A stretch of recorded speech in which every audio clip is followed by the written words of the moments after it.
at a negative prime.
我们曾经强大，但在最关键时刻却倒下了。Tụi mình đã đánh giá sai trận đấu. Giải đấu này khó hơn tụi mình nghĩ. 応援してこれるペンに報いたい。次はチャリコで行く。This wasn't the goal. This was only the first step.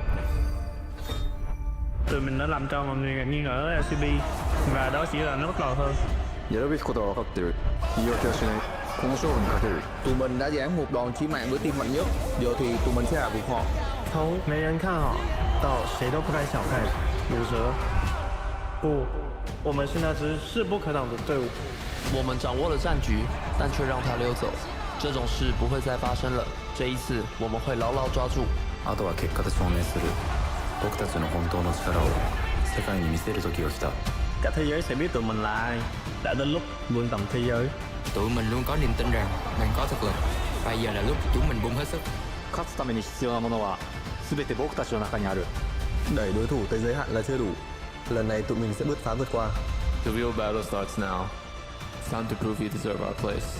曾经被看轻的我们，现在是让你们大喊的存在。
Your silver tears and pray they disappear tomorrow.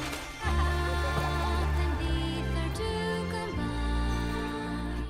The light it shows, the dark it knows. Our tethers, spirits haunt the restless mind, but seek to find. We'll meet again. Can't you hear them?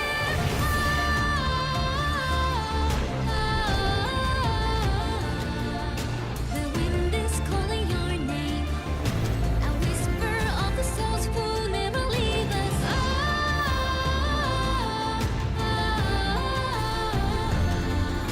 Collect your silver tears and pray that we are here tomorrow.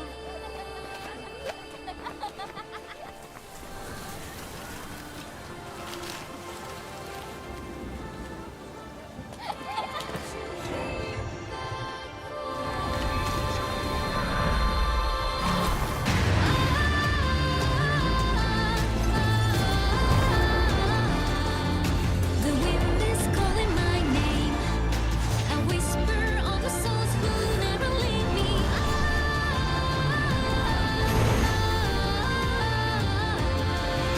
Collect your silver tears, pray I reappear tomorrow.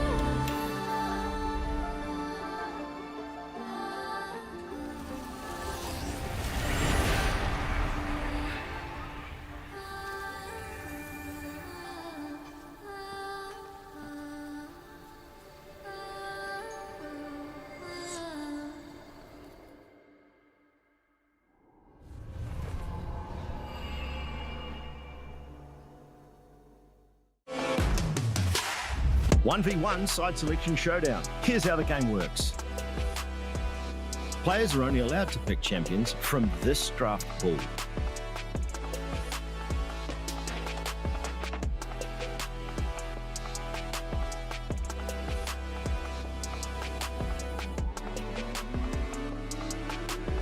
The ban phase is out. No champions will be banned. Only champions from the draft pool can be selected. Each champion can only be picked once per team throughout the entire regular season. Teams must now strategize their picks carefully, setting the stage for dynamic and diverse 1v1 matchups. The match ends when any of these conditions are met, when a player is first to 2 kills or is first to destroy the enemy's turret. Sudden death kicks in after 7 minutes. The winner is decided by first kill or first turret destroyed. And watch out, the ring of fire closes in fast. Fall to it, and your opponent claims victory.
Hello once again, ladies and gentlemen, to week number 3, day 1 of the League of Legends Championship Pacific here in our mid-season. And it's a bit of a sad week in the greater LoL esports scene, but before we get to that, my name is Ben, and alongside me, or Vestian even, alongside me is Blue Panda.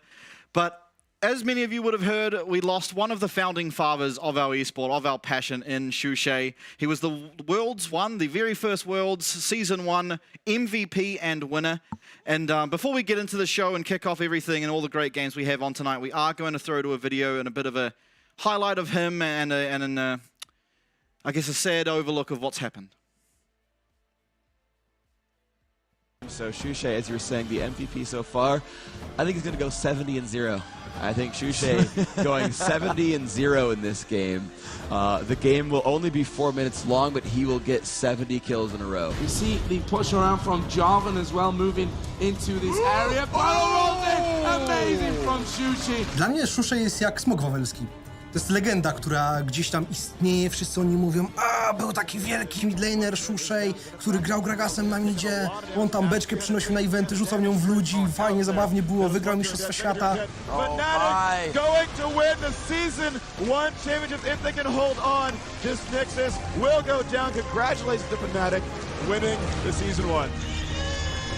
GG. GG indeed. Trzeba patrzeć na konia, jakim jest. Hej, to był turniej inny niż wszystkie pozostałe mistrzostwa świata. Czy to ujmuje sukcesowi Shusheia? Nie. Wszystkich, których powinien pokonać, pokonał. Więc co miał zrobić lepiej w tamtym roku? W 2011 wycisnął z LoL'a ile się dało w 2011. Więc mamy Polaka mistrza świata i nie powinniśmy umniejszać temu, nie powinniśmy się tego wstydzić, powinniśmy się cieszyć, bo Shushei został zresztą MVP całego turnieju w pełni zasłużenia. So I want to ask you about your cosplay here. You are the best Gragas cosplayer I've seen at DreamHack. To był słynny wywiad, bo on wtedy wziął ze sobą butelkę wody i udawał Gragasa, który był jego mainem.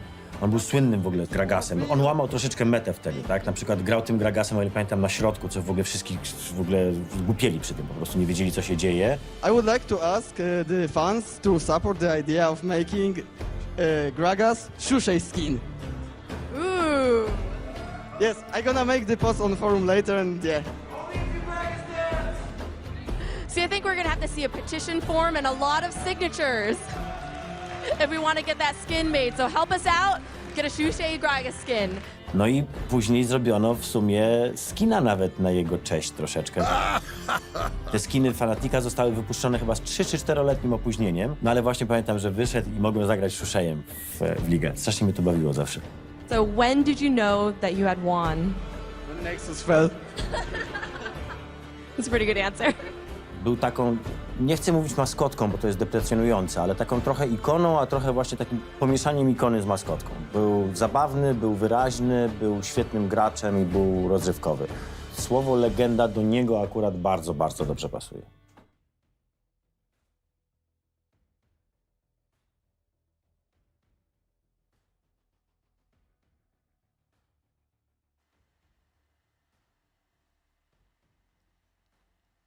I mean, so many words thrown around there. Describe him so well. I mean, icon, legend. He was a pioneer, truly setting the stage for what it meant to be a world champion in League of Legends, something that a handful of people at best get to hold claim to. And I mean, you look at him, even, 14 years later, you can tell he was so personable, he was so likable, he was such a character.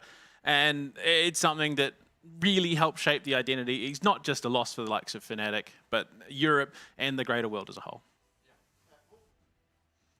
Absolutely. It's an unfortunate thing. It's unfortunate how life works, but as with everything, you got to continue battling on. And as we take stock of the situation, it looks like we are now in our 1v1 for our first game of the night here between DFM and SHG. So Aria playing on one side, and I can't exactly say it. Evie will be on the other.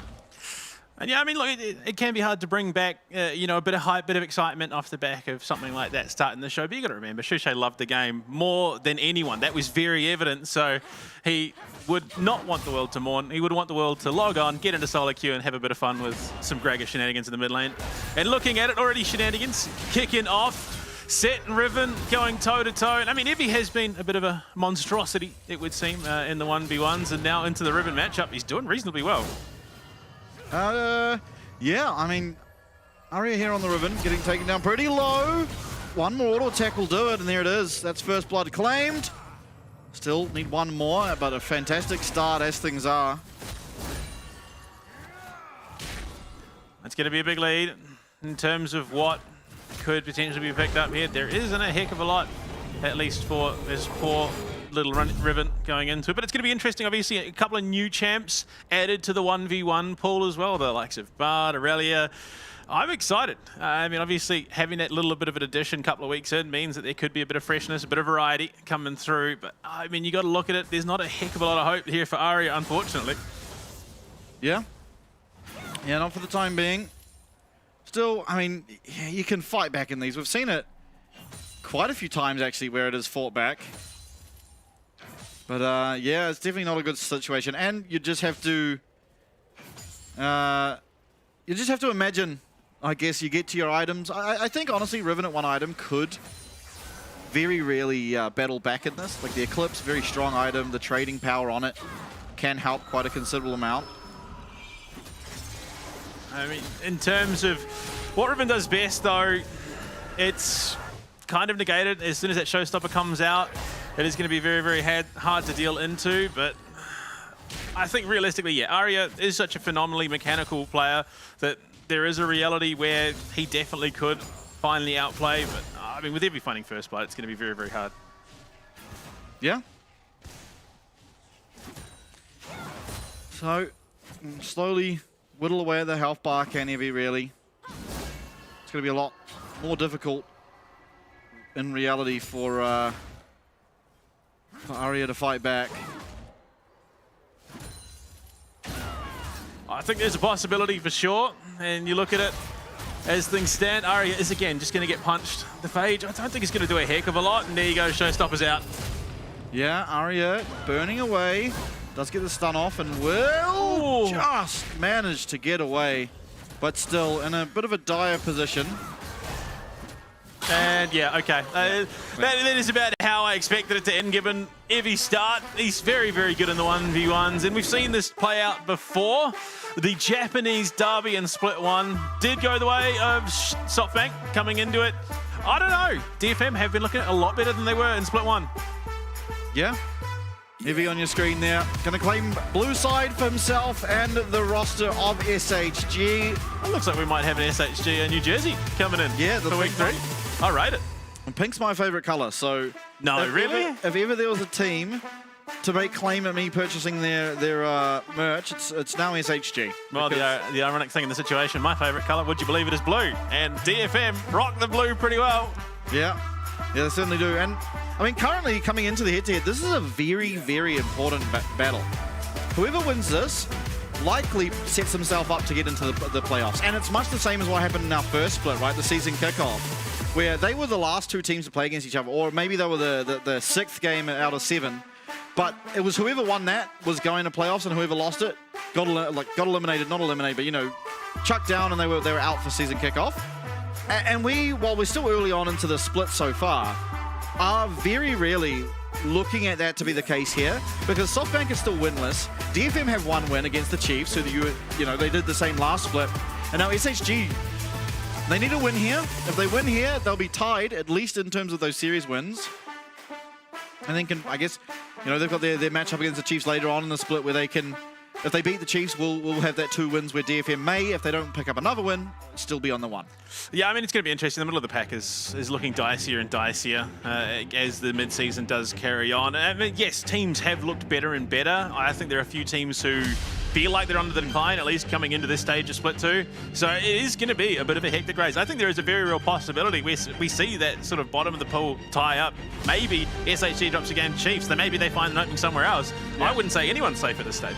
Yeah, no, 100%. I think ultimately, but that just adds to the importance of this, right? If DFM win it, I'd say 100%. They've locked themselves into getting into the playoffs, because I don't foresee the Chiefs picking up 2 wins, and I don't really see SHG rather, picking up 2 wins either.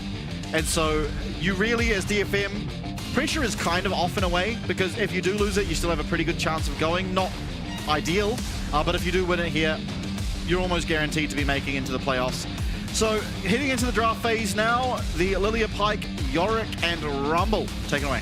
I mean, if you're going to do it, you might as well do it properly. Get yourself a win where you can. I think at this stage of the ban phase, Vi has to be banned out by DFM, just because of how strong it has been. If you don't, it leaves it open for SHG. I mean, to be fair, there are still a number of very, very strong picks in the pool at the moment. Varus gone. DFM, do they ban out the Vi, give the Karkon a little bit more security? It's going to be the Azir. They're more worried about Fate picking up the Shuriman. So it will be open as a jungler for Courage here. If SHG want to go that route to start. I mean, Gwen available up in the top side. In terms of the jungle, there's nothing crazy that stands out to me other than the Vi at the moment. Turns out likely going to be the answer from Go On though. Maybe even a Neferi. Does that get tested? I'm not sure. Yeah, well, the Neferi did get nerfed, right? They've got some cooldown added to its invulnerability, but I think ultimately it wasn't that big of a nerf where you really can't pick it. But Vi, first pick here, is a fairly natural way to go, and it's not particularly surprising. The high priority of the Vi has been generally banned, but when it's open, it's almost always been first picked. I mean, the question then becomes for DFM, how confident are we in Karkun's Israel? Pretty standard response to the Vi at the moment. Xin Zhao, yeah, was always going to be the pick, I think, for Guon in the jungle. It's a pretty go-to. Again, sort of the step down at the moment from the Vi in terms of priority globally. And pretty standard response, in all honesty, as well. Yep, absolutely. Second pick now still to come through, and it's going to be the Sion. So, Sion making it through. It has actually been banned quite a lot recently, so Ray Farkey now going to get his chance on the Sion. I believe we've already seen him on the Sion. Ended up getting solo killed by Zoranus, actually. Still winning the game out by the end of it. It has been a very, very bizarre split for top laners so far. Kai'Sa picked up. In terms of the bot lane, again, we've seen a rise in priority for the Kai'Sa. Not necessarily in getting it banned out, but definitely in terms of when Varus is gone, seems to be the preferred bot lane pick for most people. So I'm not that crazy surprised. And an RF Fate in the mid lane so far, all of it's lining up to be a very, very scary dive comp. For DFM, you kind of want something for Arya that is going to do a lot to dissuade it. I mean, if you look at this comp, if Evie picks up a Galio for whatever reason, I mean, there's a possibility that suddenly becomes terrifying. Yeah, I think the comp sucks. I don't know how many times I have to see a fully all-in there you go. They just go for a full all-in comp. Ryze buys a Zhonya's. The other two you're not really wanting to all-in. I get it. They're all champs that want to do the same thing, but it becomes very one-dimensional. And when you show the Vi, I mean, when you show this comp this early on, there's still 3 champions DFM are yet to pick, and they can just pick champs that do well against exactly what they're seeing, and they're going to have a pretty good game for themselves. So something here that can offer some peel. I mean, a Poppy, if it doesn't get banned, would be pretty good for Harp here. You can also just go the angle of something like an Alistair where you're not looking necessarily for the engage, although it can sometimes if the opportunity arises itself, but just offer that peel. Offer something to keep, you know, the Vi's going to make it onto whoever. But then other than that, everyone else should be fine. This is also shaping out to be a really good Xayah game, which is not that common. Which would be the case if it wasn't just banned out. Yeah. So SHG identifying that Xayah could have potentially been an issue. I don't know how confident I am that Karkun would pick. He's definitely a little bit more complex than I think he'd be looking to get down. I mean, to be fair, he has put in a ton of work. That is very, very evident coming into Split 2 in terms of what he's playing and what he's playing well. And Bessa banned out for Evie. Again, a bit of a hit or miss champ for him in the top side. I think SHG would be very, very smart to ban a Poppy here. Now, they're going to do just that. Yeah, so now I think, honestly, in my opinion, the best support to pick here on the side of DFM, and you don't necessarily have to pick it now, but I think it would be a reasonable option, is Rakan. Rakan is able to engage very well, but more importantly, he's one of the sort of engaged champions, if you will, that is the best at peeling, because he can just charm everyone that jumps in. He can go in, charm the backline, and then come back to his carries and charm the people and peel for his backline as well. So I think you probably should look for something like the Rakan here as the side of DFM. I'm not sure if they will when paired with the Misfortune, but we will see. Now, top laner and support still to be picked for SHG now. I think they look for okay, so they've taken away the Rakan. I think they kind of had to. Yeah. Now, Rakan still does well with his team comp too. So Rakan works well with both teams at the current moment. I'm really struggling to see their avenue really through the Xin Zhao, through the Sion, and the Ryze, who will inevitably have a Zhonya's later on into this game. Zac. Okay, so we've just gone full dive. Okay, is it Zac jungle or Zac top? It's Zac top. It's always Zac top. It'll be Zac top, most likely with Grasp. And into the Sion, it has a good matchup. Yeah. Generally, it will get poked out a little bit in the early stage of the game, but should very more than happily survive. Now, a support to try and round out DFM's comp and dissuade what we're seeing. Alistair. Great against the Zac. You can interrupt his dive in. It's great at peeling. Not so great against the Rakan in general. But against the Ari, against the Kaiser, it does a pretty good job. I would have, like, okay, this is not something we'd usually see in competitive, but a champion here for the side of DFM that would have gone completely crazy is Janna. It's not a champion we typically see, but it counters literally 5 out of 5 champions on the side of SHG, and I think, you know, there's a good chance Harp hasn't played it much, hasn't gone into the scrims or solo queue and played a lot of Janna. But Janna in this game would have been mental against everything SHG is playing. Yeah, but it is also one of those champions. It would have been very, very good, but it also could have been really bad. I mean, mistiming on her definitely could throw the pacing off for team fights, and it is a pretty easy target on the whole. You just target out Janna, suddenly the Tempest isn't there, suddenly she can't do a lot. And I mean, you look at the comp, it is a great front-to-back comp for SHG. They can sort of fight, and then as soon as they bait you in a fight, they're just dropping everything on your head. So for sure, I think while maybe true in like Emerald, in this sort of elo, you'd expect someone like Harp to be able to position well enough. You don't really have to do anything until Vi uses ult. Vi uses ult, then you can come in and no one else can reach the back line. Yeah. That's sort of how you'd play it. But anyway, it's no point yarning over that. They've picked the Alistair, a more consistent champion. It's something that he would have a lot more reps on in any case. And it does pair better with the Misfortune in the bot lane. Not in the bot lane, actually. Janna would have done better, but in the team fights, it pairs better with Misfortune in terms of wanting to output damage. I just think that it's probably a little bit too exploitable into an Ari or a Kai'Sa. I think there's definitely...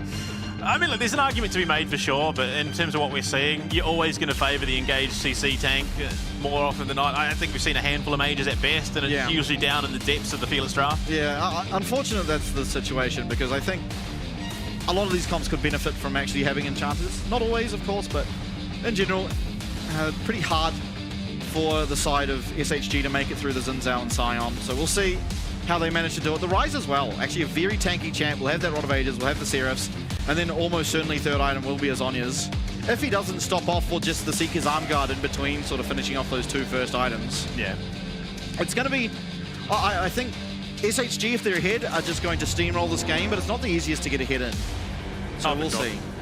Absolutely. And both teams have had their issues with the sort of the mid-game fall-off. Yeah. So it is going to be definitely a pacing issue. We've seen, I mean, Arya almost single-handedly drugged that game back against the Chiefs on his rise. So it is very much SHG who are on a clock coming into week 3. Yeah. Now, in this game, it is actually interesting. In this patch even, now that the new week, we've got a new patch. Both of these teams, and the Chiefs as well, sort of the lower 3 teams have had a consistent problem at rotating to and contesting the grubs. Now, you don't have to do that for an extra 2 minutes. It spawns at 8 minutes, and there is no other grubs, which actually makes the early game a lot easier for these teams that haven't quite worked out how to navigate that stage of the game. So I think going forward now, for these 3 teams that I mentioned, the early game just got made a lot easier for them. It's a lot more simple. You can just stay in your lane. You can look for roams, of course, but you're not going to get that big buff of the 3 grubs or the 6 grubs that you used to. So I think the game being made simpler can only really benefit these teams, and so because of that, we might see a little bit more of a sturdy sort of early game from both of them. Yeah, and of course, I mean, Arcane changes coming in, Thornbound. It's going to be interesting to see how much of an impact the change actually has, because I mean, damage, the explosion damage based off current HP, and traditionally when that sort of stage of the team fight, most everyone's dead anyway, so I don't know. It's going to be interesting to see if there is still as much priority around the Arcane, or at least how tragic it can be when teams get baited into the fights. Everyone's still going to die around it.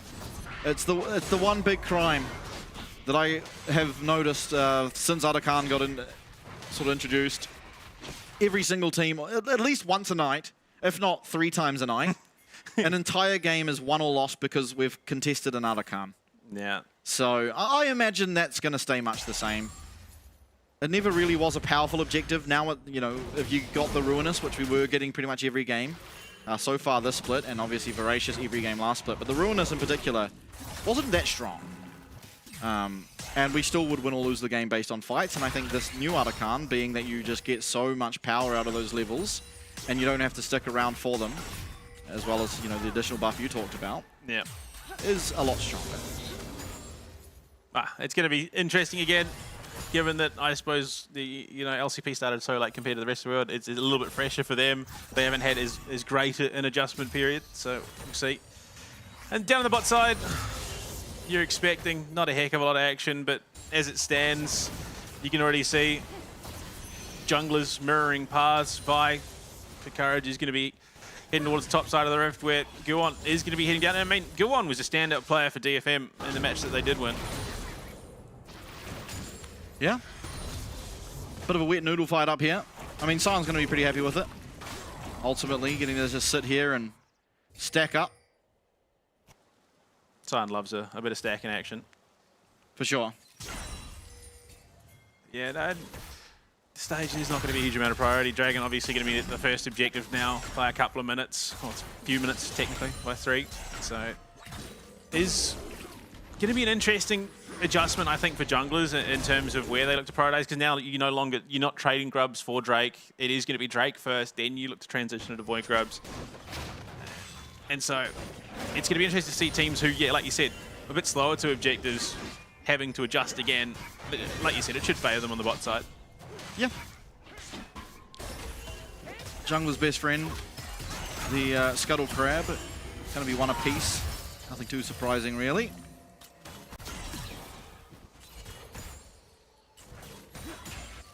So, taking the stock of bot lane, I think, honestly, Marble and Gang doing a pretty good job of navigating this lane. Of course, Alistar very weak in comparison to Rakan. But still, staying even with that misfortune as Kai'Sa always feels really good in the lane phase. Yeah, definitely, you can already feel the pacing's a little bit different here. While there has been trading across all lanes, oh boy. Yeah, big trade, but luckily, Battle Dance will get Gang out of harm's way. One of the more passive starts I think we've seen from our junglers so far. Yeah, no real looks. And I mean, admittedly, it's not the easiest too. I think the most exploitable lane should be that mid lane. And you know, both of these mid laners having such great setup in the Charm or in the Rune Prison does allow for champions like the Xin Zhao and the Vi to find angles if either one of them do misplay. But I think both of them have shown that they're quite capable in the lane phase, and so you don't really expect them to make that many mistakes. I mean, we've seen one bad game out of Arya. Admittedly, it was last week, but... Yeah, again, I think he's still early enough in the competition that we're not in a position where we can properly gauge how all our teams are sitting. Yes, teams at the top of the leaderboard are looking that a little bit better, but there have been a couple of moments where things could have definitely shifted. Arya taking a decent chunk of HP from Fate there, but he's got the refillable. He's not going to be too worried. He's farming like a champion, though.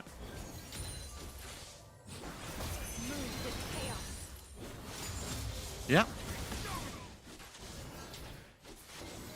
I mean, it really probably should just be a farm fest. I think the difficult part, and it's going to be mainly difficult, I think, for DFM, is when objective fights do begin, it's really up to them to disallow the fight from truly breaking out.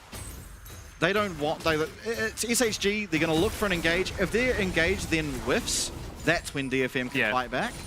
But for the original engage, I mean, it's always going to be that SHG are looking for it. They've got the Zac of Ari Kai'Sa. They're going forward. If DFM can somehow navigate that, and with, you know, they've got the pieces too, the Ryze, the Xin Zhao, and also the Sion, and Alistar, actually. They've got great tools to deal with it, but still, we've seen them falter. It definitely relies on DFM to try and set up and bait a fight here. They want to convince SHG rather that the best plan in that situation is for them to start a fight, and then DFM back off a little bit, then look to collapse in with the tools that they've got, because it is a very, very scary collapse coming out. If Ray Farki's in the right place at the right time, we've seen this a couple of times. Him being in the right place with the right ultimate completely turns the momentum of a fight, and this comp especially is going to be very, very good at it.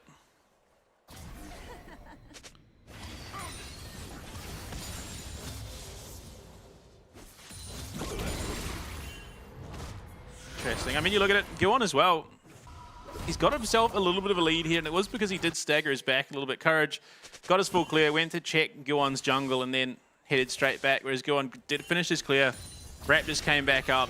He then headed there, got the camp, got himself at least that first proper component before getting himself in a position to actually find anything. But Evie, now down into the mid lane, has that 6. Yeah, looking. Arya has phase rush though, so should be able to get out as soon as that Elastic Slingshot doesn't connect. He's fine. He has the backup there coming in of Guwon as well as Harp, so nothing massive breaking out, although you can feel the tension rising as level 6s do come across for the majority of the champions on the Rift. Supports, unfortunately, will be Pretty poor. Harp's going to be able to stop this engage if need be. And here it comes. Doesn't have to. Very far away. Oh, but he's going to be able to land it, will Evie? And Aria is taken out. That's first blood. Going over to the side of SHG. And they strike first. They time it pretty well with Aria going down and Grubs 5 seconds away. They should have plenty of priority. Gang not really in threat, but with Harp coming in, it could be a bit of a trade here. DFM in a great spot and Karkun being there as well. So Courage takes his one, is going to look to back off, so it should be a 1-for-2 trade with DFM getting the greater portion of the Grubs. Yeah, DFM just able to get the majority of the Grubs is actually quite a big win for them. So going to be happy with that, other than they did give over the first blood, of course, but the fact they still get the majority of the objective afterwards is reasonably impressive. Now, I think here, Harp probably just needed to look for a headbutt, especially as soon as Aria has been hit by that Q, trying to stop him from auto-attacking that minion, because if he does manage to do it, maybe Harp goes down, which is much less of a loss than Aria. I'm beginning to notice something. We've seen this a couple of times over the last week and a bit. Rakan's champion model is a bit fraudulent.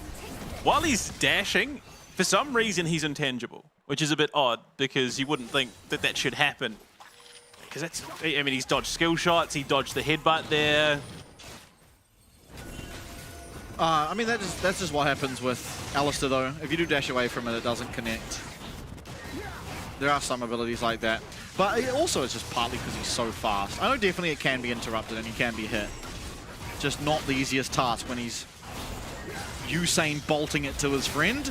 Now, making a look here, Gang is going to be able to use that charm. He's trying to make his way out, Battle Lance away to his team. In comes Aria, though, with that Realm Warp. Stunned up his Fate. He's able to flash away, but Harp will follow. Fate still with that one charge. It is actually going to narrowly avoid Despair. Gets himself out. Gonna have to take that recall. Evie, in the meanwhile, up in the top lane, claiming himself a reasonable amount of plates. Aria with the teleport will match and claim a reasonably sizable minion wave. 4 ults there committed from DFM. They don't find a single kill. They get the flash and a heal. Ooh, and take themselves the Drake, but definitely I think DFM a little bit frustrated they didn't get more. Gang well and truly caught dead to rights there. Unfortunately, it's a Rakan. Still has so much quickness in the grand entrance. He's perfectly happy to dive himself out. And Aria, I mean, that was almost the perfect setup. Fate forced to pop the ultimate and the flash to get away, and yeah, a little bit of frustration there. Yeah, I didn't notice, but that's actually a massive cooldown used from Aria, losing that flash there. Very vulnerable against the Ahri Vi now in that middle lane, so has to play pretty cautiously, and should mean that Fate is able to get some priority in this lane, being that there's no realistic way for Aria with safety to push this mid lane in. Oh boy. Although right now there is his Courageous down the bot lane, and they're just going to claim their kill. CC'd up is Harp and taken down. That's a second on the board for SHG, as they are now 1 away from securing themselves the Feat of Warfare. I mean, I'd like to believe a portion of the credit for that kill goes to Evie as well, because the way he was playing up on the top side into Ray definitely implied that he had some support up on the top side of the rift when it couldn't have been further from the truth. So I think it was very much a case of they thought that Courage was nowhere near a dangerous position for DFM, and that's why they find themselves so far up and they get so heavily punished because of it. Yeah, absolutely. Still, I think importantly, both the carries are doing reasonably okay. Sure, Aria's died once, but keeping up in CS and ultimately XP as well is the major thing here, and very soon will he have that Rod of Ages online. Now, interestingly, Fate not going for the Rod of Ages build this game on the Ahri, is going to opt instead into what I imagine will turn into a Malignant, but we will find out very shortly. Yeah, it's going to be interesting. I mean, yeah, with this comp, I definitely think you're prioritizing damage a little bit more than the standard tanky Rod of Ages build, but as it stands, yeah, I mean, you look at it, Rod of Ages online, tier is stacking up. Aria really is sort of hitting his milestones despite that death, despite being 300 odd gold down. That's very, very misrepresentative of the current state of power that he has. Yeah, absolutely. Now, what I'll be interested to see is, while Seraph is a good defensive item, I don't think the shield offers you enough to actually survive if they do just pull the trigger on you. And so ultimately, he's probably not going to be able to find comfort in these team fights before getting at least the Seeker's Arm Guard online. So it'll be interesting to see if he does stop off for that before finishing up the Seraphs. I imagine he won't, because it is going to mean he'll be in a bit of a damage trough, but you could argue that having that added safety allows him to output more damage in the fights. So we'll see where Arya goes, because whatever he chooses is almost certainly the correct way to go. Much better player than he is. He's definitely, I mean, his role as the Ryze in this game is very much more reactive than it is proactive. Yeah. His job will be wait for the team fight to start and then realm warp in. Yeah, absolutely. If he's not really going to be harmed that much here, but going to be able to get himself out. Has teleport if he wants to go bot. In fact, he's just teleporting straight there now. Yeah, wants to match Ray into that tower. I mean, realistically, there is not a huge amount of solo kill threat there. Evie just can heal up so much in the grand scheme. It's a Zac. It's what he does. It's his whole thing.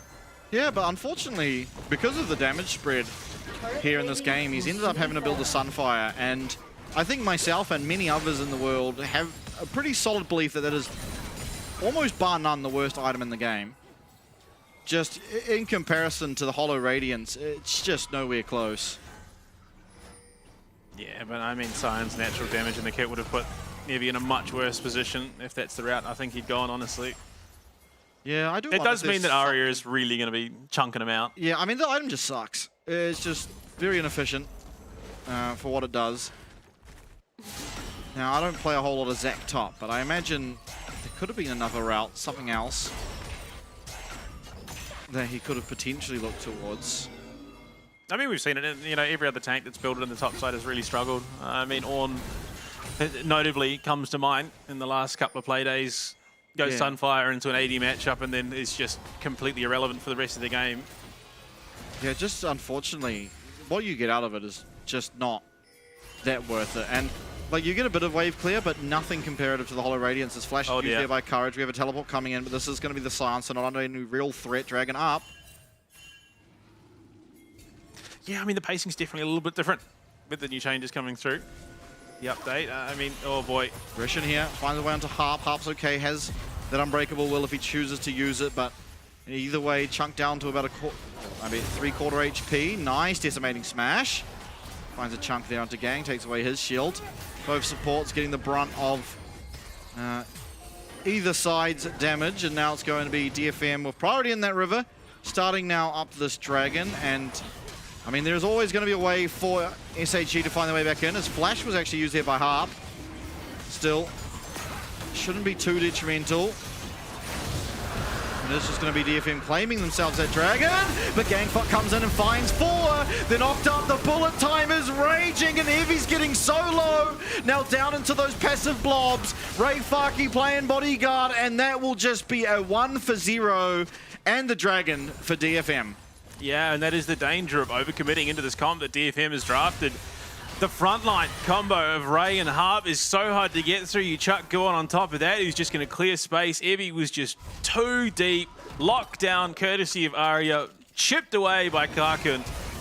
And you look at it, even preceding that engagement, Courage here over the wall. He actually vault breakers into the wall rather than getting over to contribute. You look at it right here, and he's about to go in.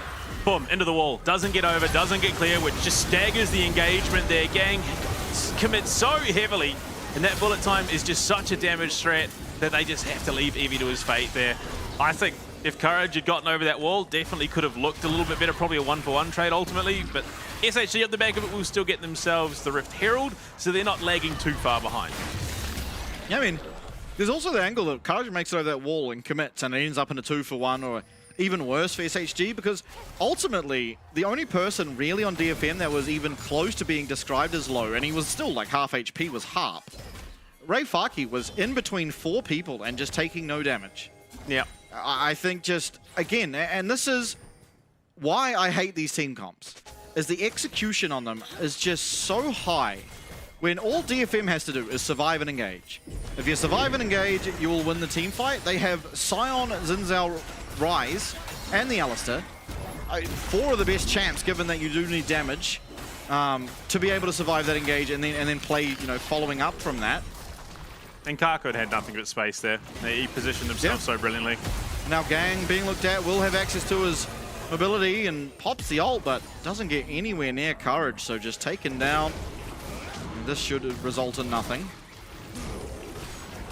Yeah, it's just going to be a bit of a wet noodle fight. But you definitely looking like SHG, very much a case of, once bitten, twice shy after that heavy engage. They tried to do everything they could to blow open DFM there. And Courage just not willing to get close enough. Definitely feels like he's playing a bit down. If he's locked up, this is just a free kill. Ray Farkey claims that one. Actually, a genuine angle where he might have been able to solo that one. I think maybe not quite got the damage, but does, in any case, manage to pick up the kill with the assistance there from Aria. And yeah, I mean, this again is just the problem. You're now behind with a team comp that all they want to do is go forward into a bunch of tanks. Even Rise is a tank, essentially. He's just a tank that will also one-shot your team. Yeah. I mean, dive comp like this, you want to be snowballing pretty aggressively. You want to be the ones dictating the pace, initiating those fights, playing off the front foot, and when DFM just suddenly stonewall that momentum, it can be very, very hard for a team like SHG to re-find it. Yeah, I think ultimately dive comps rely so heavily on vision. Yeah. And if you're losing, unless for some reason Harp just refuses to use his items, you're almost never going to have vision again. Yeah, I mean, look, it's only one vision score more, but I think that definitely speaks to how proactive he's being around the map to deny that vision, because it gives Karkin so much more security. Gives the Aria that avenue to come in for the pinch play with the Realm Warp. Just makes SHG second-guess themselves. And it definitely feels like they are second-guessing themselves a little bit. I mean, Courage has been ready to pull that trigger. Definitely had an opening where he could have made a play for the team, but he's just completely backed off. Yeah, one thing that is impressive, I have to say, about SHG's vision is if you look at the top side of DFM's jungle, there is quite a lot of deep vision. So if there were plays happening around that side of the map, they would be pretty well set up to look for picks. But unfortunately, you see everyone pretty much outside of the Scion and Fate's Ari up and down rather in the bottom side, and the Dragon spawning there too. So looking ahead at this objective, Gang has to set up vision and keep it there for this Dragon to be a realistic sort of contest. But with the recall coming through and Harp, he still has access to 3 of his wards. He has a pink ward using the sweeper now. Every bit of vision put down. So isolated. It's just going to get taken out. Yeah. I think it's by design. I mean, Gang has that freedom. He's a little bit more mobile than most of the champions on SHG to get that vision down. Has the ability to jump back to a teammate if they're playing sort of in pocket. They don't have that same security on the bot side, because if a collapse happens, they're in so much trouble. Gang takes a decent chunk of damage there, but they will get the tower in the mid lane, open things up. Aria needs to be careful here. Yeah, Harp finds his way here onto Courage, and Aria trying to find the damage on the back end. Evie does go in with that elastic slingshot, but it's going to be completely one shot. Bullet time won't not quite find his mark, but Ray Farkey will on the Scion. That's Karkin picking himself up a killing spree. Down will go Courage as well as he's yeeted back into his team. Double kill for Karkin. Dragon to be claimed 2, and Fate Marble left wanting. This is essentially what we're seeing here. A dive comp, unfortunately playing perfectly into the hands of a comp that is designed to punish it. Everything that SHG are doing with this comp, they're barely catching a whiff of the feet, essentially, of DFM. They're chasing shadows as it stands, and those are the positions that you can't afford to be putting yourself in with a dive comp. You need to be on top of your target. You need to be in the thick of DFM, not adjacent and in a position where Karkin and Ari can just run rampant. Yeah, I mean, unfortunately, there's just no realistic way that they can do that, being with how this game is progressing. Now, first of our new Arakan being picked up by DFM after that Dragon. But we'll take a look. Evie, sure, he gets the flash, but now he's just completely isolated. There's no way for his team to help despite all the dive they have, and it's Ray Farkey who turns it on his head, lands the 2-man, Courage is taken out as well, and DFM quickly running away with it. And from where I'm sitting, there's no real counterplay outside of some miraculous picks for SHG. But the entire situation there is they turn all of their focus onto Harp, while Evie's already deeply committed into the middle of DFM. If they just ignore Harp, follow up on Evie, there is a real chance they can do some damage there. Unfortunately now, that chance is gone. Yeah, I mean, the problem is Evie just got one shot. As soon as Aria flashed that engage, it was over, in my opinion, and you kind of just needed to leave the fight. I mean, as unfortunate as it sounds, if he finds his way in, he's going to get Karkin's flash this time, but does get the lockdown. This could be the turnaround that SHG needs. sees the shutdown that does go over to Evie. Guwon fighting for his life in there, getting heals, getting the knockup. Ray Faki in, but will go wide as the flash used from Marvel. Decimating Smash is good. Grand Entrance is better. Elastic Slingshot needs to find its mark, and Evie will come through. Not quite land, but Fate now joins the fray. The team fight might be turning on its head, however, as Guwon with the Conqueror, the Sundered Sky is healing, but Marvel finds himself one. Aria with the round warp, trying to get out, trying to maybe even turn this round onto Fate. Ray Faki getting low, Evie coming, Elastic Slingshot will be up.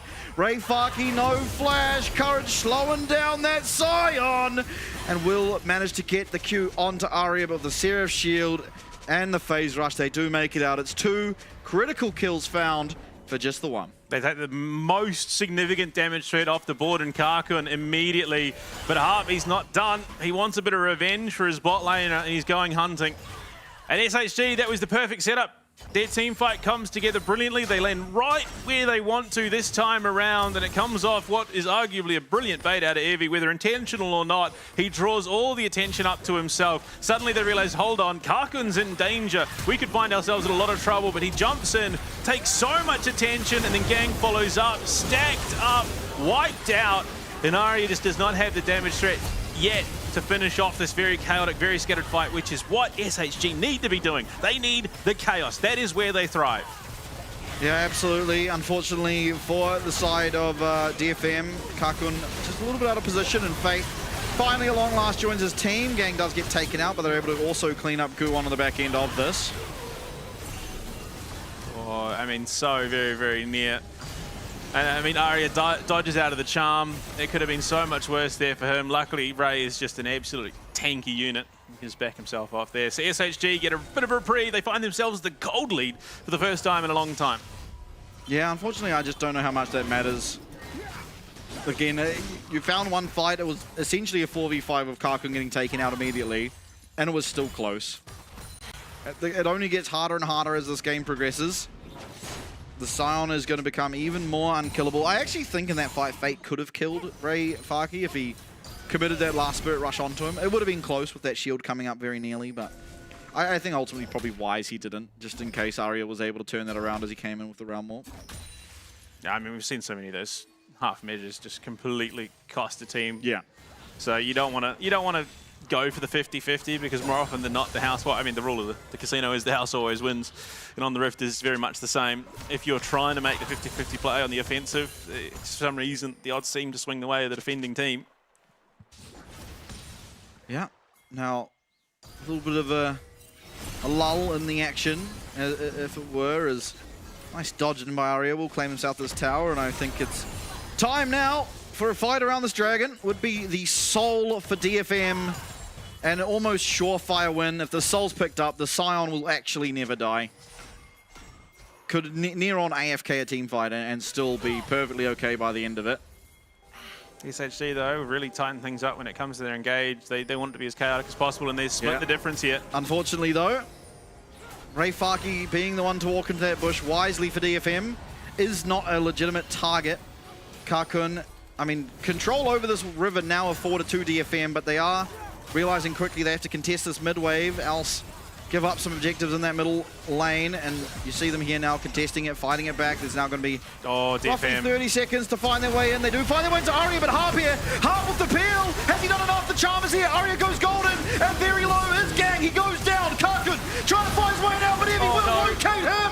Ray Faki still will take down Marvel. Down will go Evie in a matter of seconds, and Courage to boot. It's all coming up DFM. These Japanese teams really never fail to show up and give a show, and I thought for sure SHG had found what they wanted to, but they just could not lock Karkun down long enough to stop him from dealing that damage, and as long as he is alive, it just compounds on top of what Aria is doing for this team. The Seeker's arm guard pickup as well was so clutch. Yeah. I mean, now as well, Hextech Soul was picked up by DFM. One of the strongest souls in League of Legends. They're not massively far ahead in gold, although about to get boosted by the taking of this Baron. Really just feels like a formality from here on out to the end of this one. I mean, you look at it, they split DFM so well here. And unfortunately, if not for that arm guard, I think this is a very different fight. And yeah, a great headbutt there comes out. Gang just takes so much damage from Karkun. He's so far separated. And it looked like for a moment they had the setup, but you look at all the chip damage taken around that fight. Your two targets, Marble and Fate, I mean, Fate's dead. No, sorry, Marble's dead. Fate has taken more than 60% of his HP there. Yeah, I mean, Marble, he goes aggressive, he finds an avenue in, and Guwon one-shots him. Guwon just completely eliminates him. And unfortunately, with that, at least in my mind, the hopes of the game to knock up, and yep, even letting the Make It Rain finish off that one. I have to say, this is probably one of Aria's more impressive games. He's still not got a kill. Yeah. Like, it's just... I think it speaks to what I was saying earlier in this split. DFM have 100% leveled up their play, and it's not Aria that's done it. It's the rest of the team that has stepped up to join him. He's still just as good as ever, but now the rest of the team is really matching him. Yeah, I mean, I think for the people that Reifaki actually getting engaged on, he's completely alone, he's completely isolated, has flash, has ult, is going to use that, and he's going to make his way out of there, rejoin his team. As I was saying, for anyone that watches basketball, as Harp finds his way in, not able to get my point out, Courage does get the flash away, but that's more pressure, more chip damage, and more time for DFM to march in. What a decimating smash from Reifaki. On the very tip of it, will take down Evie now. The passive lost as well. They just won't give Aria a kill this game. Dude's 0-1 and 10. Yeah, I mean, this game actually might just be over. You might need to hold off for the break for that one. I will. I'll wait. I'll wait for the time that exists as DFM. No foots off the break for now. Round warp coming in. They're not going to take it. Although Harp does. Harp makes his way in, looking for Courage. This Gang trying to defend valiantly there with that quickness, and Harp in the back line. So is Marble. Can Marble find the kiting, the flash away? Still got 3 after him. On the other side of things, Guwon going to be able to take the elimination, as will Karkun. And that, ladies and gentlemen, will be the end of game number 1 as Nexus Tower goes down and the Nexus to follow. Karkun drags Courage so deep. There's no follow-up possible with that amount of gap that was created, and the team just turns and burns with a bloodthirst. Karkun heals through all of it and then gets the fade away on the Gang, and that is game. What a showing from DFM. Yeah, absolutely, and it just once again speaks to these engaged comps can work if you are playing out of your mind. They're very, very difficult to execute on if the other team, especially if they draft well around it. You immediately show Vi, Kaiser, and Ari. There is only one team comp that's ever going to be. The answer is a bunch of bulky, damage-dealing tanks, essentially. Well, you know, Zinzal's a bruiser, but he denies so much range damage, he essentially becomes a tank. You've got Sion, who will do ridiculous damage, but building entirely tank, and then of course Rise, who has HP all throughout his build. But ultimately, what I was trying to say about Aria in this game, and you know, apt that you use the fadeaway there to end that one, is if you ever watch sort of like Golden State Warriors is a good example, where Steph Curry, you know, some games he doesn't score that many points, he gets a bunch of assists because he's just got 2 people on him all the time. And it's essentially what Aria is doing. He's getting engaged on every fight, living, while his entire team is able to just have free roam in those team fights, and that's how we see it sort of pan out the way it did.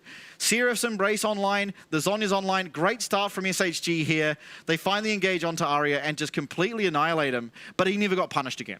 And I think that speaks to, I mean, an insane level of maturity for a mid laner for Aria. He knows full well that he is the priority target for DFM, and he does everything he can to allow Karkun to rip and tear. Karkun had the most damage in that game on the Misfortune because almost every bullet time was landed with effect. And you look, so much attention, time after time, onto Aria. Karkun in the backline freely just pumps away at SHG, completely zones them off, and you're going to see that almost every single team fight, bar the one where he gets caught on the top side river. Yeah, I think ultimately a great game from Karkun too, right? He was unfortunately caught out one time, but other than that, positioning perfectly, and admittedly, he was able to do so due to the help that he had from people like Harm and Aria as well. I mean, once again, Harp trying to save his AD carry there. He did a valiant effort on the Alistar, really good performance, possibly the best he's had so far this split. credit where credit's due, Kakon very nearly got out of that. Yeah. Like, he was so close to just escaping that, would have been able to turn around with a bullet time. But SHG, this is where their comp shines. They get the engages they're looking for. They spread DFM, who are just so uncertain, with Fate pinching in on the backside. It really does come together. But unfortunately there, that sort of ticking time bomb, even if Arya's not getting kills, he's stacking up what he needs to stack up, that experience, that gold, he's getting his items, he's hitting his power spikes, and you look at it, Ray Farki is just such an absolute unit at this stage. Even with Evie on Kakun, they just don't have a reliable way to survive in this team fight, because Evie needs to be making sure that his carries can get that damage out. So he can't be the one initiating and trying to lock down priority targets. Yeah, absolutely. And everything once again used onto Arya. He just goes golden, and the entire effort is thwarted, unfortunately.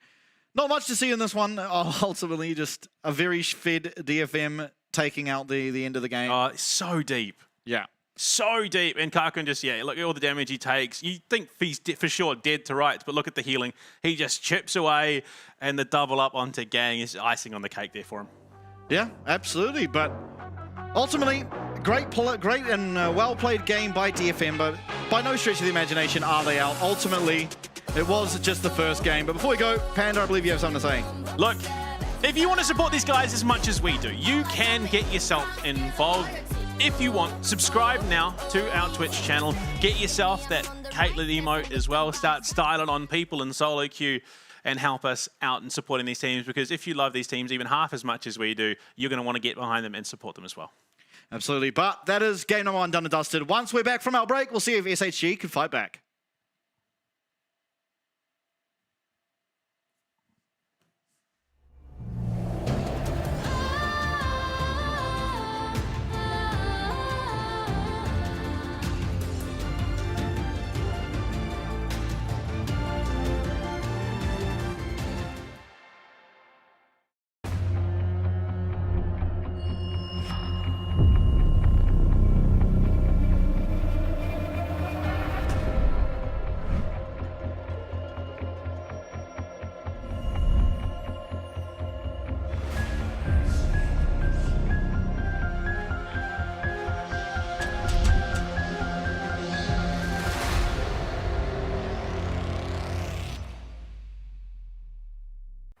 我们曾经强大，但在最关键时刻却倒下了。 Tụi mình đã đánh giá sai trận đó. Giải đấu này khó hơn tụi mình nghĩ. 応援してくれるペンに報いたい。次はチャジャコで行く。 This wasn't the goal. This was only the first step. Tụi mình đã làm cho mọi người nghi ngờ LCP, và đó chỉ là nó bắt đầu thôi. やるべきことは分かってる。言い訳はしない。この勝負にかける。 Tụi mình đã giáng một đòn chí mạng với team mạnh nhất. Giờ thì tụi mình sẽ hạ gục họ. 从没人看好到谁都不该小看鲁蛇。不，我们是那支势不可挡的队伍。我们掌握了战局，但却让他溜走。这种事不会再发生了。这一次，我们会牢牢抓住。あとは結果で証明する。僕たちの本当の力を世界に見せる時が来た。 Cả thế giới sẽ biết tụi mình là ai. Đã đến lúc vươn tầm thế giới. Tụi mình luôn có niềm tin rằng mình có thực lực. Bây giờ là lúc chúng mình bung hết sức. 勝つために必要なものは全て僕たちの中にある。 Đẩy đối thủ tới giới hạn là chưa đủ. Lần này tụi mình sẽ bứt phá vượt qua. The real battle starts now. It's time to prove you deserve our place. 曾经被看轻的我们，现在是让你们大喊的存在。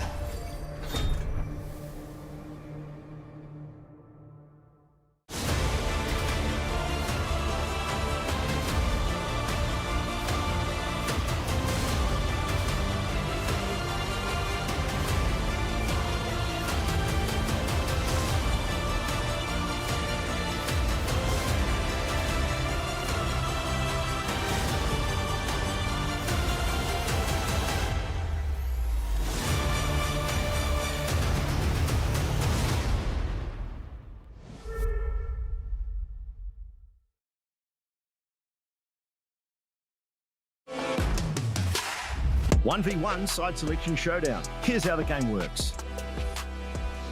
Players are only allowed to pick champions from this draft pool.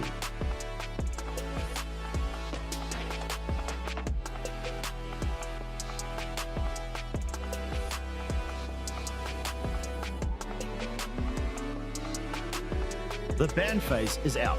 No champions will be banned. Only champions from the draft pool can be selected. Each champion can only be picked once per team throughout the entire regular season. Teams must now strategize their picks carefully, setting the stage for dynamic and diverse 1v1 matchups. The match ends when any of these conditions are met, when a player is first to 2 kills or is first to destroy the enemy's turret. Sudden death kicks in after 7 minutes. The winner is decided by first kill or first turret destroyed. And watch out, the ring of fire closes in fast. Fall to it, and your opponent claims victory.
And we are back. Game number 2 on the horizon. DFM looking to pick themselves up their second series win in the mid-season. Yeah, I mean, they're looking to take that shift, that momentum coming into Split 2, do what SHG did in Split 1, but better.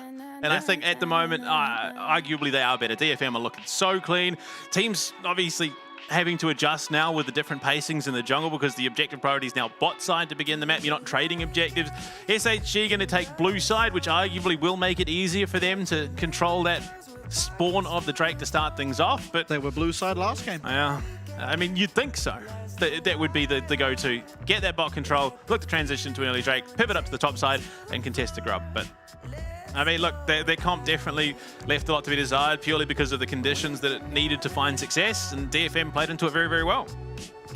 Yeah, I mean, I don't really want to see any more of these engaged comps. Well, you're not going to see those 10 champions. Yeah, I think in the league, there's really two teams that I could see pulling it off at the moment, and that's probably Vikings and CFO. I think those two teams, Vikings love scrapping, and CFO are just on the same page almost all the time, and their players tend to play that way, maybe excluding Junja, who typically likes to just control the macro. But it doesn't seem like really the cohesion is there for the team sort of at the bottom end of the standings to pull these comps off, because as soon as you fall behind, and being up 1k gold in these comps is essentially being behind.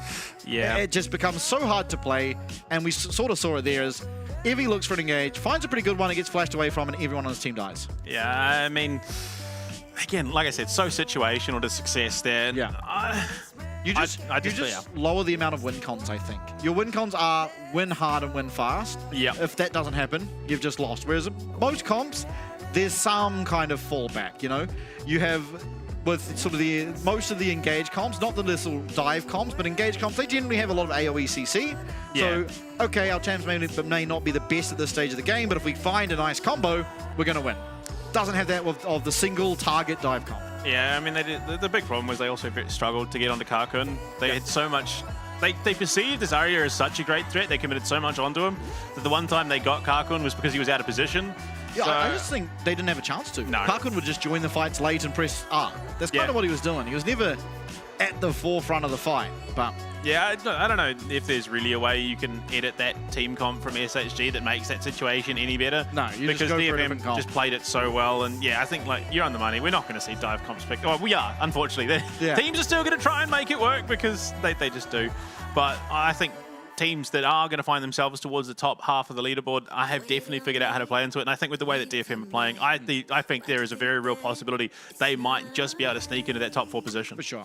I think maybe there's an argument to be made that later on in game 3 you could look for a dive comp where there's a lot of answers actually already taken off out of the pick bans. But in any case, that's not going to happen here, as we will head into game number 2. DFM leading 1-0.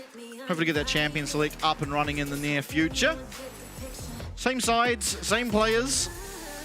I personally want to see Arya on a playmaking champ. Now, Rise kind of is with Round Warp. But, you know, I like watching him on the likes of the, what is that champ called? Aurora. You know, where he can come, set up a big circle and dash around it. And put more circles. I mean, Karkun, you had the cone-shaped circle. So it would have stacked all the circles on top. I mean, look, realistically... I miss Azir too. We need to see that champ. I think what we're seeing is sort of an evolution of this DFM team where it's no longer Arya having to put the team on his shoulders and sort of carrying them to success. Yeah. The rest of the team stepped up. They know he's running. I think as soon as they saw the Vi coming out and the rest of the that opening phase, they knew full well what the game plan was, and it definitely wasn't going to be Karkun. Because of the two carries of this team, everyone seems to think he's the weaker because obviously transitioning from mid lane to bot lane. But I think teams are really disrespecting the fact that he has put in the work in that break, and he is really looking like a bot lane player. Yeah, and sort of as you touched on, I think it's we need to give credit to the coaches of DFM. Oh, absolutely. They see only Vi. They pick, who was it? They pick Zinzao Sion, who are very diverse. They can play in a range of comps and be perfectly fine. Yeah. They then see the Ahri and the Kai'Sa come through. Boom, we know exactly what they're drafting. They just draft perfectly around it. And it makes the game 10 times easier for them, and that is off the back of their coaching staff identifying what's going on and executing their draft to perfection. I mean, that's it. That is the level up that this team needed, and a lot of teams still do need. We can clearly see some teams are still struggling to be malleable when it comes to that draft phase. They will pick a draft that they want to play, they will stick to it, not deviating whatsoever, and try and brute force it through. But you look at the way that DFM approach that, they say, well, hold on. They've clearly got a game plan. Arya is our star player. He's likely going to be the target. We saw that with the opening kill. It was all Arya. They committed so much to take him down, and they just adjust perfectly. And I mean, you look at some of the other teams in this competition who mechanically, macro-wise, play very, very well, but the draft is letting them down. If they make those changes in the draft, if they're a little bit more willing to be malleable, they go from a team that finishes third to one that is actively contesting first. That sounds a little bit targeted there. I'm not naming names. No, but you're right. I think while... It's also the hard truth. You're not going to improve if you don't take that criticism. No, 100%. And I think ultimately it's a big critique many people have for the greater lolesports. Oh, absolutely. Is you see Hanwha Life or Genji picking champs, it's like, okay, we'll just pick them. And you never really think any further from there. That's actually, honestly, back to the credit of PCS last year. It was DCG at the time one thing they did really well is they just didn't care what the meta was. They saw what everyone else was playing, took it to its logical conclusion. That was them. It was like, oh, last split. It was Lucian versus Tristana every game. So, okay, so you want an AD carry mid. What beats Lucian Tristana? You started just picking Callista, Caitlyn. It's like, okay, well, that's the logical conclusion here. You want lane priority and an AD carry mid. Pick a lane priority AD carry that beats Lucian Tristana. And oftentimes you can actually look to do things like that, but we don't see it all that often. Now, finally, heading into the draft here for game number 2. It's SHG on the blue side once again. They've banned out Lilia Nocturne, Pyke on the other side of things, the Varus, the Yorick, and the Rumble Gom. Yeah, I mean, it's a big priority picture already, especially targeted around the top side. Jungle and the bot lane even copping two of their own. Hopefully the Slizzy, the Glizzy Neferi, I'm hoping. Yeah, I mean, realistically, Neferi, far from just dropped out of the meta with the changes that were made coming in the most recent round of patches. It just means that it's a little bit harder to execute. It's a little bit less overpowering. She's less egregious. Yeah. Oh, boy. I wanted a playmaking champ for Arya. By God, did we get one.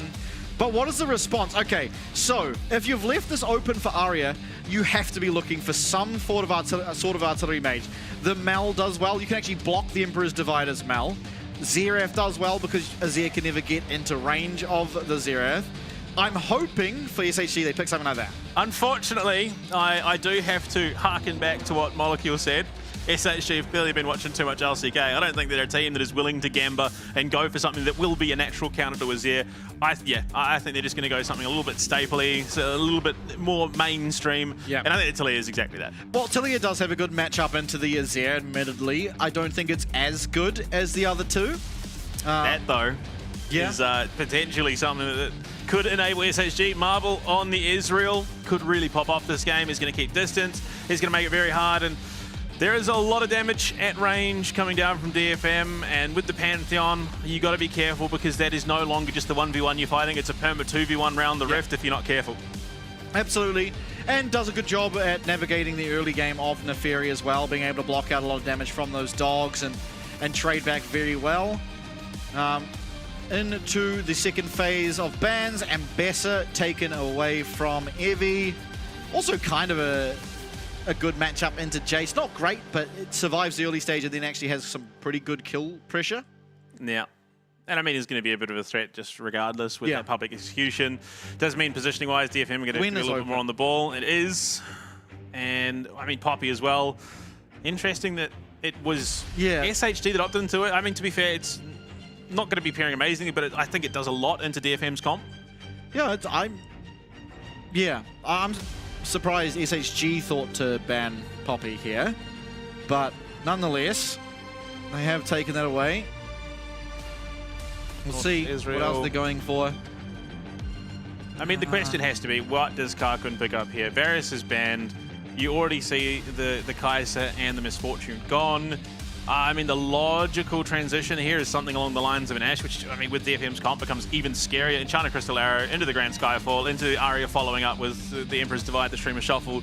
This becomes very hard to play into. The Tristana banned away from Karkun, so they really want to make it a little bit harder. He's going to have to play something a little bit out there in the bot lane. One thing that's kind of crazy is that neither of these teams banning Callista and neither of these teams picking Callista. So clearly we've got ourselves in a situation where neither of the AD carries play Callista, which, in my opinion, is a really bad thing. Yeah. I think Callista's just been almost the best AD carry champion for the last 2 years. You probably need to be able to pick it, or at least threaten it enough that it's being banned. Yeah, I think especially in the current state of the game, so it's going to be Ezreal Bomb in the bot lane. With the changes now to timings of, monster objectives being staggered, that becomes that much more important. She's got great when it comes to taking those objectives with the execute function and the E, the rend. So I definitely think it is a bit of a misstep that your bot lanes don't play it. Whether it's a case of that is what is actually going on or they just don't think it's going to work well with the comp that they've got drafted, I think it is leaving a lot to be wanting. It all picked up. Yeah, good on pick. Does well into what's being shown so far. And that is a white bot lane. Yeah, so early sort of level 1 and 2 really. Actually, I'll just say it. Until she gets his first back and is able to pick up the lost chapter, we'll struggle a little bit in pressuring the lane. But once that does come through, we'll feel very safe against Braum Ezreal. I think that person had SHG 2.0 on their side. Unfortunately, that's not going to be the case. But yeah, I mean, look, the problem being for SHG is while DFM just have a glass comp, because there's not a huge amount of health being built across the board, it is a very, very hard comp to get onto because of just the sheer amount of dissuasion between a Jace, an Azir and a Hui. They're going to be throwing skills at you, they're going to be throwing damage at you. I mean, to be fair, it's not quite a poke comp, but it does play a little bit like it. Yeah, in many ways it does, but I think importantly you do have the ability to engage through the Rel, through the Pantheon, and even through the Azir. And also it's Aria's Azir. It's always going to be an uphill battle, I feel. While Fate's had some great performances on the Taliyah, no doubt, I don't think they stack up quite as well as Aria's Azir has. No sad B something time. No time indeed. I mean, yeah, Aria, I've been a bit vocal about this and a little bit critical, but very much so with the Azir. I still stand by. There are only a handful of players in this comp that can play it to the way that it should be played at this level. Aria being one of them, Fofo and Honky being the other two standouts. Yeah, look, the rest of the competition in the mid lane has stepped up, but Azir can't be such a hit-or-miss champion. Yeah, but still a very powerful one nonetheless. So game number 2 now, we're loading in. It's DFM who look to get their second game across the line, leading the series 1-0 rather at the moment.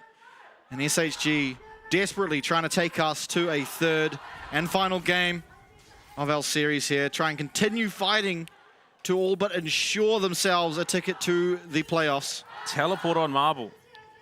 Yeah. So global pressure definitely going to be going the way of SHG. Yeah. There's no reason to take anything else against Wei. Yeah. So DFM are going to have to respect that, because all of a sudden you've got your 3 solo lane, or your 3 laners from SHG that can get there pretty darn quick. I mean, quick enough, I suppose. Yeah, teleport sucks early game now, man. Like, it feels so bad, because I still just, like, last year, you die, you would go back to your top lane, you get there pretty much immediately. Now, you're watching yourself as you basically crawl along the ground with your teleport ball getting up to that top lane again, so it's more or less, once it does become that unleashed teleport, it does have that power. Honestly, it's not a crazy amount of difference between just walking there with what is the home guards that you get now and the teleport. Yeah, I mean, definitely late game. It's going to allow for a lot more reactivity around the rift for SHG. They just get a match go on reasonably well in terms of that threat. So I think DFM might find themselves struggling a little bit to find those openings with the Pantheon jungle. But in saying that, again, DFM have been looking so clean. Yeah, I think most importantly, it allows them to get pressure in the mid lane around these objectives, being that you are able to just cheat one-timer. Yeah. So far, though, DFM's bot lane navigating this pretty well. It's not that great. While very annoying are the control mages in the bottom lane as an AD carry, they do suffer level 1 to sort of 3, where they don't have access to all their abilities because they are so reliant on their abilities in comparison to AD carry champions. A lot more vulnerable, but getting all the CS they can, just getting those levels online. As soon as they get to the Lost Chapter, though, just going to be able to get almost permanent bot lane priority. Yeah, I mean, we've seen mages out of Karkut in the bot lane. Very early addition. One of his first champions he picked up was the Taliyah bot lane, and it really fell flat for DFM. But again, he's a far cry player from what he was then compared to now. Yeah, plus, in fairness, he was against Achilles that game, so the Taliyah is a little bit better. But this game, Hui is generally a better bot laner than the Taliyah. You just have a little bit more control over what you're doing, a little bit more proactivity. But in saying that, once again, this is the area of the game that he will suffer a lot in. Does find himself a reasonable trade back, but it's Harp that loses his flash nice and early here, and it's SHG's bot lane taking a pretty sizable advantage. Yeah, and you got to respect that Marble and Gang identify the fact that they are just a little bit more powerful in this 1v1 matchup. Courage is going to be spotted here, so DFM will have at least a little bit. Oh, no. Yeah, that's cheeky. There's a ping on it, so they know it's there. And so he's able to dodge it. He's able to get over the wall. Harp's going to have to do a fantastic job here of dissuading this. Does manage to get a lot of damage down onto Gang, and they're not able to find the kill here, SHG. So staying alive for the time being is this DFM bottom lane. No teleport here for the Hui, importantly, so not able to just come back. But Guwon, he does arrive. He has that teasing stick if he wants to look to try and hunt down this Neferi. Yeah, rumours were spreading down on the bot side, and they knew they didn't want to stick around here to try and deal with it. They're not quite that adept, but it would take an expert to pull off some dive like that. Karkun, I mean, yeah, again, Karkun Harp navigating that very, very well compared to how they would have in Split 1. It's just so impressive seeing these teams ramp up and respecting the opportunities they've been given. Yeah, absolutely. Once again, though, we see Arya here staying even. It is a hard lane to navigate, so once again showing his strength here on the Azir. Able to stay even in farm, actually up in health for the time being, and a great dodge. Pretty agile. Able to get out of getting stunned up and possibly going down with Gang arriving. Yeah, you got to keep those legs working, run those laps. Make sure you're nice and agile, especially in this mid lane matchup with Atilia and Azir. You don't want to be sticking in the same position for too long if you're Arya. Yeah, one mistake and it's really just over. And one mistake in a matchup like this also just swings the game. Yeah. Because all of a sudden this, you know, Azir who wants to get pro, wants to be able to help his team there with the Sand Soldiers and look for a shuffle. Won't get it anymore, but again, great on the champ. Able to dodge it. And again, it's going to be interesting to get used to this pacing. Obviously, we did see going last week, a lot of priority around the map, looking to trade those objectives out. This time round, given that it's staggered, the Drake is up, but both junglers, well, I say both junglers, go on opting to farm just a little bit more, and it is going to be Courage that looks to start it up. But he's on a ward, they know, they're well aware. Yeah, so knowing is half the battle, responding to it being the other, but it doesn't look like there will be much of a response, being that Arya did just recall, but it might just be a one-man job. Guwon is coming down here and both supports matching. Karkun slightly quicker to the play, and yeah, with Arya not being there, they yeah, just I have to don't give it know up. if they can. Yeah, exactly. So they are just going to give it. That's one dragon. Guwon maybe looking for a steal. Is he a thief? No. No, that would have been a pretty reckless play. You'd just be throwing your life away in that situation. With the Weaver's wall up and available, he would have been dead to rights, I think, if he committed there. So I think tempo-wise, a bit of a misplay from Arya in the mid lane. They definitely could have contested with the Emperor's Divide, but they're smart to not overcommit. Yeah. I mean, neither team... Oh, hold up! But Guwon's there, the scoop! Arya once again showing his prowess. Goes in, finds the scoop, finds the kill, and it's DFM who strike first now in game 2. But meanwhile, Karkun, he's got to try and turtle up and defend. Does have the flash, no 6 on Courage. Ooh, so nice dodge. Should be able to get away. Actually caught by the Winter's Bite. He's got the catching up flash. quickly. Oh, the stun won't connect. He still held that far longer than he should have, Yeah, in honesty. a little bit risky. Probably upset that he doesn't have teleport now.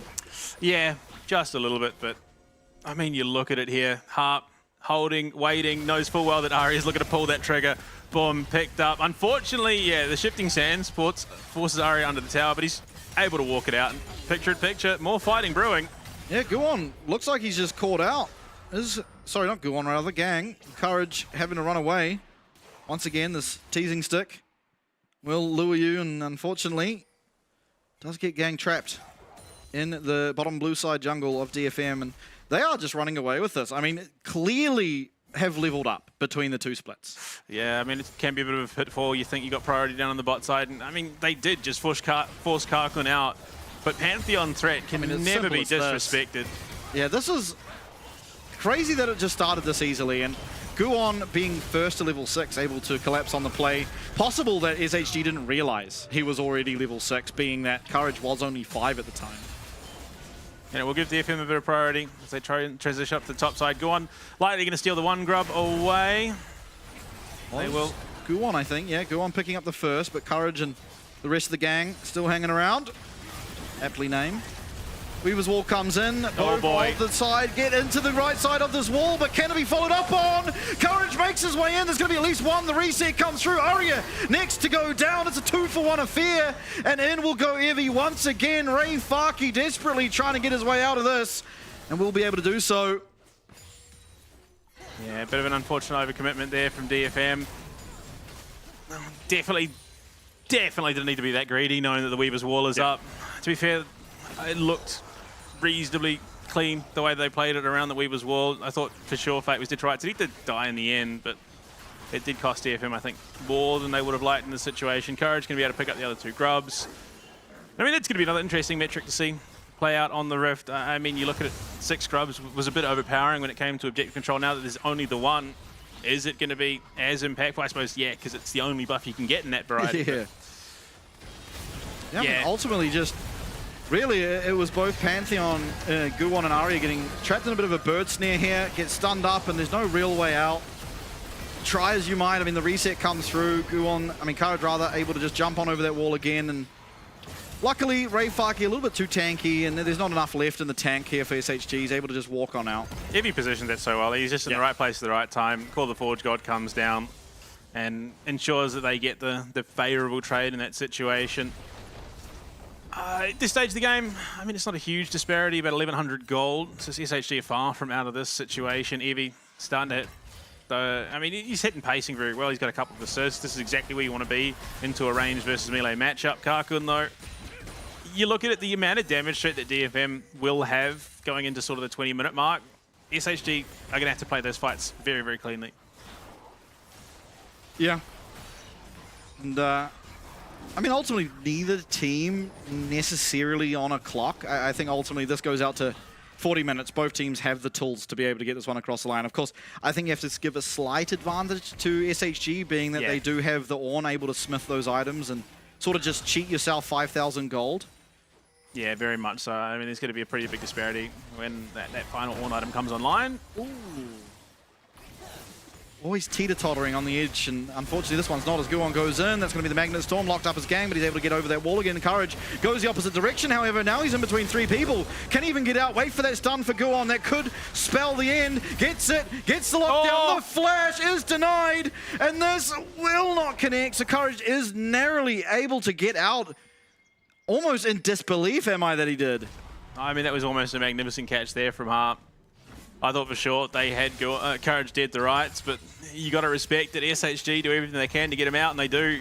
They get away unscathed for their efforts there, but it does give Guwon the priority. He can now start up the Drake. Because of how much damage Courage took, he either had his options of going clearing topside or heading back to the fountain. He goes and clears topside, so at least he's still getting something out of this tempo-wise. Yeah, and absolutely no right did Courage have to jump over that wall. You just look at the item discrepancy in the jungle. It's a completed Sundered Sky to just the components here for what I believe will be a Spirit Shojin for Courage. So really, well, you know, you get to that Spirit Shojin, maybe you have a little bit higher of combat power. Being that you're not there yet, you really should just be focusing on getting your gold, focusing on getting that item online, and then looking for aggressive plays. Yeah, I think in any other situation, Karkun playing a traditional AD carry, that was a dead Neferi, but yeah, Hui at the moment is going to take a little bit longer before he becomes a viable threat. At the most, he's really just contribution right now. And Glacial Fissure is going to be available for Gang. Still, it's Arya. He's got Flash. He's got the Emperor's Divide. It's going to be hard to stick, but you look at it, 3-man.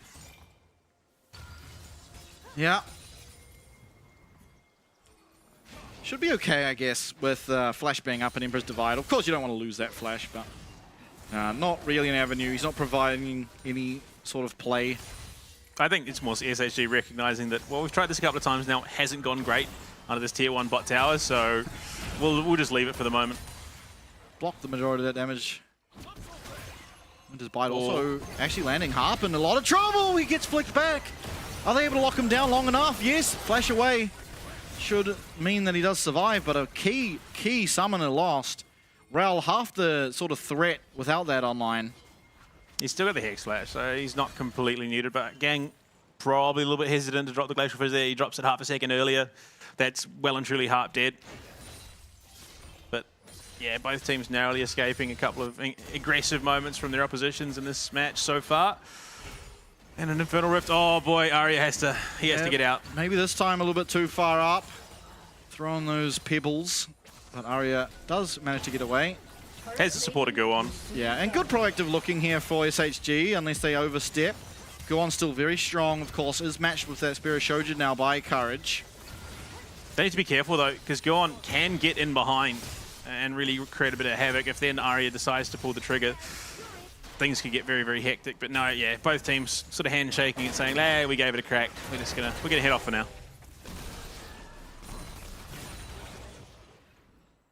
Top lane, ever thrilling. A Jace hitting Ornn's tower.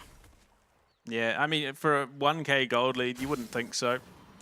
Yeah, actually just really quietly up almost 2k gold. I guess 1.5k gold for DFM. So doing a pretty good job in terms of their macro to allow that. Kills, you know, being up 1 does help and all that good stuff. Still far from over. Well, I mean, Marvel, Triforce online, that tier is well and truly getting stacked up, but you got the Blackfire Torch there for Karkun. So both really hitting some big item spikes. Ooh. Seraphs as well for Fate. So we're starting to hit those big item power spikes. You know, when champions really start to hit that a little bit harder, have that little bit more impact. And they are, again, still consistently looking for openings onto Arya, and he's not giving them. Yeah, very respectful. And he has no need to. Ultimately, he's in no rush to look for the fights. He doesn't need to be the one playing aggressively on the side lanes. Both mid laners can be pretty happy just sitting there, getting their farm, and then waiting for the proactive play out of the likes of Harp and Evie on their given sides. Courage, I mean, finds the opening. Go on there, it will be spotted. So they know that there's something going on, but they could potentially look to collapse down on the bot side, open themselves the map with that bot side tier 1. And I think that is what they're gunning for. You can see Hart just make it a beeline towards Evie right now. Yeah, you need to keep someone in this mid lane though, otherwise SHG can completely tear through it.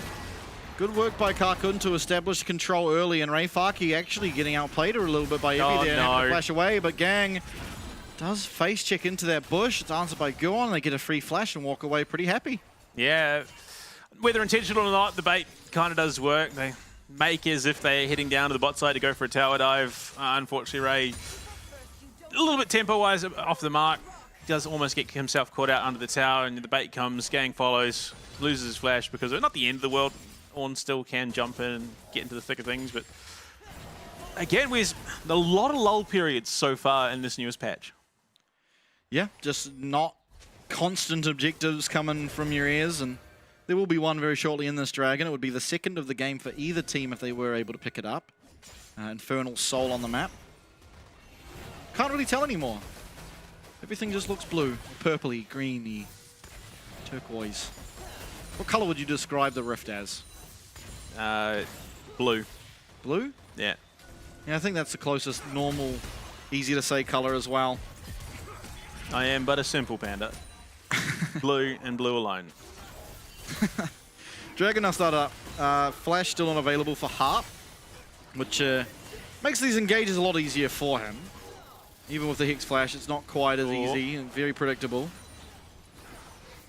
Having to get on out of there, but this Dragon should just be going over by the looks of things. There's still a lot of HP left, and yeah, DFM don't really have a comp that is wanting to go full front line. Yeah, it's very hard. With priority established here by the side of SHG, all it takes really is for Evie to pull the trigger, and they might even take the Dragon and look to do so.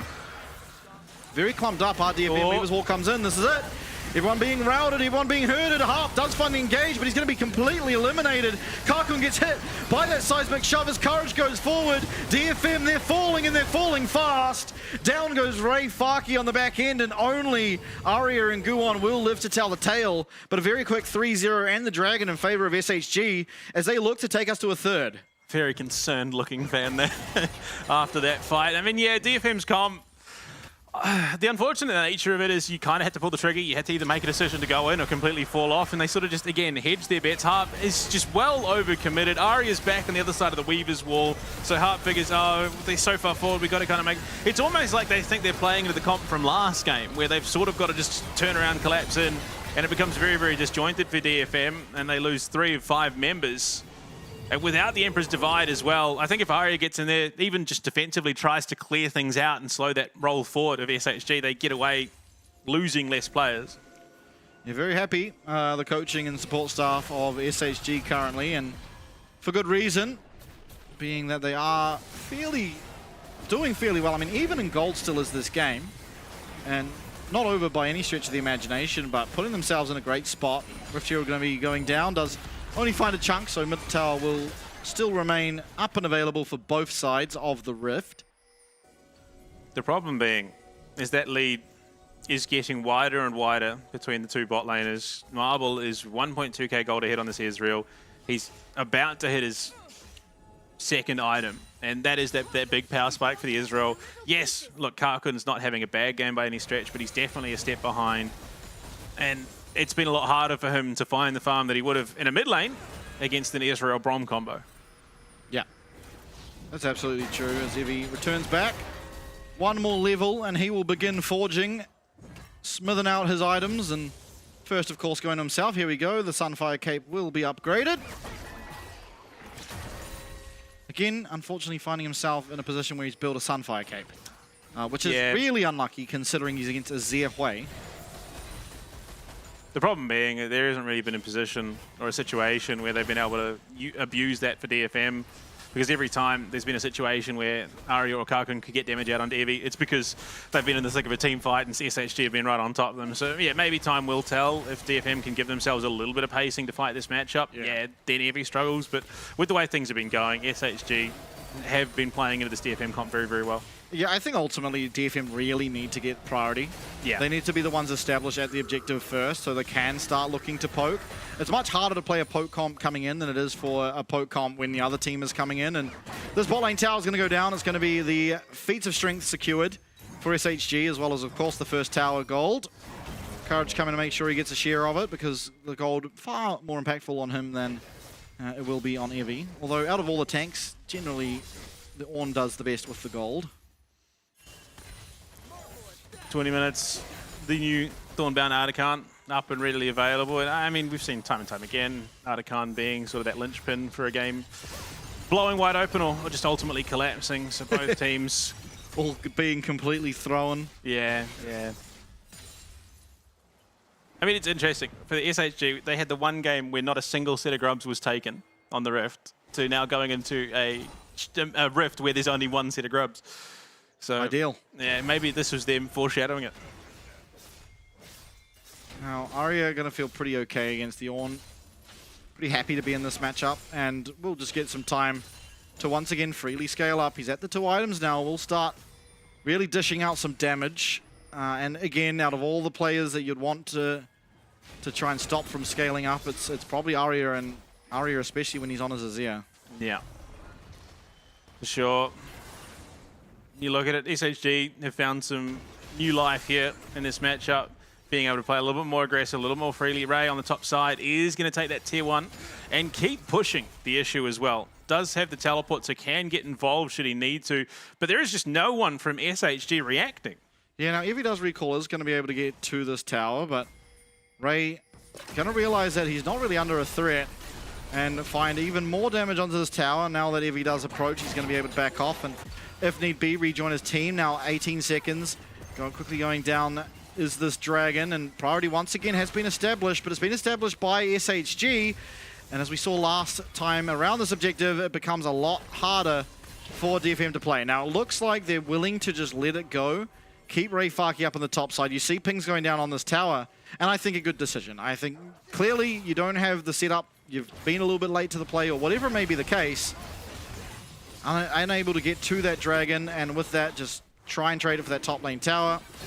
Although, in comes the Weaver's Wall, in comes the Ornn Horn, and in comes every piece of CC, and down goes DFM just like that. Aria and Ray Farkey this time being the 2 to survive. But by God, when SHG pull the trigger, they pull it hard, they pull it well. Yeah, look, it's easy to fight someone when they're backed into a corner, and the Weaver's Wall does that so perfectly. It's a bit of a rough spot. Karkun has not found any sort of space to really put this way to work. SHG take that, they're going to look to take the Artican, and this is the way it should be taken. Get yourself a clean team fight, transition into objectives, you take the first. If you still think you got time, then you can take the Artican. And I think realistically, Ray, if I'm being honest, the best thing he could have done in that situation is just keep pushing top wave, get some damage onto the inhib tower. Yeah, at least he did pick himself up a large chunk of gold from the inner. But we'll take a look. I mean, the Weaver's Wall immediately pushed as soon as he goes off screen. Ornn Horn comes through, hits onto 2. The True Shot Barrage hits onto 3. And before it was even started, it was over. Yeah. Yeah, unfortunately, Hart, so busy trying to give Karkun the space he needs, ultimately gets caught out because of it, and it just transitions into 3. Guon feels like he needs to get in to try and give his bot laner some space. Ray's going to transition what was a losing fight for DFM into yet another tower. That's, what, 3 he's now taken in the space of about 5 minutes. Yeah, so feeling good is Ray. He's up 2.5k gold almost, but unfortunately the rest of the map can't say the same. Now, mid lane prior afforded to the side of DFM, but you see very quickly they are getting collapsed upon. The teleport coming through, Guon getting low. But seemingly navigating their way out of it. Evie actually committing the teleport to join his team means you see immediate pings down on their bot lane tower, and Ray Farki's headed straight back down there. This could very quickly turn into yet another tower, although Baron, 40 seconds away, he has more than enough time to do this and get to that objective. He does indeed. Big demolition proc there. But you can see SHG, we're trying to catch out Aria on the rotate up to catch this wave. Finally, Evie is now heading down, but it's too little too late. Another tier 2 goes the way of Ray Farki, and he's now 3k gold up on Evie. Yeah, I mean, he needs to just get this recall off, get his armor pen item online, and come join the rest of the team, because this Baron really can just go down in a matter of seconds for the side of SHG. DFM don't really have the tools that well to deal with it outside of having this Jace there. So I think very important, he gets his recall off, Shroud's Grudge picked up, and now he can join and make sure this Baron is safe. Problem being, Ornn, again, starting to hit those levels. Triforce now upgraded for Marble. He's going to be hitting that much harder. He's such a threat. DFM, it's just been, it's not even that it's necessarily been sloppy. It's just been these little errors in positioning and judgment. And SHG have just pounced upon it. So it's not like DFM are just completely throwing this game. Yeah, absolutely. Down will go the Vision, taken back for SHG. This mid lane tower might be going down. Aria teleports in. He's got to find his way out. Weaver's Wall coming through. That's the Ornn. It's on to Guwon, who gets the flash away, and maybe he's bought enough time. Karkun, though, gets hit once again by that knock-up, and Courage picks up one. Harp finds a 3-man, but he's just having to head the other way. Gang, yes, he's getting low, and Aria is unleashing, but he's knocked up. Oh no! Everything's gone wrong. That Emperor's Divide was so close, and Marble collects one. Taxation at its finest. True Shot Barrage is unfortunately between both upright posts. Great field goal, but Ray down on the bot side, he's going to crack the first inhib tower, and he's going to get the inhib potentially. I think that'd be an overstay. Does he? He's looking to do it. It's only Evie. He can get this. He might die eventually, possibly, but I mean, Evie can do nothing to stop this. Baron is going to be the trade, though. Yeah, so it's a Baron for the inhib, but I mean, not the worst, considering you are losing every single fight. You're still picking up. You have more towers on the side of DFM than SHG do, despite being so strong in these fights. Oh, that was so rough. Aria, the teleport. Yeah, he just panics there a little bit. Teleports into danger, has to get out. Harp tries to make a play. And then, yeah, Aria, he gets caught with the shifting sands, forced in, knocked up, tries, What happens with it? It just half of it just disappears and doesn't even hit Evie. Into the terrain, unfortunately. Oh. And yeah, what a snipe from Marble. Follows it up by a complete whiff with a True Shot Brush. Baron out. Picked up by SHG. They have 2 minutes to utilize that and hopefully can at least get 2 towers to even up that objective score. Still, Baron, the 1.5k gold ahead. Guwon walking very far forward. He has the ability to dodge a lot of damage if he needs to. He dodges the knock-up. He's going to go down. I mean, a display of mechanics nonetheless, but unfortunately, it does mean now you are without your jungler. Karkun trying to do what he can. Ray Farki, you see him still pushing. It's going to be a 3v5 if DFM are to defend this. Meanwhile, they should be able to pick up their inhib if they are able to. He does have the TP. One wave dealt with. Yeah, Evie's going to go straight back to respond, but both top laners have the teleport, so it will be matched if Ray does head back. They get themselves a tier 2 on the bot side. I don't know if Ray's going to have... He might just have the damage to get this tower, and he will. Yeah, gets the tower. Now looking for a trade onto Evie, and he might just be winning this. He's actually not. He's going to take a very low good knockback. Has to dodge the Q. Is he going to be able to hit his flash? He should be fine. Does flash over the wall. Blast cone as well. That, though, is a third dragon now online for the side of SHG. SHG fourth, it's the Soul. Yeah. Still, I mean, for DFM, if they win one fight cleanly, they end the game. That's the position we're in. They are behind. They should have no right ever winning a fight. But one person on SHG getting caught out means that DFM could very realistically just end the game. I mean, the crazy thing is, with Super Minions marching down that bot lane wave, it doesn't even have to be a good fight, so long as they can stall SHG responding. Ray could, in theory, it's not something that we've seen for a number of years, but could teleport down and it could turn into a bit of a brace race. For sure. So, I mean, I don't think you need to. Look at how strong this Jason's. Jason has the most gold in the game. He's the only person in this game on 4 items. He is really, really scary. Now, while, you know, you go up 1v1 against the Ornn, and the Ornn is kind of a ridiculous champion that assassinates you, he doesn't win that necessarily. But in terms of a team fight and his damage output, it should just be the highest in this game. You can see SHG are looking to force the issue here, and Ray does have space. That wave is just streaking down the bot side. Weaver's wall, and this could be the tower going down, sure, but can you find the fight off the back of it? Karkun locked up, does not have flash. He's going to be going down, but what can you find off the back end? Nothing for the time being for DFM. Still in will go Evie. He's stunned up. He's getting taken down. There's a lot of damage still on this DFM side. Health bar's low, but the Baron is gone, and I think they have successfully defended. All they need to do is hold. Look at that wave. It's just marching in towards the towers, and you can see DFM want to hold SHG off recalling for as long as possible. If they can do that, there is a real chance that... Oh my god, he lives. He gets the crash down. Quick hands. Means that he isn't taken out.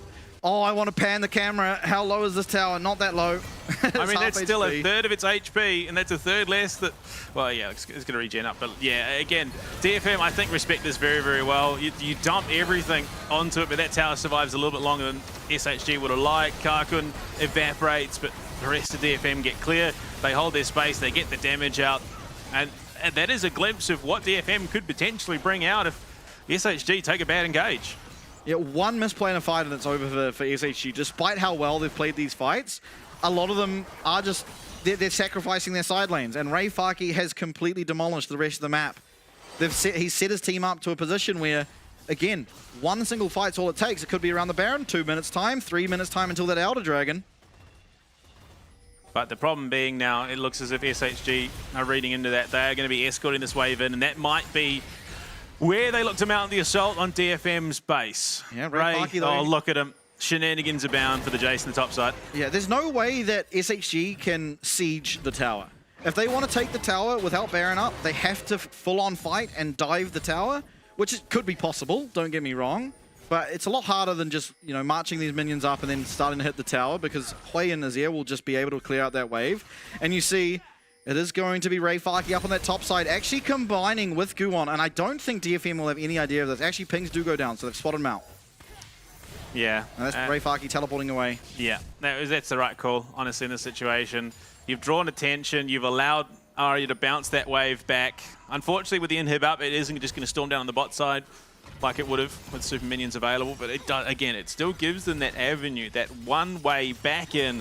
If they can control that wave tempo a little bit, and Ray's going to be heading straight there, they could find themselves even a half-decent fight. Suddenly Ray's in, looking to shove that wave in and potentially steal the game. Yeah, now, oh my lord, Karkun losing half his ouch, and Evie decides that's when to pull the trigger. Teleport coming through. Arya might be in a hell of a position. Fate running away, the flash, the Emperor's Divide. Can Arya create the distance? He has those Infernal Cinders. Oh no, he's gone down, and that's the majority of your team fight damage gone. Guwon flashes away, but the seismic shove is fantastic, and SHG might have just done enough to get this one across the line as 3 members of DFM are down. 5v2 to try and defend. Oh, Ray, he tried to make something happen there. Oh, no. Oh, Lord. Poor Karkun. And we've seen out of all the champs that Marvel's played this split so far, his Israel has always been the best. That's game, unfortunately. Respawn time is too long. It's Ray alone. He's still not back just yet. And you could see the game plan there, the avenue back in, but a poor fight. A brilliant engage from SHG. Their comp just does so much from distance. And now DFM are going to drop like an absolute sack of spuds here. 16-3 in game 2 after the phenomenal showing in game 1. We're going to a game 3. Yeah, absolutely. Well played this game by SHG. Admittedly, despite DFM finding themselves pretty far behind in this one, they did a fantastic job of playing the map and trying to find themselves an avenue back through, but unfortunately for them, DFM, it was SHG who every single team fight played it to perfection, didn't allow any mistakes to end that game in the wrong direction, and they do now take us to a third game. I mean, the Weaver's Wall, or, you know, Call of the Forge God combo was just so impossible for DFM to deal with. They cut off the route of escape, they followed up with just an insane stacking of CC onto multiple champions. And DFM backed into a corner. All they could do was fight. I mean, look, I'm not saying that Hui is a bad champion, but it definitely fell very, very flat in this bot lane. Yeah, no, I 100% agree. I think Karkun ultimately just too often was getting caught out of position. And admittedly, that is kind of by design. You're playing Hui into Talia and Ornn. If your flash is down, you're just getting hit by that Ornalt. There's not really too much you can do about that, and unfortunately time after time after time he was found, he was taken out, able to have almost zero impact in these fights, and it was left really on Aria to try and defend. He was the only one surviving the fights. He was able to, you know, put up some defense on his objectives while Rayfaki took the other side of the map. But I mean, this was really where the game broke completely open. It was both the mid and jungle, Aria and Guwon, getting caught out, not realizing maybe that Evie had already arrived to the play. And from here, really, SHG just never took the foot off the pedal. Yeah, it's just such a hard combo to deal with. If one form of CC lands, the rest are just going to follow right up afterwards. It was, I mean, Call of the Forge God, into the Shifting Sands, into Ornn just doing what Ornn does best, and then you pair it with just everything on top of that. It just goes so horrifically wrong. And SHG, to their credit, played this exactly the way they needed to outmaneuver this DFM roster. And Ray did a phenomenal job, despite everything, to control that map the way they did. There was a very real possibility. One good fight from DFM, they were going to take the full base of SHG off of a teleport, but it just never eventuated. SHG just executing so cleanly. Yeah, absolutely. And now thinking to the future, I have one concern for SHG, and I sort of touched on it at the very end of that, is that I think Marble has looked best on Israel by a large margin. It's now gone. I think he's been fairly, you know, to be a little harsh, lackluster on the other champs that he's been picking up. Phenomenal on the Israel, but you're now at game number 3, and this is arguably the most important sort of series of your split. What do you look towards, or how do you be that difference maker from that AD carry position that many others are in this game, which is just going to be so, so important? Because if you lose here, all but certain that you're not making it into the playoffs. Yeah, unfortunately, at this level of competition, you cannot afford to be a one-trick pony. Yeah. And it's definitely looking like he's that a little bit. But, I mean, there are still 80 carries in the pool. I mean, Tristan and Varus still going to be available. Ash still going to be available. Kalista potentially still going to be available, given that it was let through that draft in game 2. So there's definitely options available to him. It now comes down to execution. And, yeah, unfortunately for DFM, that is really going to shake the confidence a little bit. Yeah. Definitely so much momentum coming into this. They pick up the first blood. They navigate a massive tower dive on the bot side. I think a huge mistake by Karkun in taking that cleanse, because ultimately he didn't really do anything. He was getting knocked up and just eliminated anyway. So what's the point in the cleanse when you could have that teleport, have that higher tempo, just like Marble did on the other side of things. But that is game number 2 done and dusted. When we're back, game number 3, who will take the win? We'll find out very shortly. Always watch you, thought you never noticed me. Boy, how wrong it'd be.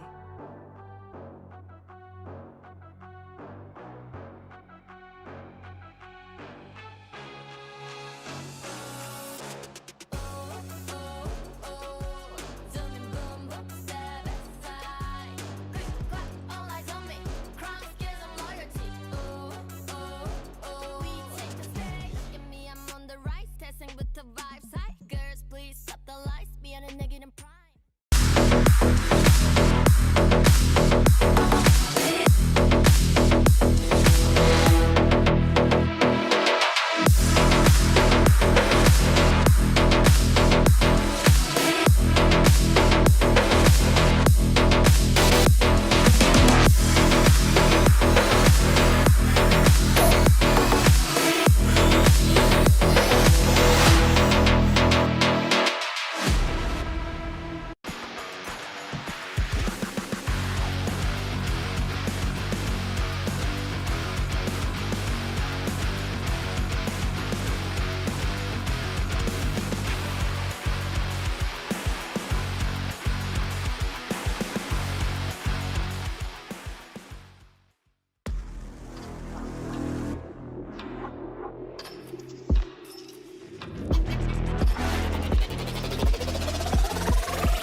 我们曾經強大，但在最關鍵時刻卻倒下了。Tụi mình đã đánh giá sai trận đấu. Giải đấu này khó hơn tụi mình nghĩ. 応援してこれるペンに報いたい。次はチャジャコで行く。This wasn't the goal. This was only the first step. Tụi mình đã làm cho mọi người nghi ngờ LCP và đó chỉ là nó bất ngờ hơn. やるべきことは分かってる。言い訳はしない。この勝負にかける。Tụi mình đã giáng một đòn chí mạng với team mạnh nhất. Giờ thì tụi mình sẽ hạ gục họ. 从没人看好到谁都不该小看鲁蛇。不，我们是那支势不可挡的队伍。我们掌握了战局，但却让他溜走。这种事不会再发生了。这一次，我们会牢牢抓住。あとは結果で証明する。僕たちの本当の力を世界に見せる時が来た。Cả thế giới sẽ biết tụi mình là ai. Đã đến lúc vươn tầm thế giới. Tụi mình luôn có niềm tin rằng mình có thực lực. Bây giờ là lúc chúng mình bung hết sức. 勝つために必要なものは全て僕たちの中にある。 Đẩy đối thủ tới giới hạn là chưa đủ. Lần này tụi mình sẽ bứt phá vượt qua. The real battle starts now. It's time to prove you deserve our place. 曾经被看轻的我们，现在是让你们打鼾的存在。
And one more time, we will go DFM versus SHG, game number 3, all tied up. And this one's for all the marbles. Yeah, I mean, two comps that played very, very similarly for SHG. And unfortunately for them, the second one was the better because realistically, the comp just gave DFM no other option. That Weaver's Wall cuts off the route of escape. Ornn follows it up. Whereas the first one, you're relying on Evie to land where he needs to knock up multiple members, lock them all down. And unfortunately, they just weren't able to follow up on there. Coming into game 3, though, 20 champions out of the pool, so we are going to have to change things up. But, I mean, SHG, it is inarguable. They've drafted almost identical strategies in their comps in games 1 and 2. I think they're going to struggle to find something that sticks game 3 as well. Yeah, I'm worried. I'm worried about Kakun a little bit because it seems like while certainly he's playing better than Split 1, there seems to be a bit of a depth of champion pool issue where the Hui comes out, and I guess in theory I don't mind the Hui, but against that comp it's very difficult to... Yeah. It's not going to get sort of the leads against Israel that it might against some other AD carries ultimately. I mean, in a 1v1 lane it does fine, but when there's 2, again, it's just that extra thing to worry about. you're going to be looking at... Bot lane is a little bit more heavily contested when, you know, you're both looking for that opening. You're looking to try and get that advantage, even if it is just in CS. And Wei kind of struggles in that. Yeah, for sure. Now, again, you know, much can change. There's a lot that is taken away now. 20 champions ultimately will be another 6, so 26 before we see any champions picked up. And maybe that is going to help him, and sort of Marble's going to have some limitations as well, so it might not become that big of an issue. But I think we need to see a bit of a step up from Arya, ultimately. Yeah. And while it seems unfair, because I think out of everyone, himself and Ray Faki played very valiantly in that game, if he was playing like last split Arya, would have probably been able to get that one across the line, it feels like. Because he was farming up, he was finding his items, he wasn't dying, he was getting the XP, but it just never felt like enough. He never found his angle, he never found one single high play, like a highlight play that we're kind of used to at this point from him. Yeah, I mean, again, it's a bit of an unfortunate situation where he was the star, he was the showmaker for the DFM roster in split 1. This time around, the rest of the team step up, and arguably the entire strategy's changed where he's playing more cohesively as a team member. But going into it, DFM have blue side Yorick, Sejuani, and Victor banned out. SHG respond with the Varus, Nocturne, and Lilia. They don't want going having that, but Ray immediately gets the Rumble, and this is a very, very dangerous champion in his hands. Yeah, so, I mean, I'm expecting now Evie to pick Galio. What do you follow up around it, is my question. Because for Evie, that is the natural pickup. He kind of has been preferring his tanks. It's a good tank into the Rumble specifically. The other option typically and historically has been the Cassante, but I think Cassante currently not that strong of a champ, especially not compared to before. It's going to be the Skarner. So now I really hope that Kakun doesn't pick Jhin, but we'll see. I mean, Gwen is available. Probably not going to have the best time into a Rumble, but definitely something that could be problematic, but it's going to be the Ambassador instead. So looking past the Rumble, it's likely another target in DFM's comp. I think it carries on that trend of looking to punch down a little bit on the Kakun, knowing he's the weakest of the links at this DFM roster, which is saying something because it's still looking like a very, very strong roster. Oh, he does it. Yeah. No, but at least it's not a tank top. It's a bruiser top, so it's a little better than what it could have been, but it's still just... You're realistically going to be mainly hitting the Skarner. I don't really care what the other champs here for SHG are. You're realistically going to be hitting a Skarner and a support, which is most likely an engaged support. Yeah, something along the lines of a Nautilus. Yeah. Or a Leona, which would probably be worst case scenario, I think, in this situation. Yeah, I think you have to ban Leona if it's not just picked here. I don't see any real reason for SHG not to just lock in Leona before this ban phase comes through, because ultimately they can lock it in, ban 2 supports, and they can feel pretty damn happy with themselves. Still, I mean, DFM can ban 2 AD carries as well. Okay, so they go the Aurora mid. Now, do you look to ban supports? Because you don't have a support. I think SHG should just be banning mids, and I think DFM should be banning AD carries. Yeah. I mean, realistically, from Marble, yeah, look, there's still plenty up and available in the pool. You want to make this lane as uncomfortable as possible for Kakun. If you shut Harp down, that's what happens. But they're going to take away the Orianna from Arya. They don't want to deal with the Wukong Orianna combo, which, again, to be fair, very, very scary. Being able to jump around with that command shockwave on your back on top of a Cyclone is all the setup that Kakun will likely need to get the curtain call off and just rip and tear. Ashe taken away from Marble, which, again, surprised that we have seen it make it this far into the Fearless draft and ultimately copping a ban. Yeah. Now, another mid laner trying to dig deep in thought here, but can't really come up with anything. Okay, Pike. So taking that away from Harp. He did play one Pike game. I wouldn't say it was up to the standard of Silong. No, but then to be fair, that bar is set pretty high by Silong. Yeah, exactly. So not necessarily the biggest critique, that is, but definitely not sure if it's entirely worth the ban there. I think there's probably going to be supports that are going to be a little bit more problematic. Now this should realistically just be another 80 carry. Yeah. Corki it is. So Tristan is up. Yeah. Should probably be a Tristana pick here, I would dare imagine. Yeah, I mean, it would make the most sense, I think, with what's available. Just in terms of everything else, they get outranged and struggle a little bit into the Jhin. But it's going to be a Zeri. I was thinking so maybe, Zeri, but I don't know if it's the greatest of opportunities.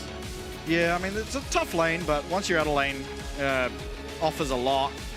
Should be paired with an Enchanter, either the Lulu or the Yuumi. I like the Lulu personally. I think the champion just offers more than Yuumi. I mean, with a Skarner as well, the Wild Growth is just going to be an absolute stellar ability. Ooh, okay. This has made bot lane a lot more volatile. So getting that Elise, it's going to be a lot harder now for the Zeri. Kind of can't win trades. You just blatantly can't. Elise walks up, presses Q, and good luck in esports. Oh. Okay, that's a Sylas with no real Sylas ults. Public execution, though. I mean, look, yeah, it's not the perfect game for a Sylas here, but I mean, if Arya, you talked about wanting a playmaker champion. Yeah, he really can. He can run rampant, and it is now going to force SHG to double think. If they do opt to the Lulu, do they really want the Wild Growth? And it is going to be picked up. Yeah, I think the Wild Growth is fine. Sylas ultimately doesn't get the most value out of the Wild Growth. It's nothing like an Alistair ult, right? No. It's still going to be perfectly fine. And will you even really want the Lulu ult? I think the best ult here might just be the Aurora. Yeah, in this game. for sure. Then likely public execution. I think maybe it's Zeri ult second. While you don't gain a lot from the passive part, you do. It does a lot. It has a really, really crazy AP scaling. Yeah. I'm not sure. I think ultimately the Sylas ults this game aren't that great, so it doesn't really matter what you take second. I think it's definitely secondary to what he's looking to do. It's more just the amount of playmaking that a Sylas gives him, and just the real, very real damage threat that he then becomes. I rate it, I do. I think DFM, they've got a good comp. They can definitely win this, but we've seen Zeri spiral out of control in the past and what they can do in Marvel. Look, we've questioned what he plays outside of the Ezreal well, and I mean, Zeri has that playmaking potential. If he's a good Zeri, which I have no doubt that he's capable of playing, this could be a very, very, very scary game for Kakun. Yeah, what sort of shows you how good at Zeri and Ezreal someone is when they know their limits to when they can just literally go in almost face tanking 5. If you remember sort of Doggo the Doggo factor, yeah. Doggo and Betty both were really good at knowing when they're able to E just into the middle of a team and almost execute someone just immediately, right? That shows you how proficient someone is on Zeri because they know their limits. We haven't seen a Zeri game out of Marble, at least for a couple of years, from my memory anyway. So it'll be very interesting to see how proficient he is on this champ. Again, as you said, no doubt he's good at it. He's good at the game in general, so he's going to be good at most champs he picks. But certainly not really a champ that you'd imagine he has a huge amount of reps on. And this might just be the call they need. And unfortunately, Marble's going to scout it out immediately. But if DFM had found an opening pick to start the game, that gives them so much momentum. But if nothing else, they're going to get that vision in the jungle, try and lock down the path and give Guan as much of an advantage to impact the map as possible. Evie is going to match it here, more than likely with a ward of his own. So it will be information traded. Yeah. Ultimately, a trade of information that benefits DFM more. This just gives Harp complete freedom of the lane. As you see, not really a lot that Lulu Zeri can do against Jhin Elise at this stage. And won't be for a while. If the Deadly Flourish connects as well, I mean, just the sheer amount of damage coming out of a Jhin and Elise, more than likely, whoever gets caught is dead. Unfortunately, the bouncing grenade goes towards the minions. Still managed to find his auto attack. I mean, that's just set up damage. He starts so far for Harp, which is interesting. Maybe... I'm not sure why he started E. They were looking to catch someone out level 1. Yeah, that was the game plan. But generally, you don't level anything until it's going to happen. No, they were just definitely looking to be proactive there at the start of the game. They wanted to get that early advantage and going for the cocoon, making sure that if they do find that opening, they can get it done. Or at least bait out a flash. I think that was ultimately the game plan. They're clearly not suffering with the E start. No, it is ultimately just still a Jhin and Elise. Gang doing what he can with that little lance to try and trade back. Yeah, I mean, again, we've seen Jhin's. We haven't really seen a great Jhin game, and now Fate going to be targeted. Smack him. There we go. Yeah, I mean, well, not an amazing trade. Certainly alleviates a good amount of pressure from Arya. Yeah, I mean, into that melee versus range matchup, you always want to provide those openings as a jungler. Speaking of, it's a melee matchup with Evie and Ray. Equally traded for the most part. Yeah, you've been doing a great job so far. Navigating through this lane and trading well into what is a pretty ridiculous lane bully in the Rumble. Yeah, I mean, Rumble's 1v1 potential is kind of nuts going into the later stages of the game. But SHG get themselves a little bit of an XP lead as that wave crashed into the tower. Deadly Flourish used to get the minion, or the cannon minion. Oh dear. Oh my lord, the trade onto Gang. He's going to use that heal. I mean, ultimately, not the biggest deal. It means the trade is not so bad for him. But still, has to be careful. Problem being, it's Skarner. Jump over the wall, things get very, very scary. Encourage. Going to be spotted out, but I think the ward down is all he really wanted in that situation. Just a bit of extra information on Gohan's positioning. He's just going to back himself off. Yeah, I mean, Drake's still a minute away. Get himself reset down on the bot side. Oh, my lord, Arya connecting with that chain there, but unfortunately it might not be what he wants. Has to flash, and my lord, Fate. Dealing a ridiculous amount of damage. Gohan on the meanwhile, just the same, doing the same, but the opposite direction. Arya going to be able to come back in, clear up the last of those minions, gets himself... Oh, dear. Oh, dear. Gang does get that flash away, but Harp's going to be able to follow with that repel, and that, ladies and gentlemen, is, I believe, the third game in a row, oh no, second game in a row now that DFM have claimed First Blood.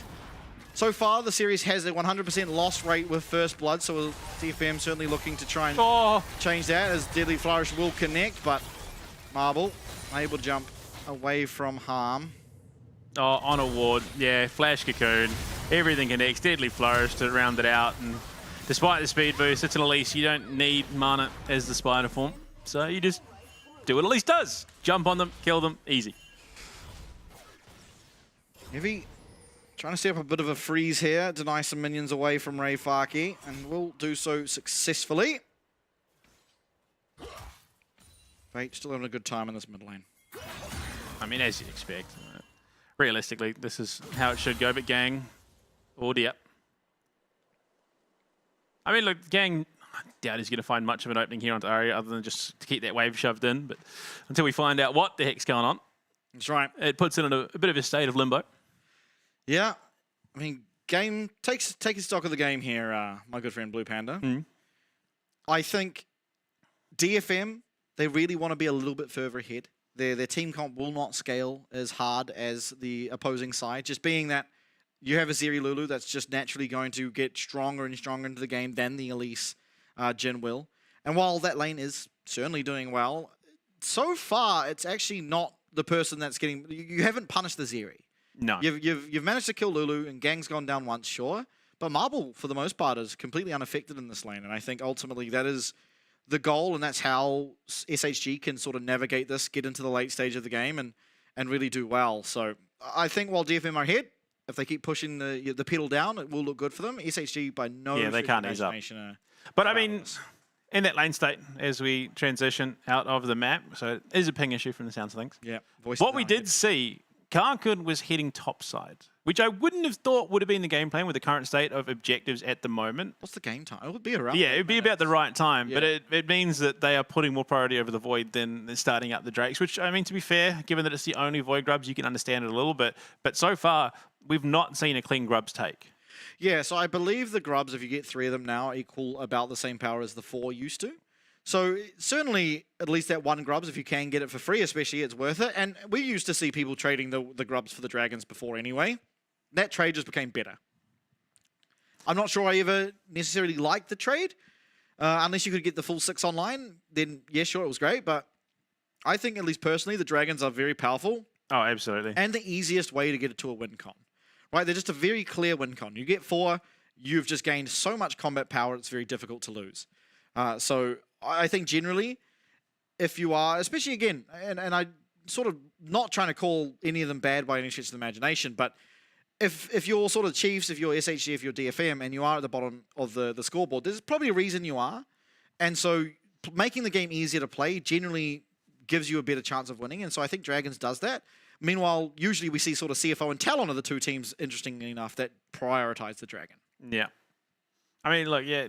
But the thing is, there is no need to really handshake the 2 objectives anymore. You can conceivably start up the Drake, then look to transition over to the top side. We've seen it a couple of times now already in our first 2 games of the day. So it's yeah, again, I think it's still we're in a bit of a learning period coming into the new patch. Teams are trying to figure out the pacing of the new Rift and how to do things from there. I mean, yes, look, they've had a bit of time to get used to it, but it's not a heck of a lot. Yeah.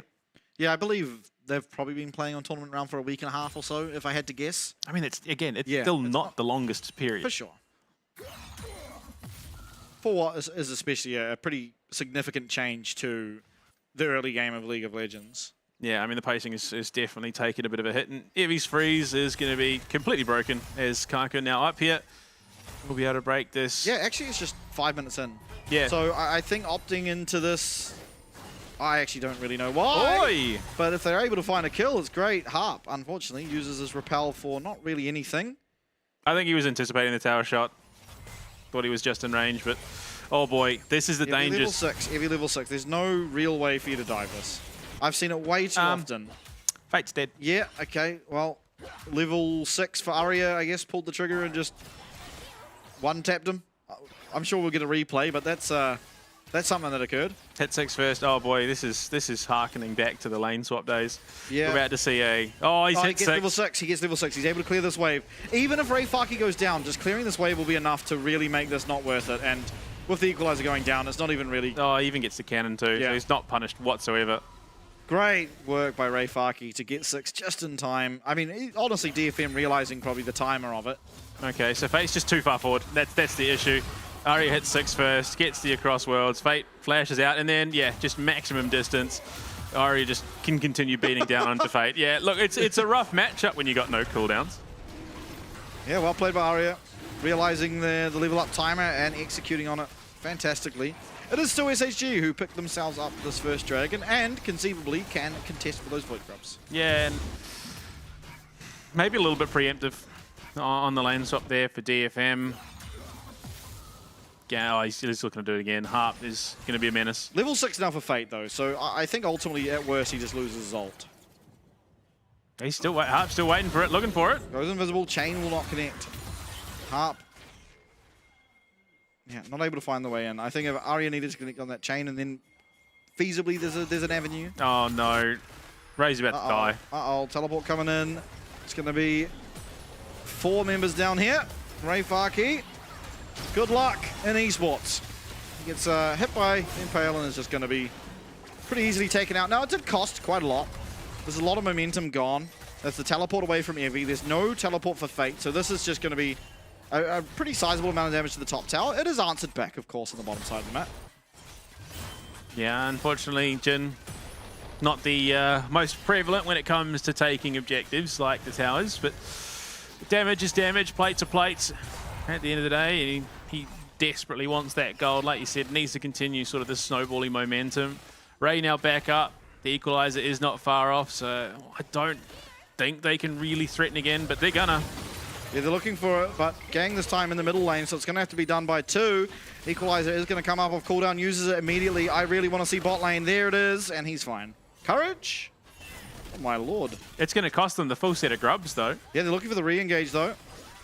There's no answer. Arya, no teleport. There's no one that can get down here. Wukong doing the grubs. Both bot laners on that top tower, so Rayfaki has his work cut out for him. 4 members now as Gang approaches. He's going to be able to tank up this tower pretty easily for his team.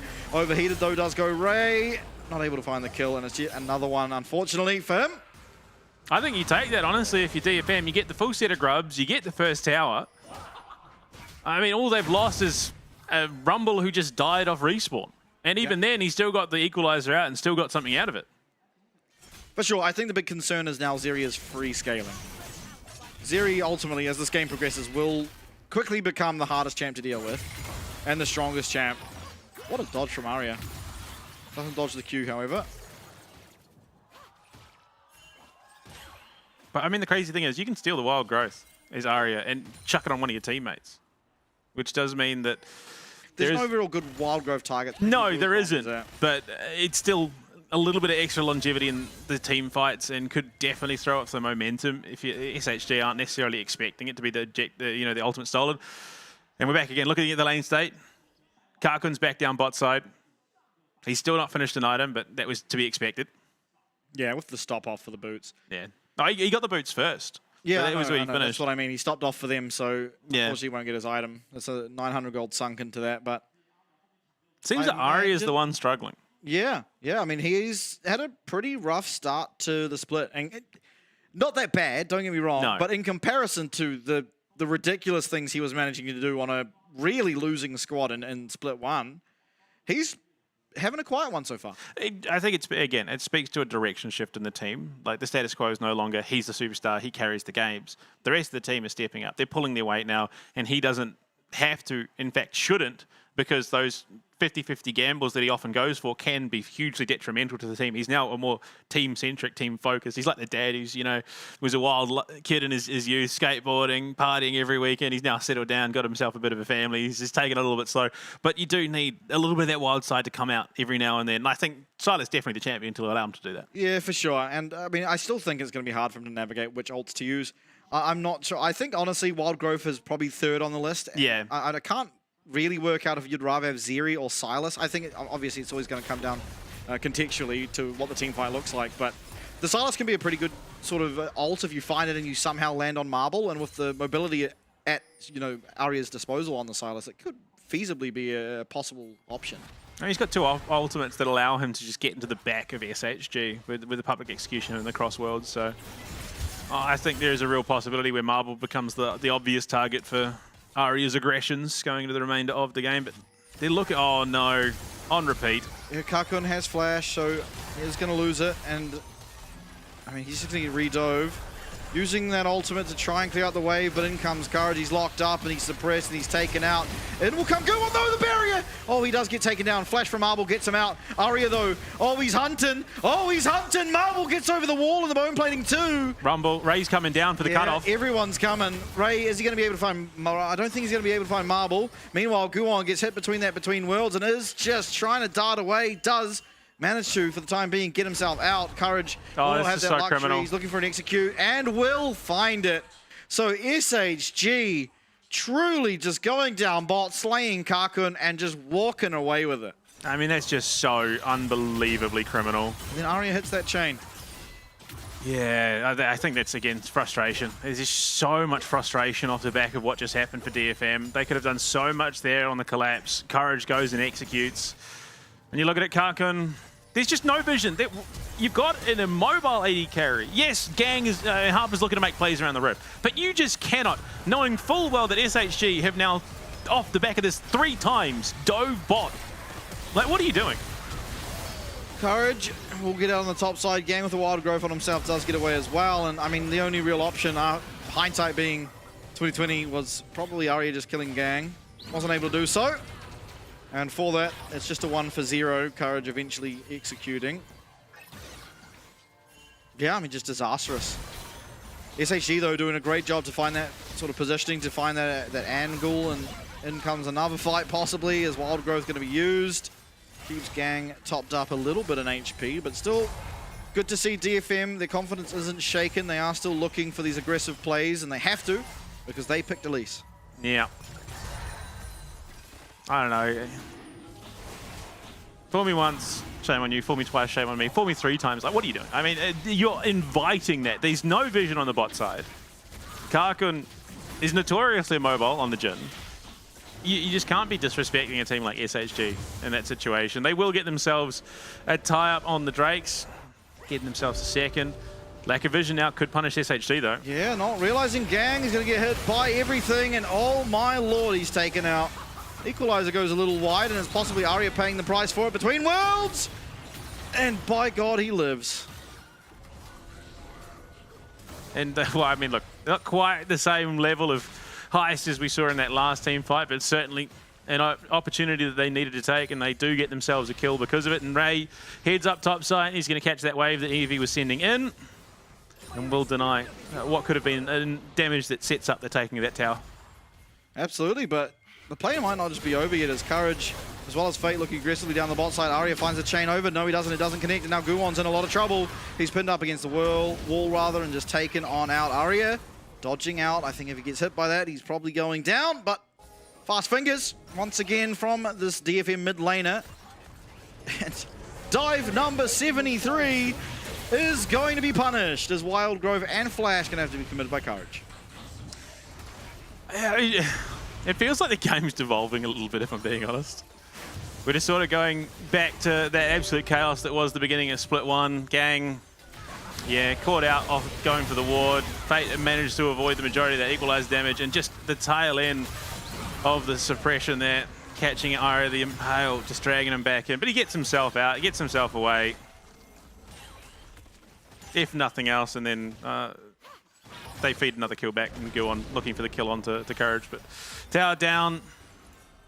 Again, this game has been a bit odd, given that what we've become used to seeing over weeks 1 and 2. Things have definitely shifted a little bit, and it's catching me a bit off guard. Yeah, a bit of uncertainty around the objectives, I'd imagine, and you kind of saw what felt to me like a rotation you would have seen last patch come out early. It's just the pacing is like off, and yeah. It's like going from 4-4 to like 6-8, and you're like, it still works, but it's not the same. Absolutely. Now,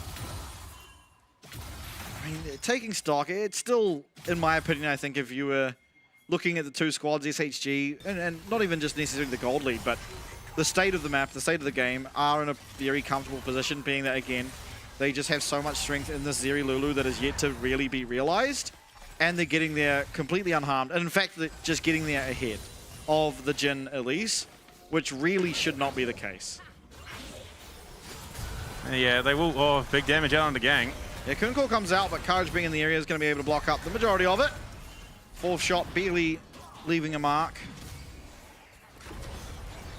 Oh, Harp. He does have the repel, is locked down onto Courage, no flash. I mean, Skarner's taken out, nice and pale, found by him, and eventually is found by Harp, who's still seemingly navigating out of this. The Between Worlds is great. A lot of damage. Arya 1 HP, does flash away. Harp and Ray. Oh, no! And oh my god, Evie, is he answered back? Oh, the shield, oh my god! The support is there. They do answer back, it's a 1-for-1, but blinking health bars across the rift for DFM. So SHG get away with it once more and come out trumps. Congratulations, Harp. You played yourself. Thought he was the one making the play, but it was actually Evie, unfortunately.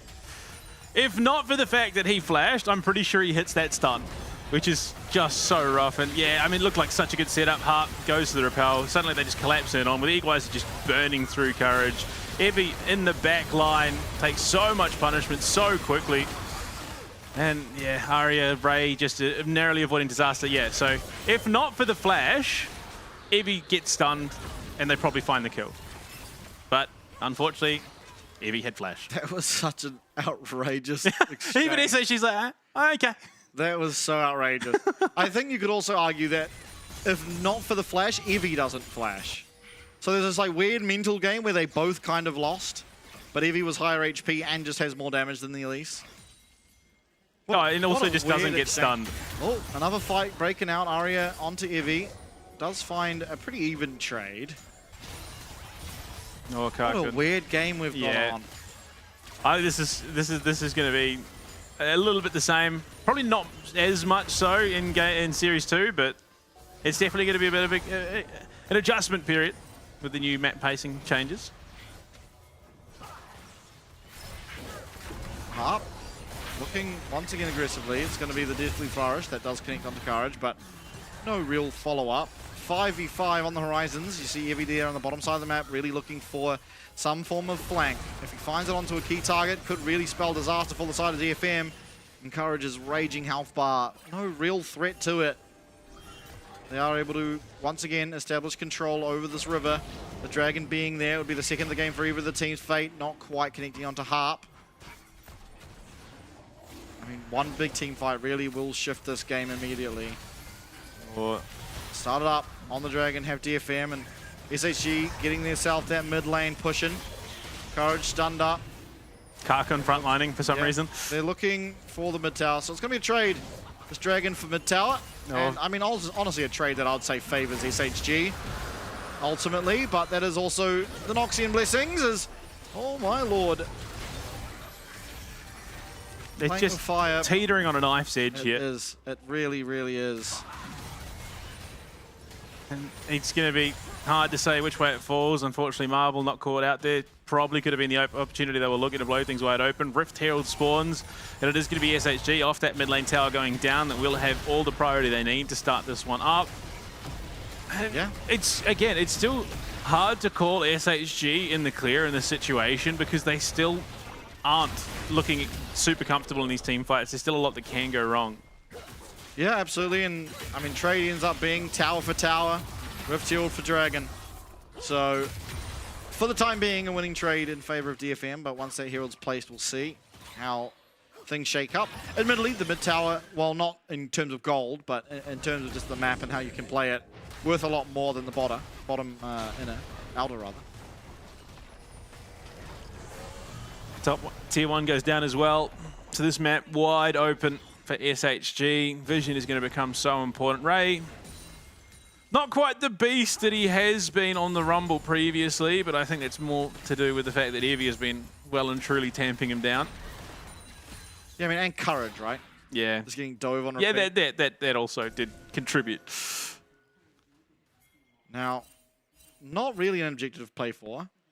The Otacon up, but like, we're not really looking for a fight around the Otacon, or a fight around a different objective that then spreads the Otacon. So realistically, we shouldn't see too much action for the next 3 or so minutes. They do spot gang. That could have been getting a bit overconfident there, pulling the trigger, but smartly backs himself away. I mean, as well, Courage has been playing so well out of the jungle. Identifying the weak side of that early lane swap out of DFM and punishing Rayfaki heavily. Oh boy. Oh boy. Trouble, misses the cocoon. Ultimately managing to not take the most amount of damage really. There's no reason to fight. Oh my god, he finds it, but it's turned around the wall group, and the crash down is Marvel trying to find the damage. It's going to be Evie going down first, but keep your eyes on the series. He marches forward. Kakun loses his flash. Oh my god, I've never once in my life seen that, but Arya, you tried, pal, but it wasn't enough. Buffering the impale perfectly there. Unfortunately, not finding the kill that they needed in that situation. Yes, they get Evie, but off the back of that SHG, that's all they need to start this up. No Wukong available for DFM, no Rumble, which are your biggest threats, I think, in an Otacon take. Unfortunately, no Curtain Call either. So it should be all but for free. Marvel, we questioned it. What does he play when Israel is not available? Is he really just a one trick? But no, he's looking very, very clean on this area right now. Yeah, that's going to be another Otacon secured for the side of SHG. Second in a row now. They're able to get the last one across the line. And they're looking pretty poised to do it once more. I mean, just check out Arya. I didn't even know this was a thing. That is insane. Yeah. Unfortunately, though, the wild growth keeps Marvel happy and healthy. Literally full HP. Yeah. Just the comp does not have enough in the kit to follow up on him, and Guon commits in. It's a bit of an odd comp. They want to go in. Karkin wants to play back, but he's just too close. They can't lay out the damage. Yeah. I think this Jin champ kind of sucks this game. It's really good if you can pair it with stuff like Zyra, some other DPS, and Rumble's one of them, but 2025, it has not impressed me. Like, I don't even know if we've seen a Jin win in 2025. I mean, yeah, okay, he's the exception, but when that's the one exception, it's arguably the best AD carry in this competition. Kakun getting engaged upon, but Marvel now being turned away from. It's a nice stop from the engage here from Courage, and the Impale's even better. In comes two between worlds. I don't know which world we're between, but it's Marvel. Maybe it's just all Marvel. It always has been and always will as he gets two. Evie cleans up one more, and Kakun now left limping back to his base. Another huge fight win for SHG. And while they lose game number one, they're looking to clean it up and take the series 2-1. And the Rift Herald being there as well. They're going to drive it straight into that mid-inner. Marvel will finish it off. And Harp, moments away from death. Does land the cocoon this time around, but can he get out if he's on the hunt? Yeah, look, but it doesn't matter. That's your inhib tower going down as well. This Jin has just... Oh, look, I'm sorry. Karkin's not a bad player, but this Jin is doing nothing for DFM. Yeah, I mean, Marvel just pulls the trigger. Look at the damage. Yeah, Karkin clears that space, but now the rest of the team is left in such a rough position. Courage, admittedly, at least in my opinion, sort of MVP of that fight. Just as Aria uses that between worlds, it's perfect for him to get there onto the back line, onto Marble. He's hit with that Impale, and he is just completely removed from the equation. And so once again, I mean, Courage really having a lot of highlights throughout this series. I mean, if I'm being honest, Harp is the carry in the bot lane at the moment. Like, he's doing all the damage, and we're gonna see the damage charts at the end of the game. And it's just not even going to be comparable between the Elise and the Jhin right now. And surprisingly, only the second Drake for SHG, but they've taken a stranglehold on this game, and from here on out, it should just be lights out for DFM, barring some miracle team fight out of them.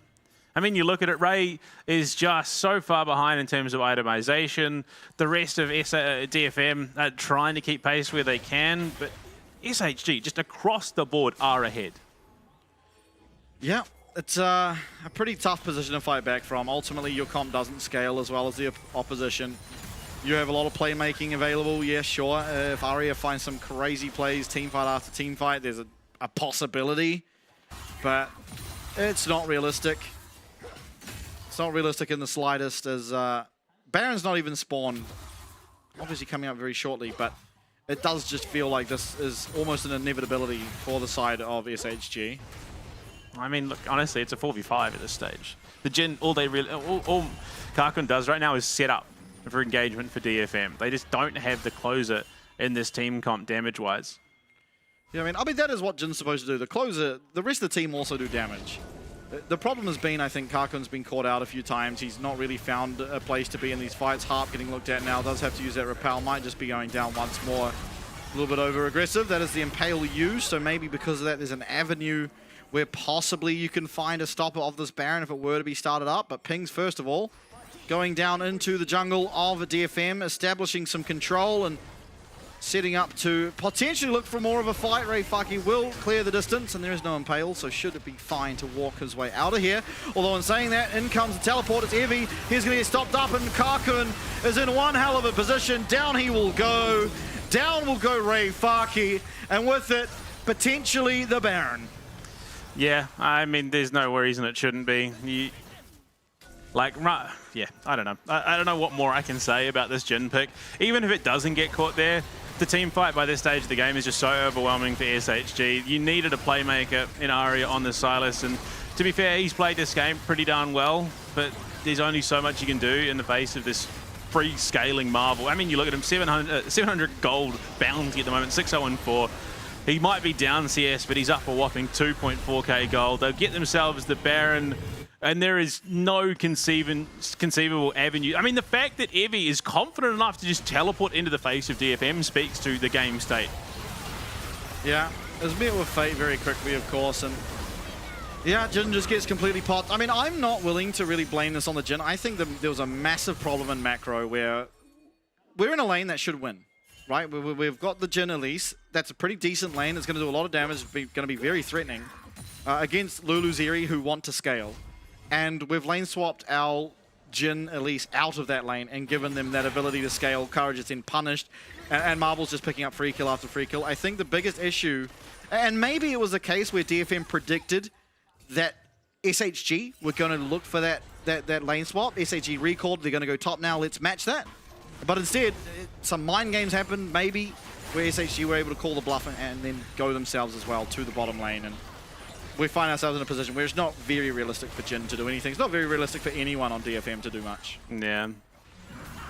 I don't know. It's just teams keep forcing it. It keeps just not playing out at all in any meaningful way. So, I mean, you got to wonder if there are other picks that might be a little bit more viable than Jhin, at least in the current state of the game. Whatever the case may be, SHG. Yeah, I mean, to be fair, yeah. Still not a greatly comfortable comp to play into for Kalista either, but at this stage, DFM, that quietly into the night is rapidly approaching. They will get the stun under Courage, but there's no follow-up. He's just so tanky. Yeah, mid lane minions are coming in. Going to be escorted there by Evie as the bot lane tower looks to be taken out in a very, very short matter of time. Maybe the last stand now being put up by DFM as in comes the curtain call and Fate. Yes, he gets low, but he dashes on out of there. Nice suppress from Aria. Have they found the potential fight? No, the flash away from Marvel. He's got the wild growth. He's got the health bar. He's melting away at DFM. Look at all the blinking halves. Look at them. There's one kill found. It's DFM who strike first, but if he comes in, if he's going to be able to fight someone, surely. Oh my God, DFM. It's a 2 for 0. Everyone's on 1 HP, and Jin is sprinting into the team of SHG. One more auto attack, the 4th shot will do it. It's a shutdown. Aria back on the map. Marvel in no man's land. The hell has this happened? DFM find a 4 for 0. I was waiting for us to revisit the standard rule in LCP. Never underestimate a team's capabilities to throw a lead. And look, it's not done by any stretch of the imagination, but SHG well overcommit. They had DFM in a chokehold. They had every right to win this game, and then they throw a big fight like that. Karkun gets a bit of gold. Aria gets a massive shutdown onto Marvel. They will set themselves up for Soul Point. We've talked about it. Dragons are continuously being this win condition for teams. This might be the bailout that DFM have needed. And we wanted some playmaking out Aria. Well, what better than finding the 2-man impale on top of an equalizer? We'll take a look at it here. Fight starts off, I believe it's Fate who actually uses ultimate first. There, finds it onto Harp. Harp repels pretty much all of the Aurora damage. Down comes everything. Look at it, there's no way out. You have to go through that equalizer. Marvel has to go through it to get back to the fight. Everyone 1 HP here except for Karkun. He finds the kill first onto Gang. He's still full HP. He flashes away, but now Evie gets stunned under a tower and gets completely annihilated. That's another kill. Now it's SHG on the ropes. They're all low, they're getting slowed by red buff, and Karkun cleans up the kill onto Courage, while Aria teleports in, gets himself 1,000 gold off Marvel. And just like that, gold is coming back. It is still very much an SHG favored game. Look, all I'm saying is a team needs to qualify to the LCP called Hubris Esports. They win every game. I'm sorry. Like, it has just been the downfall of every team. Curtain call used to clear out the wave on the top side. But it is just going to be posturing around this tower. I'm not sure I have faith that somehow DFM could pull off that perfect kiting again. If DFM step out of line even just a little bit, and there you go. This time it's Aria once again pulling the trigger, but this is mainly used to clear out that wave, and it's going to put that Silas ult on a pretty small cooldown, all things considered, but no real avenue to fight as Ray Faki, unfortunately, he's on the duty of dealing with these mid waves.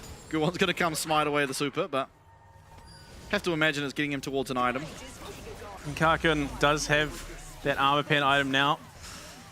Looking to just make things a little bit harder. But you look at a Marvel is nigh on full build right now.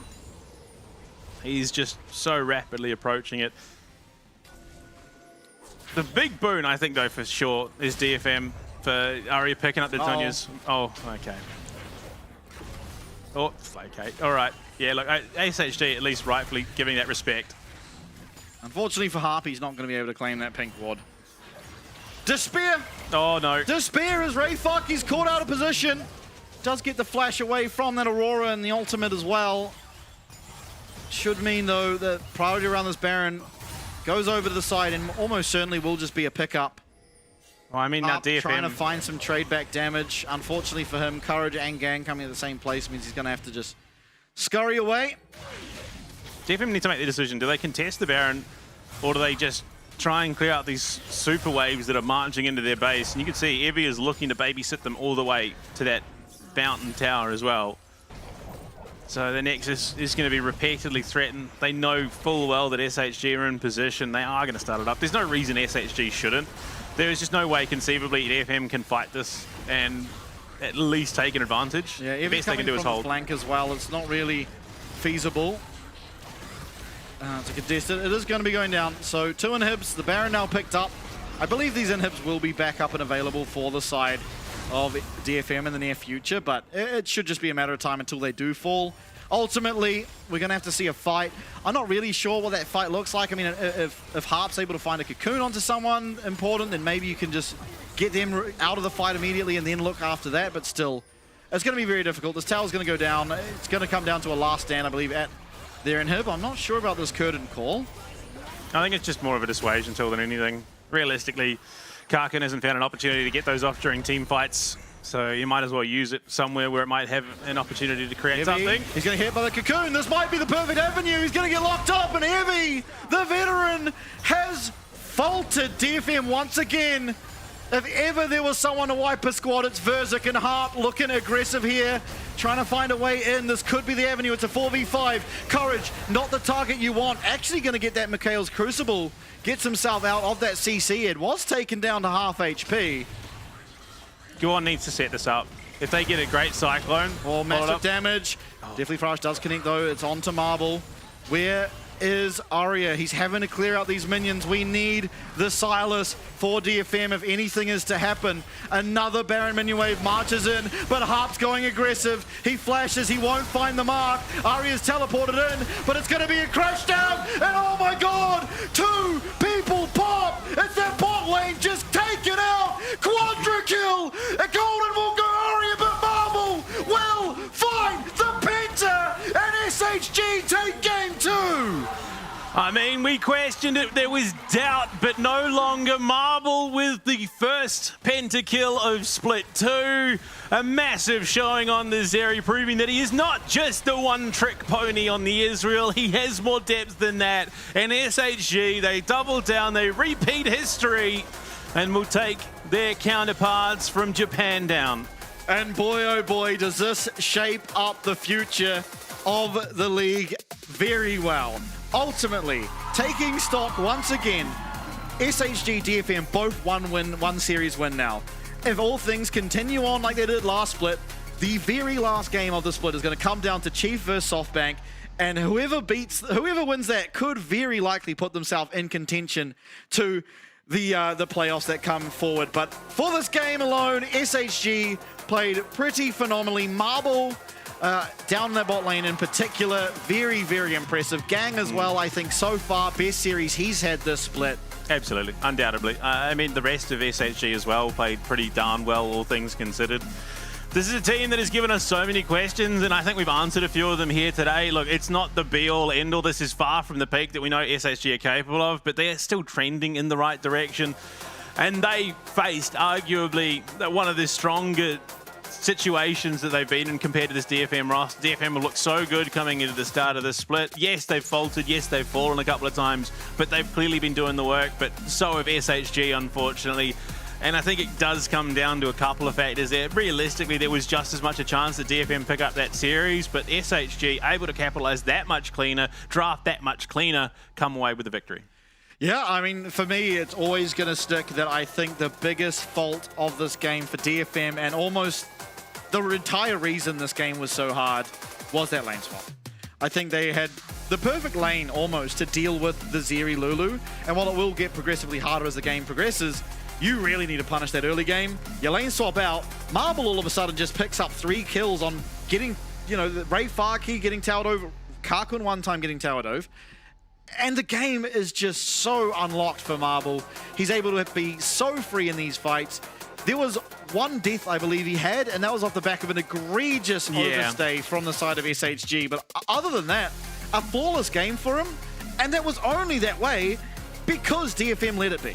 Yeah, they definitely hamstrung themselves a little bit in the matchup, and maybe speaks to confidence levels, I think, more than anything for DFM. I think it was just a misread. It was a horrendous misread. And they just didn't, and the game got 10 times harder, I'd say. Yeah, absolutely. And there it is. It was just, yeah. Just watch Karkun and Harp. Watch this. Yeah, bomb. Just pop. I mean, yeah, just given that much room to work with, I don't know. Ultimately, the fact that so much of the strife that DFM struggled there came down to a misread of a lane swap is a little bit soul-crushing, and yeah. 80% KP across the series. And nearly a third of the damage for the team as well. Understandably so, he played out of his mind. Yeah, I mean, question certainly answered. What's Marble's second pick after Israel? Well, it's starting to look like it should just be Zeri, because I think, admittedly, against weaker opponents that he's had in the first 2 weeks, has to be said, but that was his best performance. This entire year, this Zeri game was his best performance, partly because it was allowed to be, but nonetheless, you got to team fights, and he was playing out of his mind. He was playing, even if he was hit by any CC, it was also Gang playing well. He had the Mikhail's Crucible and was very quick on the trigger, able to get him out of any sort of harm. And this, remember, is how the game started. It was a good play from DFM's bot lane. This is what's supposed to happen and continue to happen. After that, lane swap top, disaster. Yeah, I mean, it's a pretty spectacular misread, honestly. And Arya, again, we wanted that show-making capabilities, and he does that, gets a solo kill in the mid lane. Oh, he gets some moments. Yeah, I mean, again, DFM found so many moments, but they then ultimately fall flat for some really questionable decision-making. I mean, you look at it here, DFM should get away in free, and again, another fight here in the mid lane. Oh, this was so sick. Yeah, I mean, this was brilliant buffering, but they just have no kill threat onto Marble there, unfortunately, and as soon as it turns, it is everything going SHG's way. Yeah, look, definitely felt like there was a little bit lacking in the DFM comp, honestly. Yeah, it did. I mean, yeah. Unfortunately, just Marble given so much free time makes this pretty hard. Yeah. There's no real lockdown for the Zeri. You can get a knock-up onto him through the Wukong, but... On top of the fact that Ray was just completely gutted that game. Like, if he has a better game, yeah, suddenly you look at a fight like that, Marble is just getting chewed through, and yeah, again, by this stage, it just speaks to the confidence of Evie that he can go that deep and they can still take that fight. Playing a bit of sheep herder and they're just getting herded into an ambassador. And fortunately, they then take that and do what we're about to see now, which is just completely overstep the mark here. I mean, the blinking health bars, I can see why.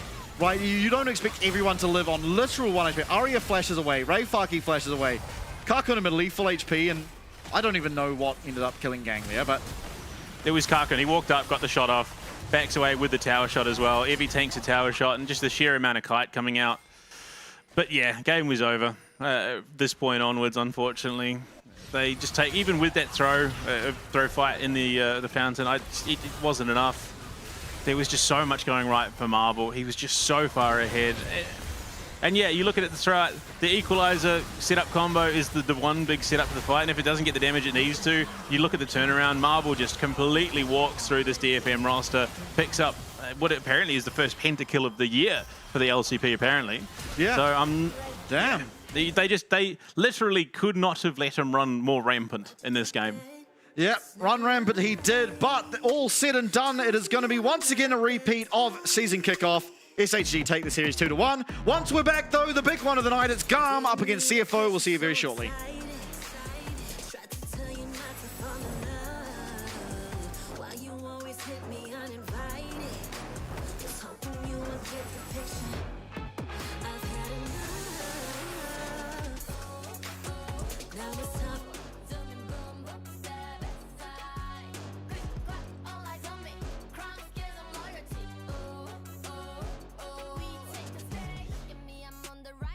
With the vibes, hi girls, please stop the light.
我们曾经强大，但在最关键时刻却倒下了。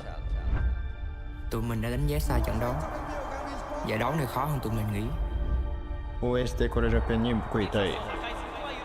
次はチャジャコで行く。This wasn't the goal.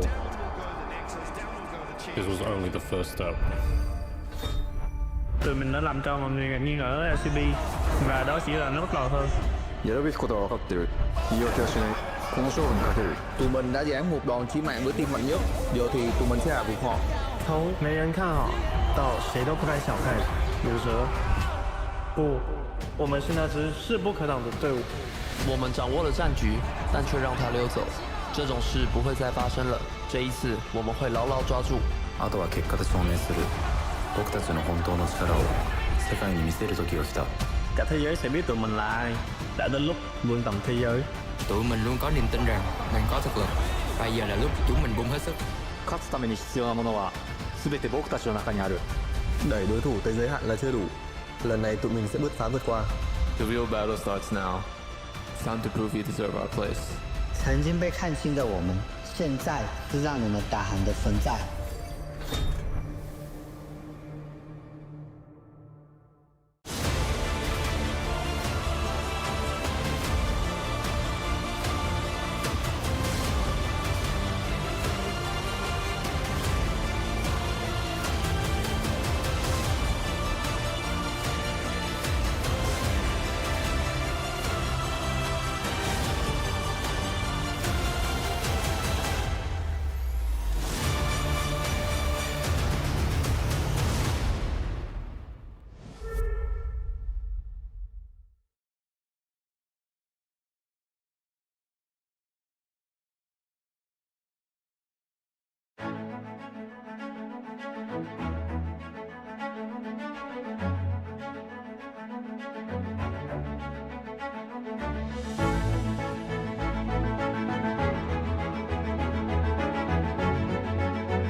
1v1 side selection showdown. Here's how the game works.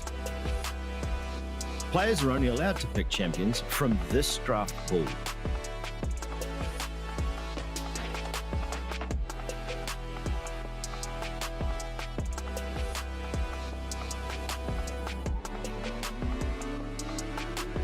The ban phase is out. No champions will be banned. Only champions from the draft pool can be selected. Each champion can only be picked once per team throughout the entire regular season. Teams must now strategize their picks carefully, setting the stage for dynamic and diverse 1v1 matchups. The match ends when any of these conditions are met, when a player is first to 2 kills or is first to destroy the enemy's turret. Sudden death kicks in after 7 minutes. The winner is decided by first kill or first turret destroyed. And watch out, the ring of fire closes in fast. Fall to it, and your opponent claims victory.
disappear tomorrow. Earth and ether to combine. The light it shows, the dark it knows our tethers. Spirits haunt the restless mind, but seek to find we'll meet again. Can't you hear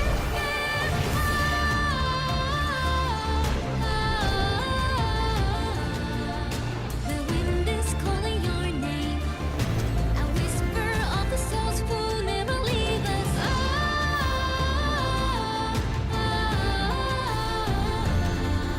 Collect your silver tears and pray that we are here tomorrow.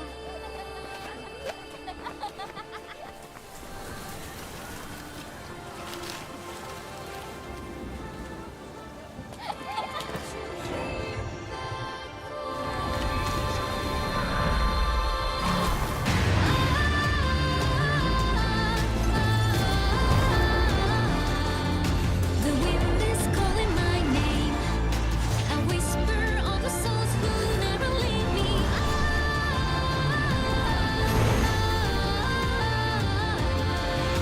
Collect your silver tears, pray I reappear tomorrow.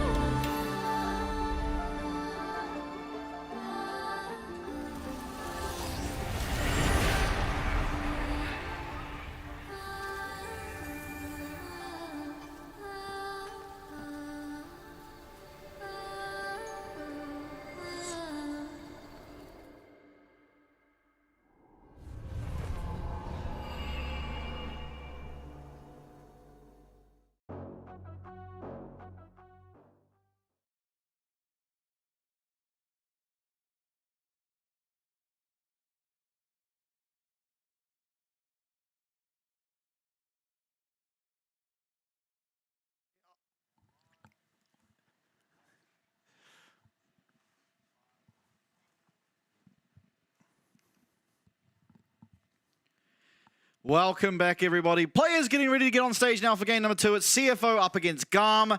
I'm of the belief that this realistically could just be a 2-0 for CFO with the form they're showing. Truly coming back from first stand, and honestly before first stand already, with a vengeance. I mean, yes, again, on paper, that's really how it should be. Garm, though, just sort of have this factor of being able to pull out things out of nowhere and cause upsets. I think realistically, yeah, this should not be a hugely competitive game. It should just be CFO again, sort of refining those things that they've brought into Split 2 and making sure that they're locked in.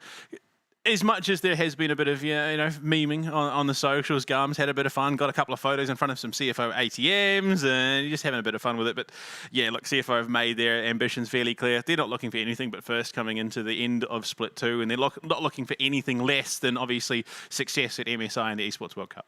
Yeah, absolutely. And I think this series, if were to be won by CFO, you'd really just expect them to have a perfect series, because realistically, the only other team that comes up against them is Team Secret Wales, and admittedly, they did beat them last split. But I think this CFO roster currently, and with the form, especially Hong Q's showing, truly coming into his zone and comfort in the league, it makes it a lot less likely in my eyes that they are going to be fouled. I think Garm is kind of their last hurdle, because they started the split versus who is, in most people's minds, first and second, right? They came in, Talon, week 1. Second week, Vikings. They've beaten both of them pretty cleanly. Garm now, if they do this, that's the top 3 competitors already gone. Yeah, and while I would definitely say the Team Secret situation was a huge outlier statistically, very rarely are you going to see those sorts of matches go the way repeatedly. It's not going to be Team Secret, the bane of CFO's existence for the rest of the year. No, I think realistically, CFO have locked down what they need to lock down. It's hard to pin down sort of a weak link in the CFO roster. Every aspect of it is just so very, very good. Even with the changes to topside, rest came in game 1, split 1, was just solid, didn't need a huge amount of resources. They then allowed Driver to come in with that slightly deeper pool, slightly greedier playstyle to then absolutely blow up the top lane and really throw a bit of chaos into the works. This time around, they're changing things up a little bit. That is identifiably the only weak link in this situation, is that they've switched out how they rotate in their top laners.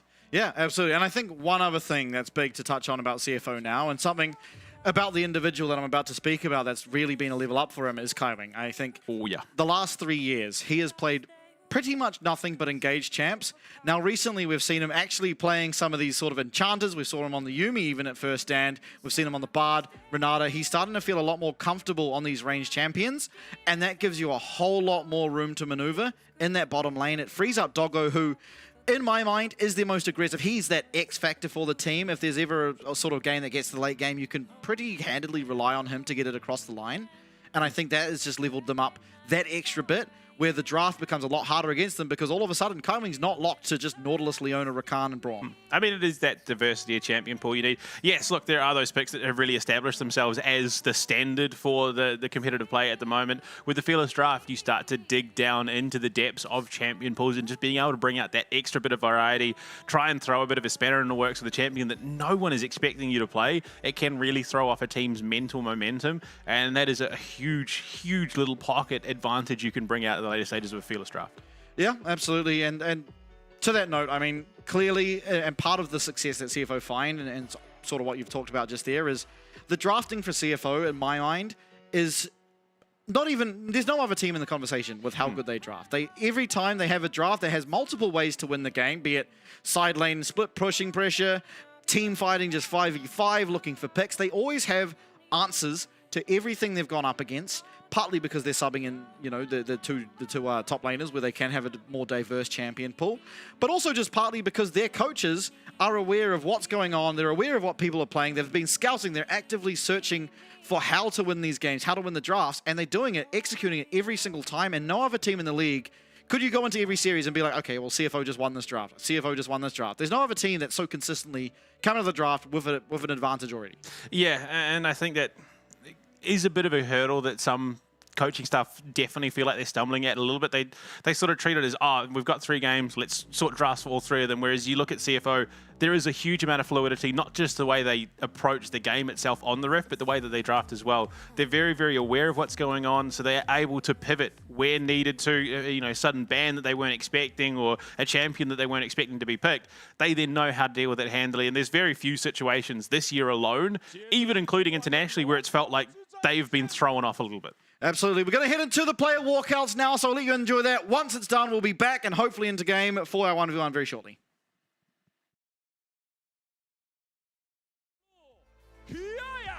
Driver!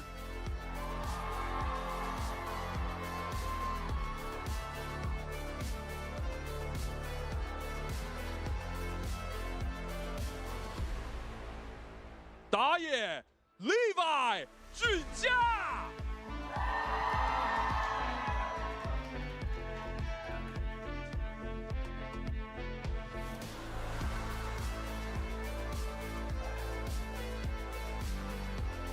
中路 Arrest Home Q。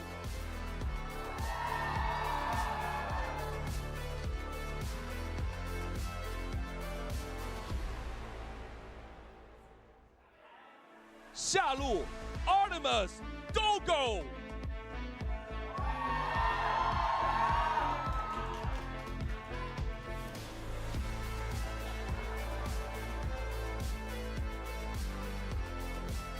辅助 Elio 开胃。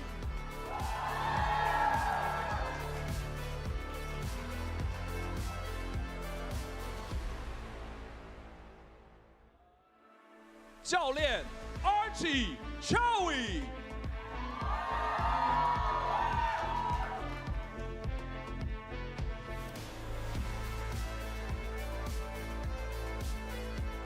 各位观众 ，It's game time! Game time indeed. There are our players, our I believe it's competitors. pronounced Garm time.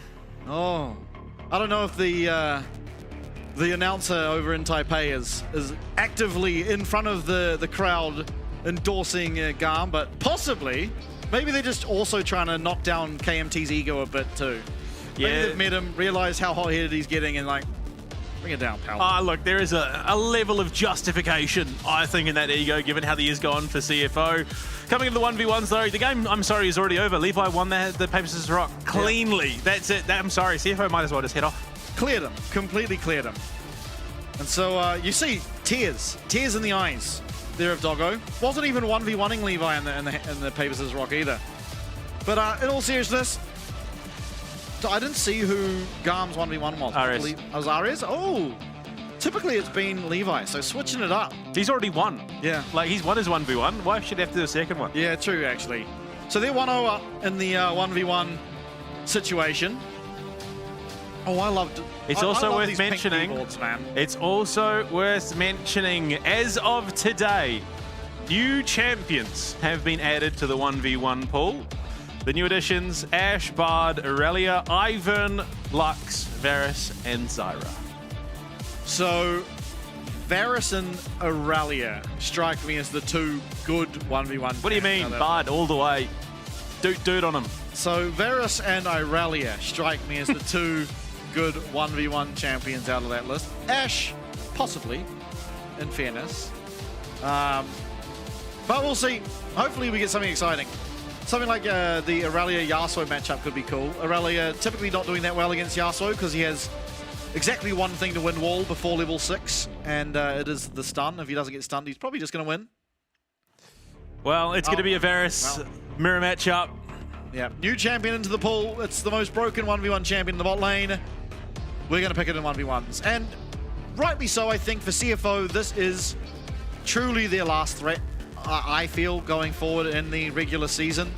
So you do the 1v1, the best 1v1 champion available in this game. Exactly the rest of the games, you're not so worried about losing side selection. Because, you know, against the Chiefs, you're definitely losing it because Jimmy just clears everyone. Yeah, he has. He's undefeated at the moment. Yeah.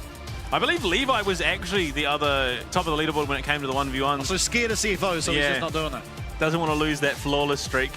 But I mean, coming into it, Varus versus Varus, it's just going to be a bit of a poke matchup in the grand scheme of things. And yeah, purely due to the fact, I think, that Garm are that wild card factor in this competition. You never quite know where they stand in the overall leaderboard. They might be bottom of the table, but a team that is capable of taking down one of the top teams. So CFO, look, justifiably, I think, paying a bit of respect here.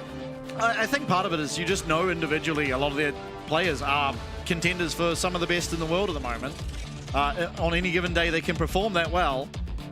If they can all come together on one day and perform at their peak, the game looks a lot different than many of them have. Now into draft, it's lethal tempo up against the press the attack. Bone plating, Ignite going down. We might have a first blood. Nice. Oh, what? Oh, flashes, the voice is in his head, but actually wins it out anyway. Doggo had barrier. Yeah, I think he loses either way. Ares, he flashed. Aggressively, it didn't matter because the piercing arrow still came out. Yeah. That's what he was trying to dodge. And Doggo has nothing. Well, I mean, this is a battle like lethal tempo up against press the attack in the long drawn-out battle. Lethal tempo should win out. Yeah. And that is what we saw. Which is weird that Doggo was still forcing the issue there. Oh, sometimes you just gotta. Ares is stoked. Levi's already won the Paper Scissors Rock. Ares has got first blood in the 1v1 against one of the best Varuses in this competition. Yeah. Honestly, for Garm, you just call it a day. Go home. Like, boys, we've done it. That's all we need. Right, they haven't got the 1v1 over yet, in fairness, but certainly a rough spot for Doggo to come back from. Now it likely will just be straight handshake till either 6 or the circle starts coming in, I think, more than anything. Yeah. That or Doggo pulls something out and absolutely Goomba stomps Ares out of nowhere and equalizes it. Yeah, I don't know the angle. I mean, short trades will press the attack, possibly, and admittedly a pretty decent one, all things considered, coming out right now. But with that piercing arrow connecting. 2 combat sums against 1, and it still was, unfortunately, a pretty free win. Yeah. It wasn't even close, is the crazy thing. Oh, yeah. No, not by the end of it. Not at all. Even with the Casa-esque flash, doing absolutely nothing other than bringing him closer to Doggo. Maybe that was the strat. He just wanted to get closer, make sure that those missile fly times was just a little bit shorter. Yeah, I'm not so sure. We'll see. We'll see what Doggo's able to buy now. I don't think a whole lot. Recurve bow, so faster attack speed for him. Still, yeah, uphill battle. absolutely an uphill battle. Not convinced, am I? No, I mean 35-14. There is definitely a well-set setup for Doggo at the moment, unfortunately. And off the back, recurve, pickaxe for Ares, who's going to be hitting that much harder. And there's like a 2-level disparity as well on top of it. Doggo still yet to hit 6. He shouldn't be far off, but even then, he's such a significant disparity, barring some fancy footwork. It's crazy to me that in this matchup of mid lane versus AD carry for both of the players, it's the mid laner that just has more rigor. Absolutely, he's definitely been getting himself ready. That in-game quality, as it were. And oh, there we go, another bit of chip damage. Oh, Chain of Corruption connection from both. I mean, not a bad trade for Doggo. I mean, showing some of the mastery on the champion that he has, I think, there. Just trading a little better and connects there with the max range, and I believe that was empowered. Oh, okay. Never mind. Okay, well, those two don't hit the same. So Doggo arguably playing that one out better and coming off worse in terms of health, plus the Vamp Scepter to alleviate some of that health loss as well from Ares. Oh, it's like watching two kids having a snowball fight, but there is no cover. They're just standing there throwing snowballs at each other. Yeah. We really need an Ionia one so we can have Zed versus Zed. And then bring back Ryu, make him restart his pro career over in the LCK, and then we can have Faker versus Ryu, Zed versus Zed once more. Apparently, again, Zed made an appearance. I think it was in LPL tonight. Oh. It was like 11-0-8 by the end of it, so it ran a bit rampant. Yeah, I think the Zed's been having a pretty good... It has a pretty good win rate in competitive. I think part of it, though, is when it's being picked is against teams you generally think you're beating, maybe. I know. Well, I mean, the comms from Hongkyu were, I've never played against this champion, what do I do? So that kind of gives you an idea of how frequently it's played. Yeah. Not typically seen these days. Was a staple of the meta back in the day, back in the good old days, when everything went. No one realized metas existed and champs were better than the other. The assassin meta. That was a wild time to be alive. And that always comes back. The problem is every time there's an assassin meta, it's because bruiser items are so strong that assassins can still one-shot everyone while being unkillable. Or the Sunfire Katarina top lane days. There have been some interesting ebbs and flows. Oh, Doggo. Ouch. That's a crazy amount of damage. Was empowered, of course. But, yeah, Doggo really struggling to find any breathing room. So play the Ruin King to the components. Tower down to half HP. So Doggo, realistically, cannot recall. Chain of Corruption's under the tower. Do it. He looks for it. He connects. Flash available. Oh, he dodges! Doggo might have found his way back! Doggo! Oh my god! Fancy footwork. I called it. Keep in mind, Ares is the one with Flash. He gets hit by the Chain of Corruption. Misses his. Panics a little bit in the moment. Doggo, look, it's not the lead, but it's a huge shutdown, and it's going to give him exactly the reprieve that he needs. Couple of plates off the back of it. He's going to go back. Recurve picked up there for Ares, plus another pickaxe. Yeah, looking towards his second Blade of the Ruin King. No, it would be building towards Guinsoo's, but neither of them are going to get. Wow, okay, so it's a 40 gold difference, if that. Red pot. Okay, so I think Doggo should be favored. Very wise decision to buy that. Did he pop it or did he sell it? Yeah, he popped it. Okay. 100%. There was 40 gold difference. Boots are 1,100, and then the pot being 500 would equal roughly the same amount as a pickaxe and a recurve bow. Yeah. It's the power of picking up the purple bow in the right place at the right time. Yeah. Oh, this is just going to be a crazy finish. Yeah, I can already feel it. Neither with ult. Ares does still have flash, and that actually could be a difference maker. Ultimately, you flash away from one Q. He hasn't managed to flash away from anything but the voices in his head so far. There, he flashes into danger. Okay, there is still no chains of corruption, but Doggo quickly running out. Oh! Ares wins! No way! I thought Doggo had that. Auto tech first coming through from Ares, just enough. Flashing without an ultimate, just men fighting it out. Oh, look, I rated Ares. you want to make a statement? I mean, this team is as volatile and capable as this. Not only have you taken the 1v1, you've taken the 1v1 against Doggo on the champion. That is huge. And the Paper Rock against Absolutely. I mean, the 2-0 turning quickly into potentially another 2-0 onto the Rift itself. Yeah, it very well could be. Unfortunately, I think you'd be unwise to think Garm would be the ones picking up the 2-0 on the Rift with current form that CFO is showing. Ultimately, it's going to be an uphill battle. They get side selection. It's a great start, not the be-all, end-all. You've still got to navigate this draft. Again, we touched on it before this started. CFO probably have just the best drafting in the league so far. Maybe it's because of the versatility, the sort of champions that each player is actually capable of picking. Maybe it's just because of wise decision from the coach. I'm not sure, but it's going to be very hard, I think, for Garm to navigate the draft and the game against a team that are just so hot right now. Yeah, I mean, it's worth remembering as well. So if you ignore every single 1v1 from Split 1, they then were forced onto the side in Game 2.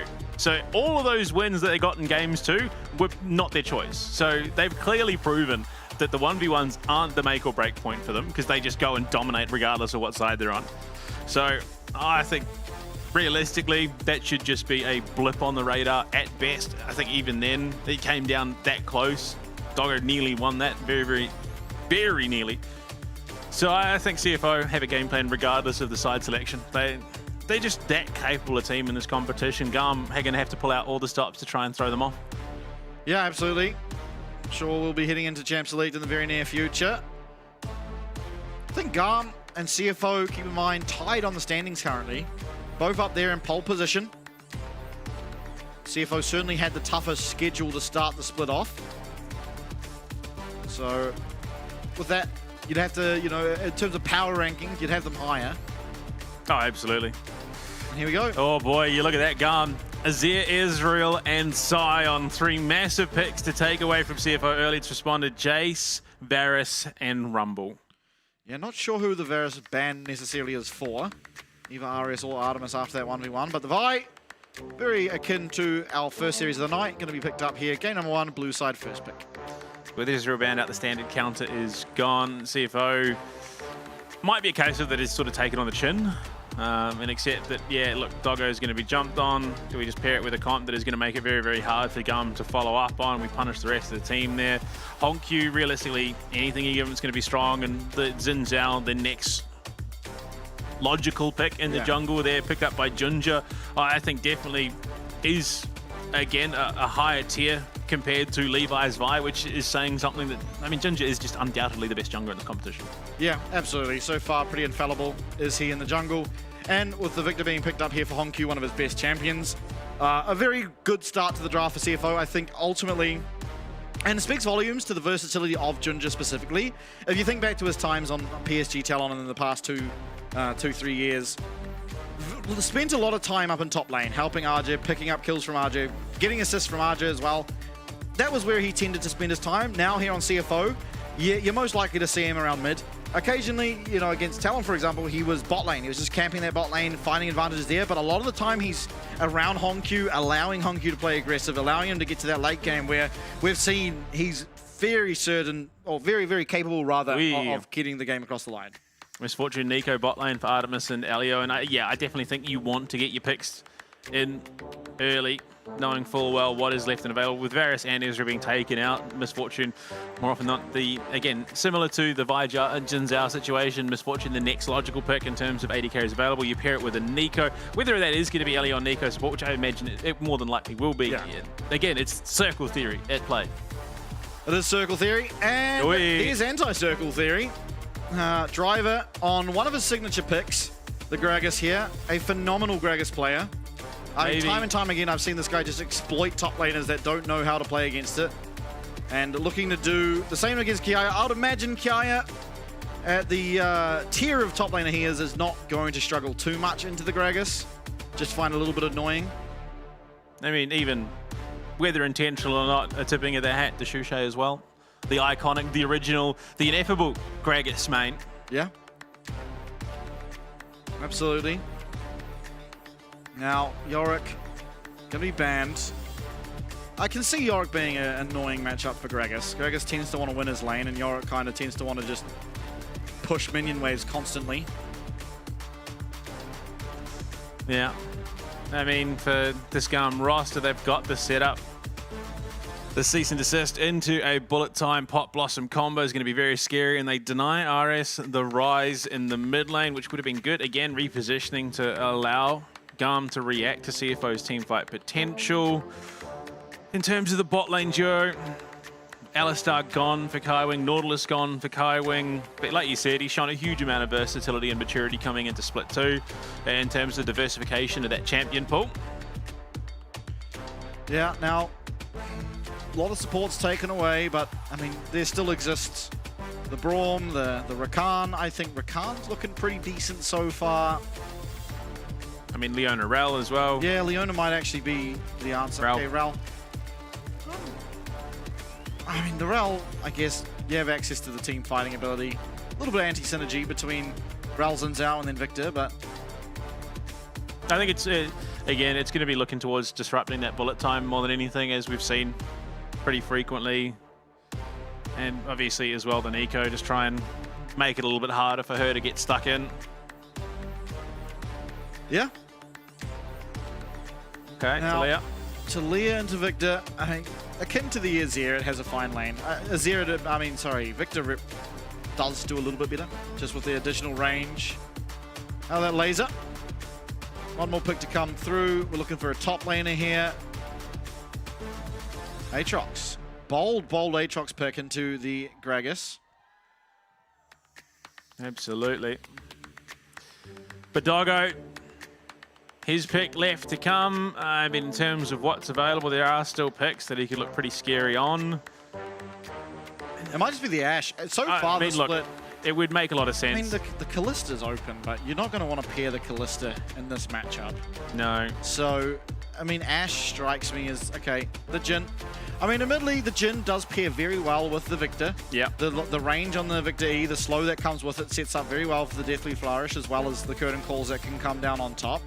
It also does very well, as we saw the Misfortune do in our first series, against the Vi, being that you can just stay so far away from her.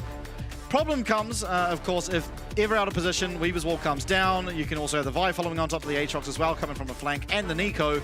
It becomes a very difficult sort of team fight to navigate for these immobile carries in the Victor and the Jhin. So really, vision control is going to be of utmost importance, and Junja as well as Kai are going to have to pair together very well to establish a dominant control over the map, so the Victor and Jhin can actually play. I think synergistically, there's a little set up between the Gragas and the Victor. You can do a lot with it. Deathly Flourish. I think this game probably a little bit more comfortable for the Jhin in terms of the front line, because there is just so much disruption threat. He's going to have a little bit better of a time, not to mention the fact that you got Rel, who just that natural team fighting combo, and then you put Ginger on top on the Xin Zhao, who in his own right is a threat paired with the Xin Zhao's damage. But in saying that, Gum's comp, no slouches, and they do punish a lot of that heavy engage. That is such cool art. They've got a battle though. I have to be 99.9% certain that left one is TK, and then the right one was CFO. So a bit of a battle in the audience, perhaps. Oh, we've seen a couple of that situations arise. More often than not, actually. Yeah. It seems like everyone that sits next to each other just supports the other team. Yeah, don't want to get on the wrong side of the winning team, obviously. So you just hedge your bets. One person goes one way, the other one goes the other. But I mean, it speaks to also a level of bit of camaraderie and competition in the LCP. You love to see. I mean, the fans have just been getting on like wildfire. You can see it. They're all cheering away. They're all having a great time. A little less audio with Mr. Steak not at the studio. It's not Chiefs Day. Yeah. No, he told me his leave is over. Oh, that's right. Yeah. No. He told me his leave's over, unfortunately. So hopefully soon he can give did more say leave. He was going to be back in a little bit. Yeah. I think he's mentioned he was getting someone to cover some shifts for him down the line. So. He did. He said he's got someone to cover him. Oh, Mr. That's Steak passion. never changed. That guy, he brings the passion to the league that not many leagues would have. Ultimately, I'm pretty certain there's not many fans in the world globally that would be able to go to a live event and exert themselves as much as that man. I'm sure all the teams are missing him. What's the copy pasta? You know, if the Chiefs have no fans left, then it means that Mr. Steak has passed on from this world, because if Mr. Steak is not a fan, he's not going to be here. Something along those lines. Yeah, but he will bleed blue. Yeah, for the Chiefs. Yeah. Great having that support, as it looks like we are now heading onto the riff very shortly. An exciting series. Ultimately, this will decide who at the end of week 3 most likely will, definitely rather, come out as that pole position, that first place position, as both of these teams are currently tied up. Keep in mind, Garm tied this up. They should have lost their last series, if not for a Maokai sapling steal on a dragon. Yeah. That is, for I don't know how many years, the most criminal objective steal I've seen in a long, long time, because that thing does about 100 damage. Yeah. On the best, he was building full tank too. It's not like it was the Leandri's AP sort of damage that came through. It was just criminal that it happened. Honestly, almost unbelievable. Only in the LCP, baby. But yeah, I mean, CFO, if they win this, they all but seal the deal. They are first for the rest of the split going into playoffs. There's no one really that can test them from this point on if they just take this match out cleanly.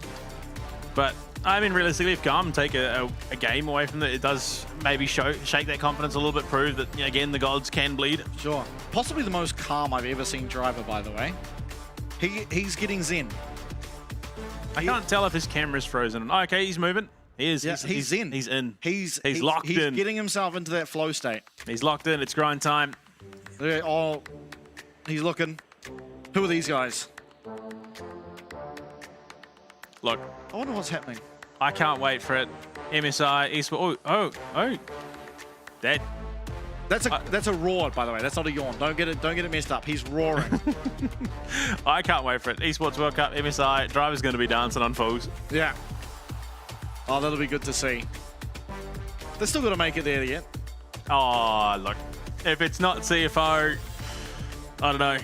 I just do not foresee a world in which the only way that CFO do not make it to MSI Esports World Cup is if they all retire tomorrow. Nah, look. If I know one thing, you look back at the last 2 years, and there has been, and admittedly, Split 1, they've curved that, but a very concerning trend when it comes to CFO in the playoffs. Split 1, they did fantastically. Yeah. I don't know. I don't see a situation where CFO drops the ball here. They've just been too clean. They've been fixing any areas that do rear their ugly heads on the Rift. They've been locked down when it comes to the drafting. Coach Chowie's just been... It's not even that he feels like he's been riding these guys. He has just been giving them the rein that they need to and keeping them pushing in the right direction. Yeah, absolutely. I think Chowie's done an amazing job with this roster. Obviously, the very late addition of Junja has leveled up this roster in a crazy way. I mean, this guy comes into the league. You'd assume he's the best jungler in the league, just based on historic performance over the past couple of years. Lives up to expectations and exceeds them. Because going international in the past, he would kind of choke, honestly, when he'd go to MSI or Worlds. He'd kind of choke. He wouldn't look like the same Junja you'd expect from the domestic league. Now, he went to that first stand, and he was looking like the Junja we know, the Junja we love. And you can only have great expectations going forward, as we will at long last head now into game number 1. It's Garm up against CFO. It's the battle for first. Yeah, going into it, I mean, there is just such a strength, a presence of CFO on the Rift. We got the cheering. You love it. Love it when a crowd gets behind a team. Even if it's not the team that they normally support, just getting in, getting loud, getting rowdy in a crowd is just something else. Yeah, for sure. It's great to hear it at the arena. Now, tough lane for Kaiwing and Doggo to navigate. Misfortune and Nico, very, very dominant. I mean, you just put Nico of anything, and she turns it into a dominant lane, hence why we see Kai'Sa usually paired up with her. But I mean, just natural synergy between the Pot Blossom and the Bullet Time once those sixes hit. So, realistically, you're not too fast. Yes, other ADCs you can play with it, but Hongkyu already looking to stamp his authority. Yeah, I mean, pretty even trade, all things considered, but we'll go a little bit south as another... He is just skirting the line on that tower. That is limit testing. He's got KDA Gragas popping. Yeah. Leo getting very low down in the bot lane. I mean, clearly CFO not really threatened so far here. Will get better for the Misfortune as she does get levels. But likewise, it gets better for Kaiwing as he gets levels. So. Yeah. I mean, you wouldn't expect any other skin, I think, for Driver up in the top side. He's a man who loves to dance, and there is no better skin or subgroup in this game than KDA for dancing. I'm pretty sure he also plays the Pajama Party Yorick. So a bit of a fan of the, what would you even call them? Fun skins, I guess? The man likes to have a good time. Yeah. He's always down for a laugh.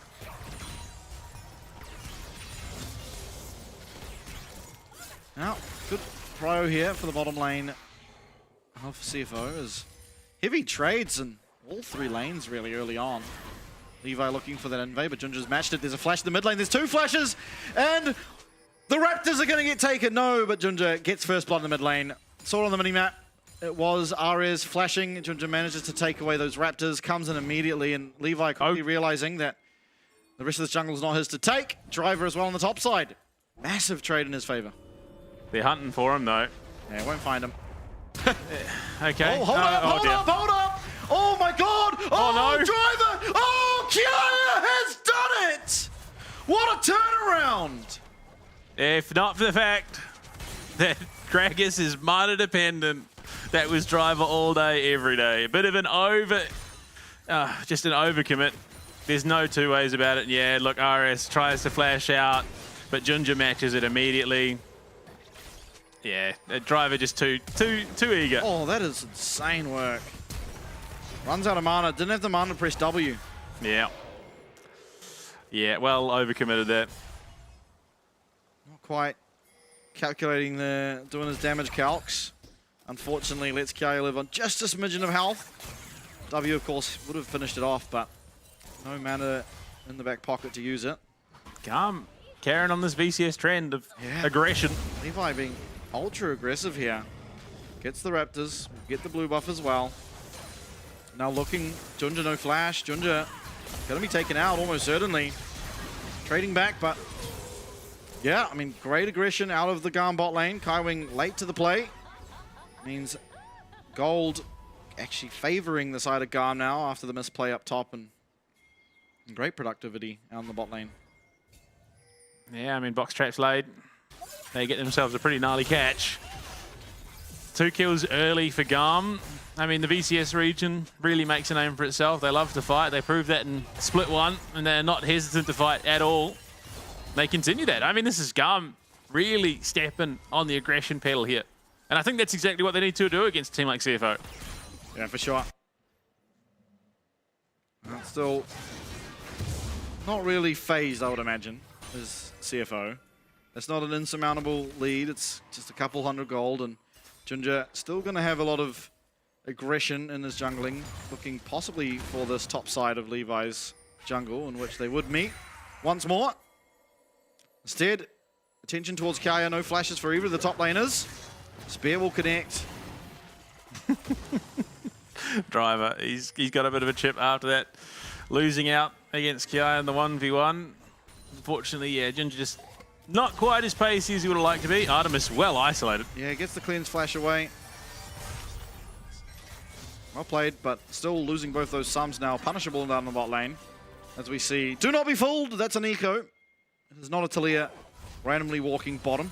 2 misfortunes. Which one's the real one? The sparkly looking one, that's the answer. But 6 hit there, Kiaya does have the world ender. So it's going to be just that little bit harder to straight man fight for Driver, unless he does opt into the Ramble Vest, which I think you're deviating from your traditional build path a little bit. It can be very punishing. You look at it, Driver, he's not matched in terms of experience. He's not far off, and he is going to stick around and try and get that. Yeah, an unfortunate misplay out of him has really made this lane a lot harder than it needed to be.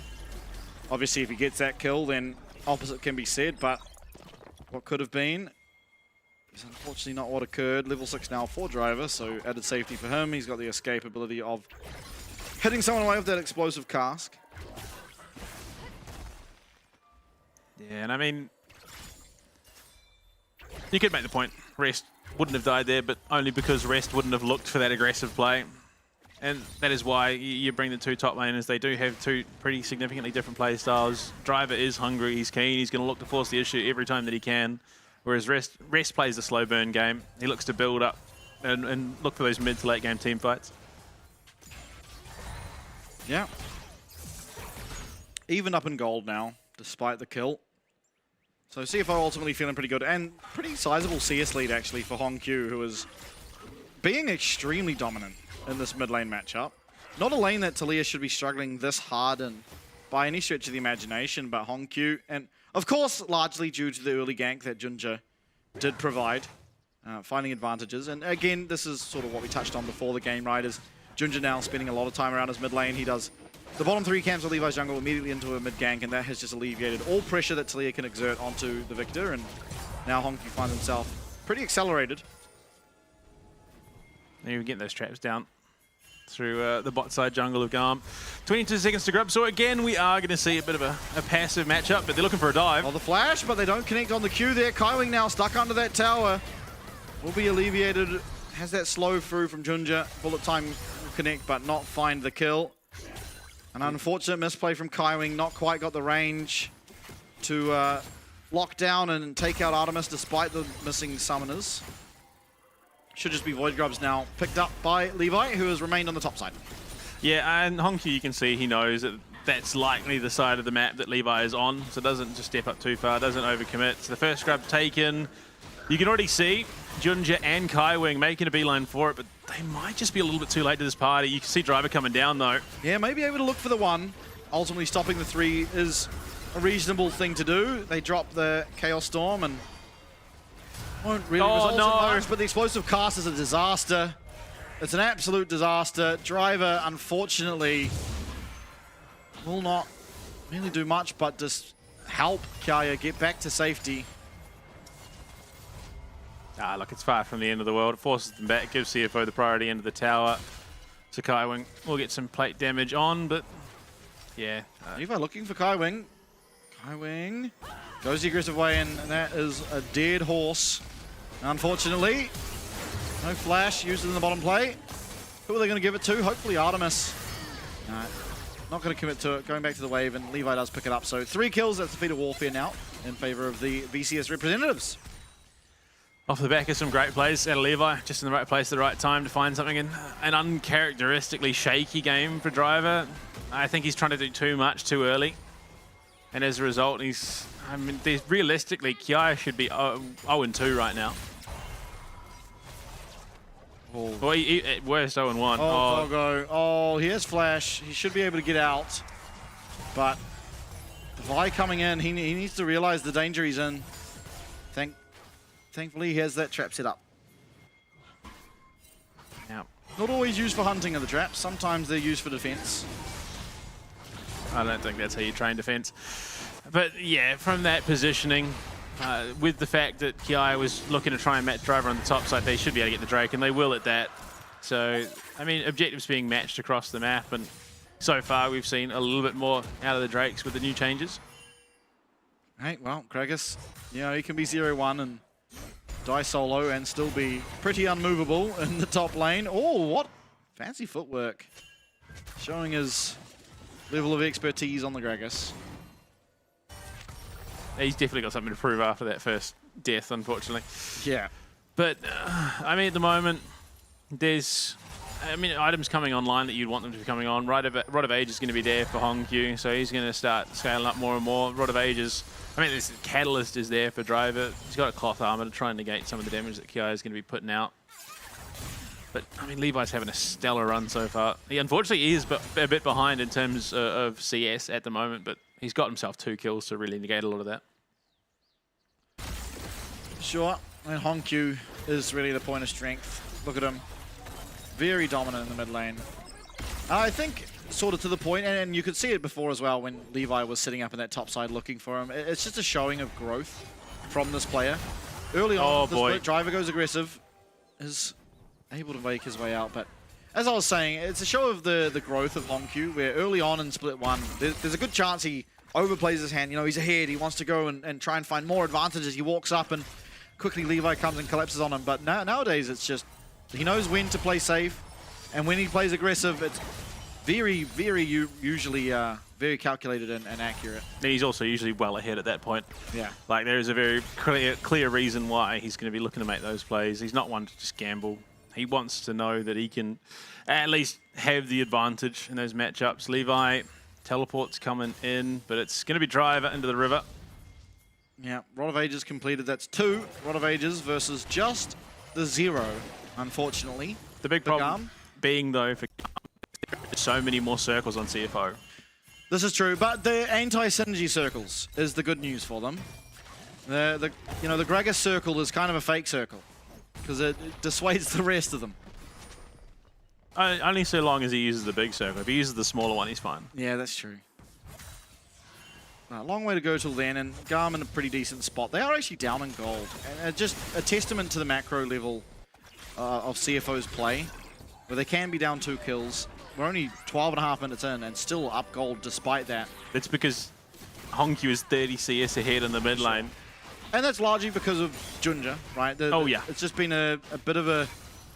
I mean, just a really good early pathing out of Junja. Catches RS by surprise, and Hongyu doing a great job to not give over that lead back or fault at all. Oh boy. Okay, we saw this before, but roles reversed. It was Doggo had to run away from a solo laner. This time it's Artemis. I don't know, can he take both of them with a Pop Blossom up? Oh, Junja's here. Okay, they can. Yeah, in comes oh my Pop Blossom, and almost a one-shot coming down onto Elio. The flash away, he gets charged at, but here comes Levi, here comes the bullet time. This could be quickly a disaster. Look at the damage coming back, and Junja is just going to be sent to the wolves. Down he will go. Curtain Call coming out, but not finding its mark. It's a 1-for-0. The turnaround from Garm. It's looking like Garm time, baby. Oh, that's so heartbreaking. They thought they had it there, and all of a sudden, Garm collapsed down onto the bot side. Luckily, they negate the losses. Hongyu survives. They only lose Junja. And I think they want to keep that acceleration up for Hongyu. They're going to do just that. Keep him up and alive. Keep the farm coming. But surely there's no way Kaiwing looks to initiate anything here. They just haven't got it. Well, RS doesn't have the mana. Yeah, but there's no realistic way they can fight. I think Levi would probably just 2v1 them. Yeah, he's kind of beefy at the moment. Still, Kaiwing just helping, make sure this wave gets put in. Honkyu's going to be able to take a recall here, as will Artemis, almost certainly. Yeah, again, I think what it comes down to is a lack of respect for the global mobility. The Weaver's Wall, I believe, is what gets RS in position to assist here. You look at the damage coming out, the Pop Blossom stores it out, and there you go. Yeah, Weaver's Wall just allows RS to get in position so much quicker, and criminally, Elio does survive. Junja paying the price so that Hongyu can get out and away. As well as the Curtain Call not connecting, so all things coming up Garm thus far. Still tightly contested affair when it comes down to those gold leads. Pretty insignificant amount on most of the champions here. At this time anyway. It becomes more significant around the time where, you know, one team completes an item and the other team is 500 gold away, but it's just a lot to do, I think, for Hongyu this game. He's got a lot to do in terms of these team fights. Yeah, well, he might just be the man to do it. Rift Herald will be going down. Almost certainly, although Kaiwing's not so sure about it. And Junja steals it away. He'll take the eye and he'll look the opposite direction. His bullet time is coming through, but it's not hidden. Junja with the ultimate. Junja with the turnaround. Hongyu gets one. Oh my god, they get another. Limping away is Zinzel. Doggo never hesitates that flash. Will claim himself the Talia. And Artemis running for his dearie life as a menacing mechanical man chases him down the tower and will claim a third. Now, I don't know if we're going to see this on the replay. I think the only reason that fight goes as well as it does is because Driver stops Kiaya's teleport down on the bot side. Ooh. And yeah, like it was something that would have been missed. It would have been a brilliant overmatch if Kiaya gets there. It becomes very, very hard for CFO to fight that. But because the explosive cask combo comes out from Driver, he stops Kiaya getting there to contribute to the fight. The damage output from CFO is just so egregious. You're going to see it on the mini-map, unfortunately. You can see the teleport is coming in, but it's absolutely stopped there from both sides. And great steal. Kaiwing just soaking so much damage into the Curtain Call in the back lines. There's just nothing landing where it needs to for Garm, and CFO brutally turn and punish. Yeah. Doggo begs for opportunities to flash over walls like this. Will do so, and I mean, you wanted the Hongyu to find some value in a team fight. Well, he more than did so just then. Probably accelerated him with the stacks that you get from takedowns to upgrading maybe 3 of his abilities now. Yeah. Which just makes this Victor that much harder to deal with. Now, attempting to find a play on the opposite side of the map, but Driver not anywhere near the vicinity means it will just be a tower going down. No champions to fall. It'll be a tower each across the rift. This bot tier 1 should go down as well. It is going to be the Noxian Blessings claim, just that little bit beforehand, unfortunately. Oh no, sorry, first tower had already gone down. So yeah, CFO got that. Top. Yeah, that's right. Yeah, I forgot about that. Because he walked up, just murked Artemis, and then carried on like nothing had happened. Yeah. Junja once again looking aggressively, but no one to be found again. That Wood didn't know what was going to hit it. Hex Flash over the wall. Kaiwing's playing very well. He is. I'm surprised that Rift Shield fight went as well as it did. And it was stolen. Yeah. Yeah, I mean, all parts of it, right? CFO now from a slight deficit, very comfortably ahead, and most importantly, Hongq here, almost 2K, has his second item online. Oh, he's just, this damage coming out from him is so rough. Yeah. Especially with plated steel caps instead of mercs. Of course, Yeah. you're always going plated steel caps this game, but Yeah. doesn't do anything for you in the side lane against Victor. You reduce a little bit of damage from his Q. Even still, I mean, it's not where the majority of his damage is coming out. And probably not the lane that Kiai wants to be in, which is exactly why it is Hongq there matching him. But you look at it, Levi and Elio both on this bot side, looking to try and back up Kiai, knowing full well that if given the opportunity, Hongq will just straight run him down. Oh boy. They're looking for it now. Kiai will get that dash over the wall. I don't know if Garm take this in a 3v3, honestly. Oh, you're pretty hard pressed to win the 3v3 whenever Hongq's involved at this point. The real Talia now here, as well as the fake one. In fact, the full 5 stack of Garm now on this bot side jungle. And, I mean, CFO bait them out. It allows Driver to set the wave up. Carrying on, pushing up on the top side. It is going to be a top side Atakan as well. Doggo, 2 items under the belt too. He's having a great time on the Jhin. For sure. Not a whole lot of threat. Again, you can just stand so far out of range, playing off the slows of Gragas and Victor, that you never really need to get up in the grill until Vi's already used everything. Hongq with that needlessly large rod. I'd like to see that pivot into a, hopefully a Zhonya's, because CFO's fight is almost nothing without him. Yeah, I mean, it's a smart build path. Well, you'd love to go Death Cap and Void Oh, Star. absolutely. It's you quickly find yourself in a bit of a rough spot. Explosive pass comes out, and Driver's going to get himself out to safety. With that, blue pings being spammed on the Atakan, they realize there's an opportunity where perhaps CFO can look for it. A little slow with the Jhin, of course, but we know, seeing that we are all seeing, omnipresent observers, see that they're just putting down the shield. Claim this out the mid tower, and now rotate up, get that vision around the Atakan.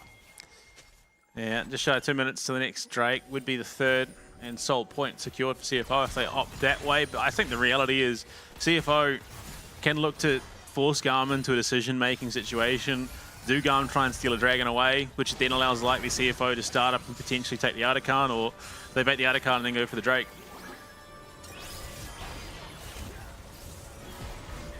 Yeah. I mean, for how action-packed this game has been, it's also been very quiet. Yeah, there's definitely, especially with the changes to the Rift that we've seen coming in today, there have been some significantly larger lull periods in terms of macro momentum. So you're happy enough as CFO for that. Your Jhin and Victor are going to quietly scale very well as this game progresses. They'll likely thank you for it too. Last thing you want is to just be constantly under the pump fighting, but Junja, speaking of under the pump, doesn't pop the ult. Chooses to save it. Definitely had an opportunity there to get RS off that wall and look for a possible play, but feeling content with just getting that Weaver's Wall gone does mean extra safety for Doggo as well as Hongq. Yeah, I think just the lack of Weaver's Wall is more important than the kill in this situation, given what you would have had to commit to get the kill. With the Dragon 20 seconds away, there is going to be that ult disparity, which CFO should be able to leverage into a pretty comfortable team fight. Alio is very far forward. Yeah, Kaiwing not counting the minions, but luckily it was the Rel that didn't count the minions, so not really under too much pressure. Okay. Now, looks like they're looking for a trade of Artikan for the Dragon. Now, I think you can just leave Junja to solo this and send the Victor, the Jin, up to the top side. In fact, they're going to leave Driver to solo it, possibly. I don't think this is a wise decision from Garm. Very slow is this Artikan, especially if you only have 2 people. Resistances of it are weakened if you have 3 around it. Kaiwing going to spot out Arias in the pit. There's going to be Junja going forward first. The Pop Blossom only lands onto Hongju, but will not find the kill. In comes that cease and desist. But the peel is there. Can Kaya find his way into Hongju? It looks like he damn well can with the flash over. Hongju still kiting, won't do so. Curtain Call lands. That's another kill for CFO. And just as quick as it started, it ended. CFO winning once again. Yeah, I mean, again, target priority is such an issue with teams into CFO. They commit so heavily. Yes, there's a big shutdown, but when you get a single kill that costs you 4 and now the Artikan to boot, was it worth it? Kia needed to be in a position to allow the rest of the team to try and find those openings onto the 4 stack of CFO. At that point, Honkyu's largely out of the fight. You can sort of leave him to it. With that, Artikan down. You see pings coming down on the bottom side of the map. It is the 3rd Dragon of the game possible for CFO. But yeah, pull the trigger. Unfortunately, with the amount of health that was taken away from Nico immediately, Levi not quite in position to follow up immediately onto Hongkyu. Kaya comes in a little late on the teleport too because of it, and then does have to commit that flash. Will secure the kill importantly, so a large amount of gold picked up, but certainly not as much as was found by CFO on the back end of that fight. Now Dragon, after respawns come through, tempo's a little better for the side of Garm, and will stop that Dragon stacking for the time being, buying themselves 5 extra minutes towards that side. I mean, the biggest problem in that fight was the fact that the Chaos Storm got dropped before Hongkyu was locked down. And as a result, Levi just melts. Isn't going to be able to stand toe-to-toe in the middle of that team fight because he's lost a good 60% of his HP. So Seeker's now online as well. It just gets harder. So he does Driver. You see him positioning aggressively. While unfortunate situation down up in the top lane rather early on, he has certainly become a pretty strong tank for his side. Pings on the top side. No Baron, of course. That's 25 seconds away. As well as CFO's team not really doing it all that quickly. Hongkyu will have a reasonable amount of damage, but it's not the likes of your 80 carries with the traditional right click. Yeah, but I think the ping's more for anything with vision control. For sure. They wanted to make sure that they had that vision now with the spawn coming through. They wanted to control this mid lane. They ideally want to take that tier 1, but I think with Doggo in position, that's probably not happening anymore. He should be able to clear out the way without any significant HP being lost off. So Garm, the first initial plan fails, but they will clear that vision out, which again means CFO just have to try and clear things out a little bit more. Driver, a menace on the Rift, despite the Whiffed 1v1 and the Whiffed ultimate knocking Kaya to safety. He's still been a real problem in these team fights. Yeah, and Hongkyu up 2 levels. Of course, he has the Rod of Ages, which cheats 1 level, but still a ridiculous lead for the rookie in the middle lane. It's so fake looking at these damage dealt graphs when the top laners are the most, because you know they're just ramming their head against each other. No one's dying. Of course, the early game, one did, but for the past 20 minutes, neither of them realistically going to die, and they just hit each other. It's just been slap fighting in the sidelines. Yeah, and they both have sustain as well. Yeah. So you hit them, they sustain. You hit them again, they sustain. Doggo, though, having a phenomenal game on the Jin, and I've been critical of it. I was very critical of last series. I think it's, again, the case of the situation where you kind of need to have a good game. Jin from behind is just not an ideal situation. You look at him, he's 3-0-3. He's got, he's matching, in fact, Hongkyu CS. He's got the Infinity Edge as well. We have not really seen Jins get to that 3rd item, let alone finishing the 2nd one. Usually they're in such a rough position by that stage of the game. Yeah, I mean, last game we did, but I think importantly, oftentimes Jin gets to his 3rd item and feels pressured into buying Mortal Reminder. Yeah. Which just kind of sucks, right? Like you need, he's going to need to get a Last Whisper item next, but you really want this Infinity online, because when you get this Infinity Edge online is when you really start to pump out that damage as Jin. And so Doggo being able to pick it up here, there's not the most amount of armor he's staring down the barrel of, mainly just some Ninja Tabis, or rather plated steel caps. So feels pretty comfortable getting the IE, and I agree with him.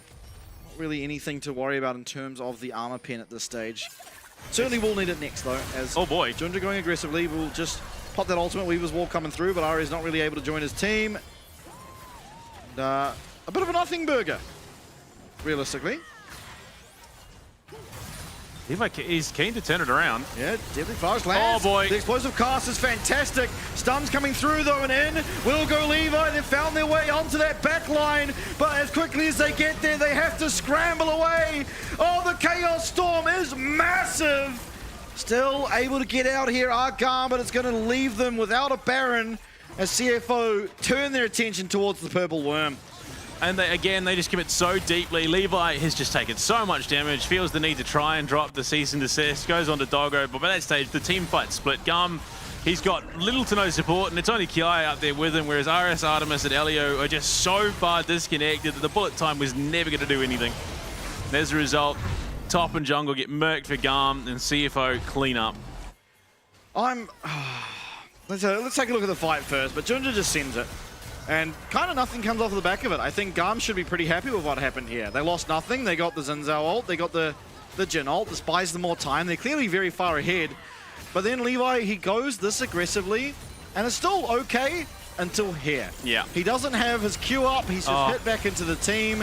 And just like that, he's forced to use his ult. Kiaya commits as well, but it's a 1v4. Kiaya quickly realizes he has to leave, and just like that, it's a double kill for the young rookie in the mid lane, who is playing out of his damn mind once again. And again, yeah, it comes down to Hongq split the difference there. The Chaos Storm, you're just not getting through it. And Garm forced into a rough spot that is then compounded and made even worse. So, I mean, look, this is what we expected in the grand scheme. This is not shocking or surprising at all. The driver just 2v1 pretty happily up there. Did drop his ultimate, but it's Garm who are playing on the other side of the rift. It's teleport coming out here of Ares to get back to join his team to try and stop this constant siege of his base. 2 inhibitors will be going down, and I believe CFO most likely will just take that and run over to the Dragon, although Weaver's Wall coming out, and maybe it's Garm who are trying to force the issue. Junja pops the ultimate, not a whole lot of damage coming down onto him, and certainly not as much as Hongq is dishing out. The Pop Blossom's good, but it's not good enough as it doesn't fight Hongq. Oh my. It's going to be 2 going over, the flash forward, the Zhonya's, the Chaos Storm is reigning supreme, and the glorious revolution for CFO as they will take game number 1. It's circle theory. Come on, the biggest, best circle wins. And Hongq had a circle that was almost, what, 20% of Garm's base. It was an outrageous circle, but ultimately, what a fight. He's flashing aggressively. Garm forced the issue. I think if they didn't, they probably still lose, but CFO just go to the Dragon, the game breathes on. Garm, they see an opportunity, they think, this is our time. They go, and boy, oh boy, do they pay. The funniest part of that, driver did not have TP, so he was just waddling his way from the top side tier 2, trying to get there, but his team had already got it done. Hongq had just murked the entirety of the Garm roster with the assistance of Doggo. And yeah, those damage numbers might be a bit egregious in the top lane, but in the mid lane, that is all Hongq. Yeah, Hongq with a great performance. I mean, you have to give credit where credit's due. Junja set that game up. He gave him the layup. The alley-oop was there, and Hongq, at least he got the ball in. But again, this is a problem that every single jungler's having against Junja. He finds his avenue. Against Talon, it was bot lane, diving bot lane on repeat. This game, it was mid lane. He goes mid after 3 camps, gets the flash, gets the kill. Here we see it. It is such an easy start to the game for Hongq. Driver tries to throw it away. 1 extra mana point, possibly he gets that, but it's not to be. Kaya playing out of his mind. Even here, a great turnaround. Everyone on the side of Garm able to respond. Hongq barely living. Junja doesn't even. And still, even after this, it's still CFO with the lead off the back of Hongq and the lead garnered by Junja.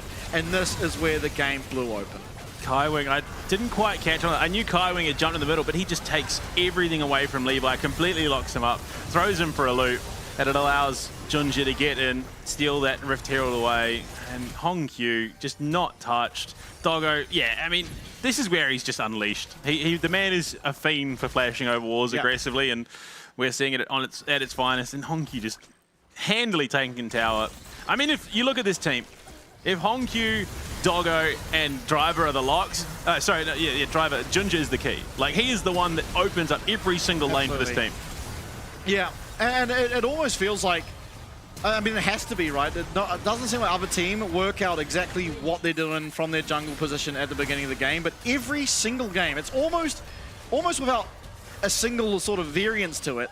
Junja knows what lane he's going to. He passes a very unique way almost every single game, finds the early gank, finds the success, and the game just rolls over from there, and this entire split, it's been the same. But the whiffed ultimate the Driver hit in the top side, that makes up for it. Just Absolutely. the 1-2 combo into Kai Wing. And, look, Hongkyu, he's just seeming, the entire CFO roster seemingly inflappable in the situation. Look, there you go, Driver, he's waddling away. He's, whatever, I'm going to get the minion wave. Meanwhile, Chaos Storm drop, boom, he's looking to get that damage. First expansion, second expansion, then Artemis and Ares just cannot get clear of it. And they are just burning, burning, burning, bigger circles upon bigger circles. And Hongkyu, just so much value out of the victor there.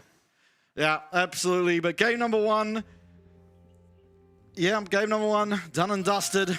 Blue Panda, believe you have something to say. I mean, look, it's not like CFO need the support, but you should anyway. If you can, if you want to, you can subscribe to the LCP English Twitch channel with your Twitch sub. Get yourself in, get supporting. You'll get yourself one of those crispy, clean, exclusive emotes in-game, repping the Caitlyn. You can drop it in every solo queue game, every time you get that solo queue, every time you die, whenever you want to. You can just do it on repeat. So if you can, get behind us, get behind the boys over in Taiwan. Make sure that you're supporting everyone in this LCP competition because, look, they deserve it. They've proved time and time again that they deserve your support. Absolutely, but game number one done and dusted. The team with the most support, CFO, they get it over the line. Can Garm bounce back? We'll find out shortly.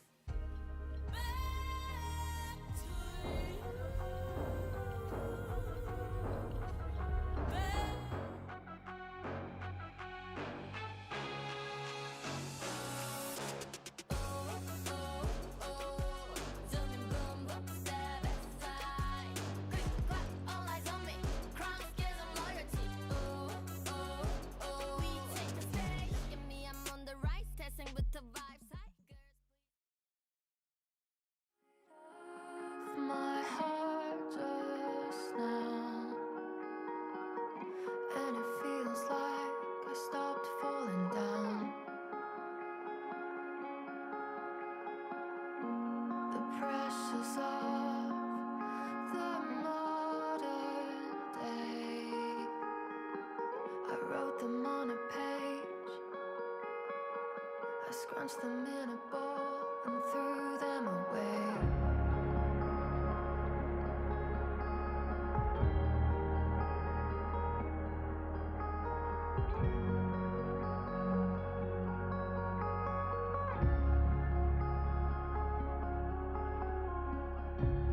Starting from the blackest slate, I'm as fresh as the air, and I'll take your breath away. I don't wanna lose all that I am. I just need to shake things up again. The pressures of the modern day, I wrote them on a page, I scrunched them in a ball and threw them away.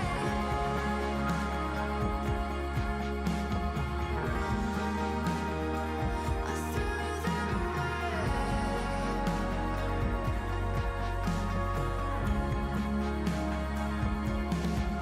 I'm as fresh as the ocean breeze, rushing through the trees, and I've taken off my chains, I threw them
我们曾經強大，但在最關鍵時刻卻倒下了。Tụi mình đã đánh giá sai trận đó. Giải đấu này khó hơn tụi mình nghĩ. 応援してこれるペンに報いたい。次はチャリコで行く。This wasn't the goal. This was only the first step. Tụi mình đã làm cho mọi người nghi ngờ LCP và đó chỉ là nó bắt đầu thôi. やるべきことは分かってる。言い訳はしない。この勝負にかける。Tụi mình đã giáng một đòn chí mạng với team mạnh nhất, giờ thì tụi mình sẽ hạ gục họ. 从没人看好到谁都不该小看鲁蛇。不，我们是那支势不可挡的队伍。我们掌握了战局，但却让他溜走。这种事不会再发生了。这一次，我们会牢牢抓住。あとは結果で証明する。僕たちの本当の力を世界に見せる時が来た。Cả thế giới sẽ biết tụi mình là ai. Đã đến lúc vươn tầm thế giới. Tụi mình luôn có niềm tin rằng mình có thực lực. Bây giờ là lúc chúng mình bung hết sức. 勝つために必要なものは全て僕たちの中にある。 Đẩy đối thủ tới giới hạn là chưa đủ. Lần này tụi mình sẽ bứt phá vượt qua. The real battle starts now. It's time to prove you deserve our place. 曾经被看轻的我们，现在是让你们打鼾的存在。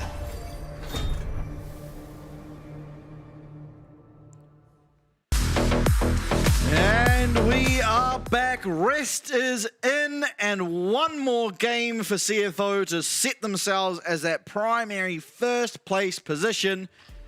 But no slouches across the rift from them, as Garm looking to get themselves there as well.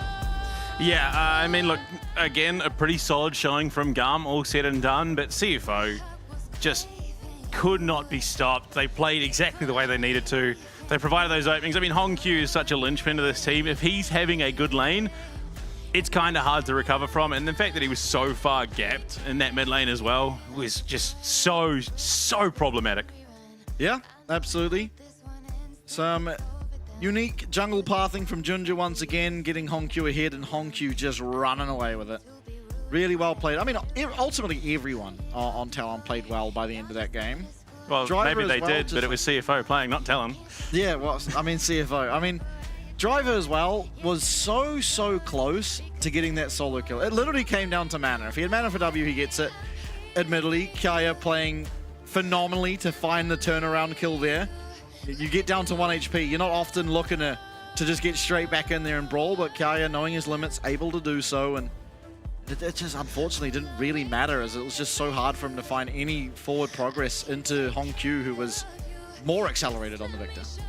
Yeah, I mean, he was accelerated to an insane rate. Yeah. There, I mean, he was, what, 140 CS at 12 minutes, so he was not missing his mark there whatsoever, and it's sort of almost picturesque the way it ended, the Chaos Storm just growing and growing to the point where Garm were no longer on the Rift. But Dress coming in, slightly different approach in terms of the draft. He's a little bit less hungry when it comes to resources around the map, more geared towards playing around the team fights. I mean, look, to be fair, in terms of what is no longer available in the draft either, CFO just have so much to work with. Yeah, really didn't lose that much. I think the Victor and the Zinzel probably the two biggest losses rather. But their champion pool has depth. They're not going to be feeling that hard done by. Banning away the Azir and the Israel. Jace, Rumble the answer. So clearly CFO identifying that Kiaya is a large sort of win condition through Garm, and traditionally in the past he has been. And Garm identified their own target in response. It's Doggo, Israel and Ashe targeted away from him. Varus, I mean, realistically, probably the ban here from CFO, not wanting to give it over his first pick to Garm. But, I mean, maybe there is something they're a little bit more concerned with. Yeah, let's see.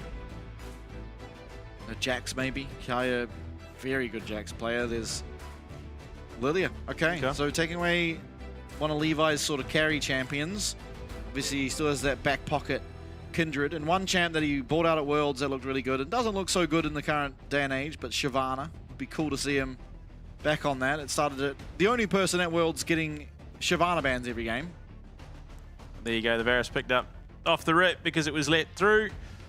And I mean, to be fair, it's not like teams don't have ways to deal with the Varus. He is very punishable given his lack of mobility, but now with the pans targeted away by Garm, what does Doggo have left? Junja is going to immediately scoop up that Skarner for himself. Yeah, pretty daunting start to the draft for CFO. Lucian. Okay, so a Lucian Nami possibly on the horizons. Milio, another option. Braum, a different look, but still an option nonetheless. Very differing play styles between the three. We'll see. I think it largely comes down to this next pick from Garm, which is going to be the Sejuani. So it's going to be 2 tank junglers and a Renata. So what do you pick up here?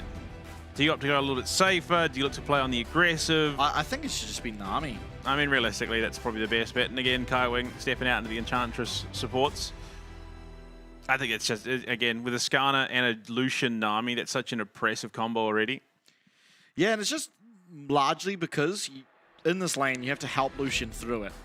And Nami just the stronger laner that you could pair with Lucian. So we'll be locked in here. Kaiwing once again showing his ability to pick out those range champions in the support role and utilize them. We'll see how he does. As bans now all coming through, mids and tops for both sides. What do you take away from this comp? I mean, what do you want to deny? I mean, there's already a decent amount of lockdown from Garm. I mean, I don't really know. Orianna, There, okay, I'm not sure the Akali would be that justified given that it's really struggling into the Rod of Ages mid laners at the moment. It is something that Ares has essentially one-tricked, so I can see why. What else is he going to pick? I mean, what is there? Orianna. Aurora, you're right. So Orianna is actually going to be taken Silas. away from Honkyu. Silas, another one. Tristana. I don't know. Again, the depth of pool. I mean, I actually, the Akali makes sense because of the Sejuani. So now maybe the next ban is just Silas. Yeah, potentially. Then there's Yone. Oh, I don't know. There's actually just so many champions in League of Legends. There is. It's going to be in better. Okay, so Mikaya's champion. One from each, the mid and top side. What do Garm not want to deal with? I mean, obviously Rest coming in with a slightly different approach. Could be a Jax ban. Potentially. Rest very good at Jax. Ambessa does reasonably okay into the Jax. But Ari. Okay. I forgot about that champ. Yeah, that makes sense. So Silas standing out as something that is strong right now. Very disruptive as well with the ultimates already that are on the board. Yeah, you're very good with the ultimates on the board. Obviously no Alistair, but still. I don't know. I mean, there's just so many options available. It's going to be the Rise. Yeah. Oh, boy. Yeah, okay. Again, some of these lanes become very, very scary with a Skarner Rise. As soon as that 6 hits, suddenly, you know, you think it's a 3v2 tower dive. Suddenly it's a 4v2. That Realm Warp up and available. So, I mean, the repositioning, the threat. Garm definitely have their work cut out for them already with the draft that has established itself as CFO. What do they put into the mid lane to match up against Doggo? It's going to be a Hui. Rise would have been released when Honkyu was 1 year old, I think, if my math is correct. And never do math on a broadcast. That would be about on the money, honestly. It is crazy to think that Rise is essentially the same age as Honkyu. I mean, the game as a whole is pretty much the same age as them. Yeah. Wait. And there is the Jax. So what is your answer? You don't have the Gragas. There is the Scion, but it's not driver playing. I mean, it's still tanky. It's still a champion that Rest can play, I'd imagine. Yeah, 100% he can, but in terms of whether they will. What do you do to round out this comp? I mean, there are, again, so many options. I think it's just going to be... You probably want something to follow up with Skarner. Yeah, it is. I think realistically, it's just going to be some... Ken Orn. Okay. Okay. Not the champion that I would have, you know, put with Rest. I definitely think it more in vain with the way that Driver plays, but... It is something historically that Rest has played a lot of, so it does make sense that he is going to be piloting it now. And it does okay into Jax. Jax admittedly does fine into the Gnar as well. So it's going to be, honestly, it's a bit of a skill matchup up top. If ever Rest makes a mistake, uses E incorrectly, very, very quickly can Jax just 100 to 0, especially the mini Gnar. Oh my lord, that's so good. That's brilliant. That's top quality. Well, drafts are there. I mean, a team fight for both teams is very, very scary. Anyone mispositioned, they just get turned on and demolished. But I think the steamroll potential is very much there for CFO. The problem being is you've got a Renata. Hostile takeover completely ruins their just heavy engage. For sure, but that's only if you're all coming from the same direction. And if Nara and Skarner are champions I know, which I like to think I do, they almost never come from front on. So it's pretty hard to position that hostile takeover accurately into champions like them. Nara typically wants to come from a flank, somewhere unseen, look for that back line. Skarner through some random wall, cosplaying Kane. And yeah, the comp's there. I mean, both teams set up for success ultimately in this game. Yeah. It should be a bit of top lane priority for the side of Garm, being that they have the Sejuani Jax. A very, very scary 2v2. On the other side of things, though, I mean, there's not really any winning lane is a problem I see for CFO. Gankable lane, yes. If you can somehow find a gank onto Ares, that's always going to be really good. But I mean, outside look, of that, the opportunities are pretty low. A bubble landing from Kai Wing, if it's onto Alio, I think kind of ruins the lane for Garm. That's a lot of damage you can pump out very, very quickly around that level 2 mark for Doggo and Kai Wing. So you want to be playing a little bit sparingly on the bot side for Garm. For sure. I mean, Nami probably takes Q level 3 in this matchup. Yeah. But again, that's where things do get a bit scary. But yeah, it's... I mean, still, the problem is you don't get into range. The Nami will get into range to like W and trade like that, but if you're getting into range with your Q, there's been some massive misplay. But we'll have to see. I mean, I don't really know how to call this one. In terms of nameplates on, I call it CFO. But in terms of the draft, I think both teams have done a really good job. It'll be interesting to see how Hui does. I think Hui feeling a little lackluster so far in this split. We've seen, I think, 3 appearances. Yeah. Obviously, 2 today, and then I believe Jimmian was the other one. Yeah, I mean, to be fair, again, you can't quite really compare it, given it was a Hui bot lane. Not the lane, not the ideal lane, especially into an Israel. You want to be reasonably... You want the only issue that you have to deal with to be your laner partner and potentially a jungle, but the jungle can be negated by good warding. Whereas into a 2v2 lane, suddenly there's a support there that's looking to try and lock you down.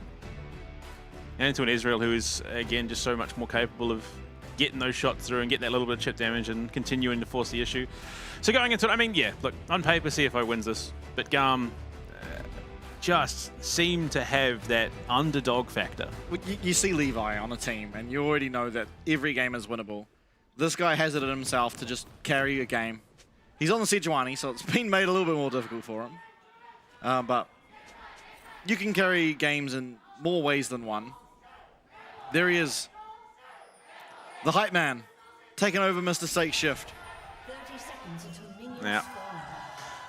Well, will Garm find themselves the chance to decide it? It's going to have to be a full reverse sweep if they want to take it here. So they've definitely got their work cut out for them. We saw one today. Oh, we need to see the fish. Really important we see what fish he pulls up. If he pulls up a 10 gold fish, then Garm are truly set up for success. Well, we will never know, unfortunately. Yeah. Do it, throw the thing, throw the thing, throw the thing. I wonder if they realize just how close they were to each other right there. Oh, well, they now know. Ari's still losing that trade, unfortunately for him. Well, that's what happened. CFO threw 2 things. Garm only threw 1. Yeah, one was like a meteorite as well. Yeah, yeah. Oh, the Rise level 1 trade. Just and run. W and run. He's got phase rush, so he can do it again. No. Has to be careful though. Oh no! It's a disaster. Yeah, yeah. Okay, now it does appear to me that Levi is going to have to alleviate some pressure around here. There is 2 potions, one being used already, so there's a reason. Oh, Hong Q. He's just moonwalking in mid lane. Yeah, he really is. Oh, nice by Kaya. Gets that turnaround. Donk. Sudden Q level 1. He's getting hit. So it's not like he's getting away with this unscathed. The rest is definitely putting some punish on him. And the bot side, yeah, look, there isn't going to be a huge amount of action. Both teams probably going to handshake this lane a little bit. Yeah, it should be a reasonably easy lane for Garm outside of jungle intervention. And you see Junja is pathing this direction while Levi's going top. Although Levi now pinging into Junja's bot side. So we could actually have some early action based on the junglers coming across each other. Junja's not going to be wise to this, so he might just get one of his camps stuck out from underneath. Oh boy. As heavy trades going down, that's going to be the cleans out of Doggo.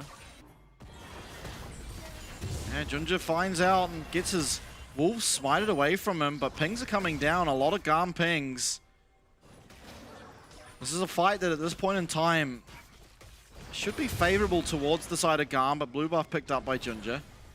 Obviously smite by Levi used on that wolf camp. Oh, Iris is just under the pump right now. Out of mana 18 now. to 7. Hongkyu's out of mana, so this is going to take a reasonable chunk here from Levi. And actually has to be very careful. Has to be very careful, in fact. Ares! Oh! Dark King Comet misses. If that hits, very, very rarely. Never in doubt. Hongkyu could have gone down. No chance. Nah. It was never going to happen. Nice little hop away from rest and perfectly playing outside of the counter-strike there.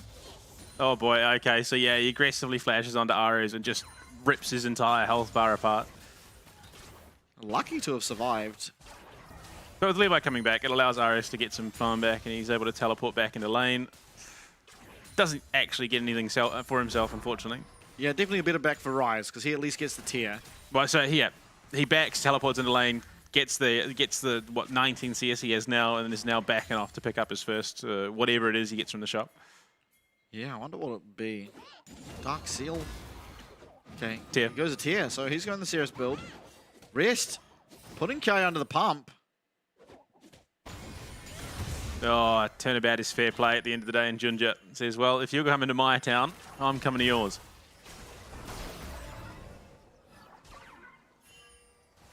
What is... Rest is under the tower. Just doing Meganar things.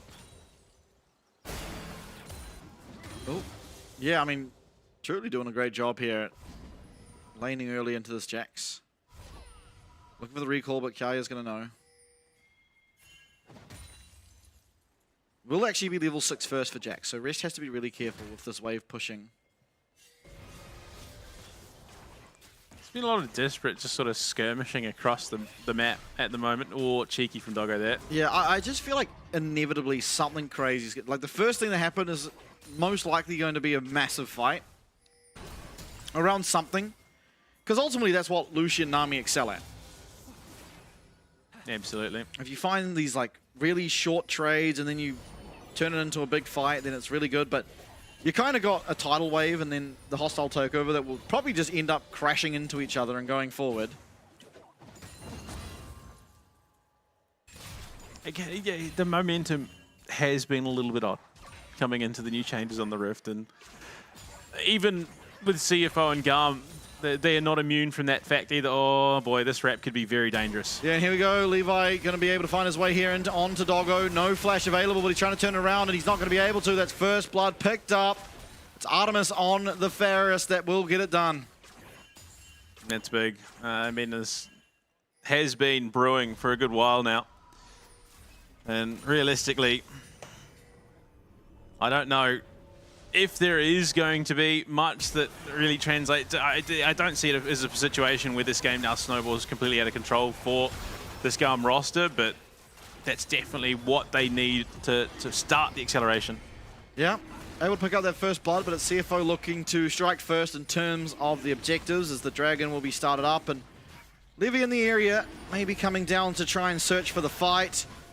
There's a 4 versus 2 for the time being, but quickly the CFO bot lane coming to match. It's going to be a brawl on our hands potentially. There's no ultimates yet available, only Ares as well as Hongkyu with them, and definitely favor the Hui one. And so with that, able to staunch, and they will take themselves that Dragon. The first of the game, and Garm putting themselves in a very good position. CFO then immediately head down to the spot side and start cracking away at the plates. And I have to say, in this matchup so far, Levy, he's already proven his money's worth on the Sejuani. Less ruby crystals, though. Yeah, but he's got a belt, so he can hold his pants up. He's not running around with, you know, just the one hand. Sure. I mean, this entire game has just constantly felt like something's about to break out. The Dragon fight where just sort of darting around. Honestly, the Dragon fight feels pretty hard for CFO because the power of Gen ult versus Rise ult in an instance like that is very incomparable. Now red buff being looked at, could be another smite steal coming down, or at least a smite fight if nothing else. But Levy's just going to choose to give. Level 6 for Ginger may be enough to scare him away, as well as Honkyu arriving down. Once more, Ginger looking for more. Might even look for a bit of a tower dive. Yeah, Levy rather, having to quickly skirt away. This is a 4v2 under the bot tier 1. Yeah, and no level 6, so no real hope for Elio to turn around. Round walk coming through, Levy in the bush just below them. So 4v3, culling, heal comes out, and teleport going to be used. That's Ares coming from base, so survived the gank they did, but still a win for CFO nonetheless, getting that teleport away.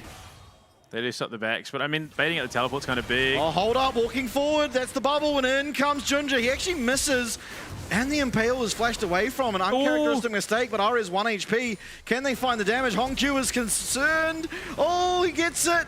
Very low on mana is Artemis. Can he find the damage? It is the lethality, I mean the on-hit rather. Doesn't look like it. Blinking health bars, but still, it is going to be CFO who picked that up. So Ares teleports baited out, and he ultimately dies for his troubles as well, giving the kill over to Honkyu, which is the last place you want it to be. Levi, though, will take this opportunity, gets himself the grubs. He's not going to be contested here. There's just no one in position. Meanwhile, on the top side, Kiaya and Presta going at it, hammer and tongs again. Yeah, a little bit of brawling going on in that top lane. Still a bit of a win, really, for Garm, considering Levy up here going to be able to take these Void Grubs. Certainly impactful now, I think, being that there is no matching of them, right? You get the 3, you just have just straight up more power. Yeah, I mean, this, for the most part, was a pretty brilliant bait on the part of CFO. They just don't respect the fact that Honkyu is still there. They don't have the vision. Ares gets caught. They bait out the flash too. And then Honkyu says, yeah, okay, look, cool, whatever. I'm just gonna get this one done. Runs flashes, finishes off Ares. They very nearly get Artemis as well. Ooh. Artemis extremely close to sniping Kaiwing there.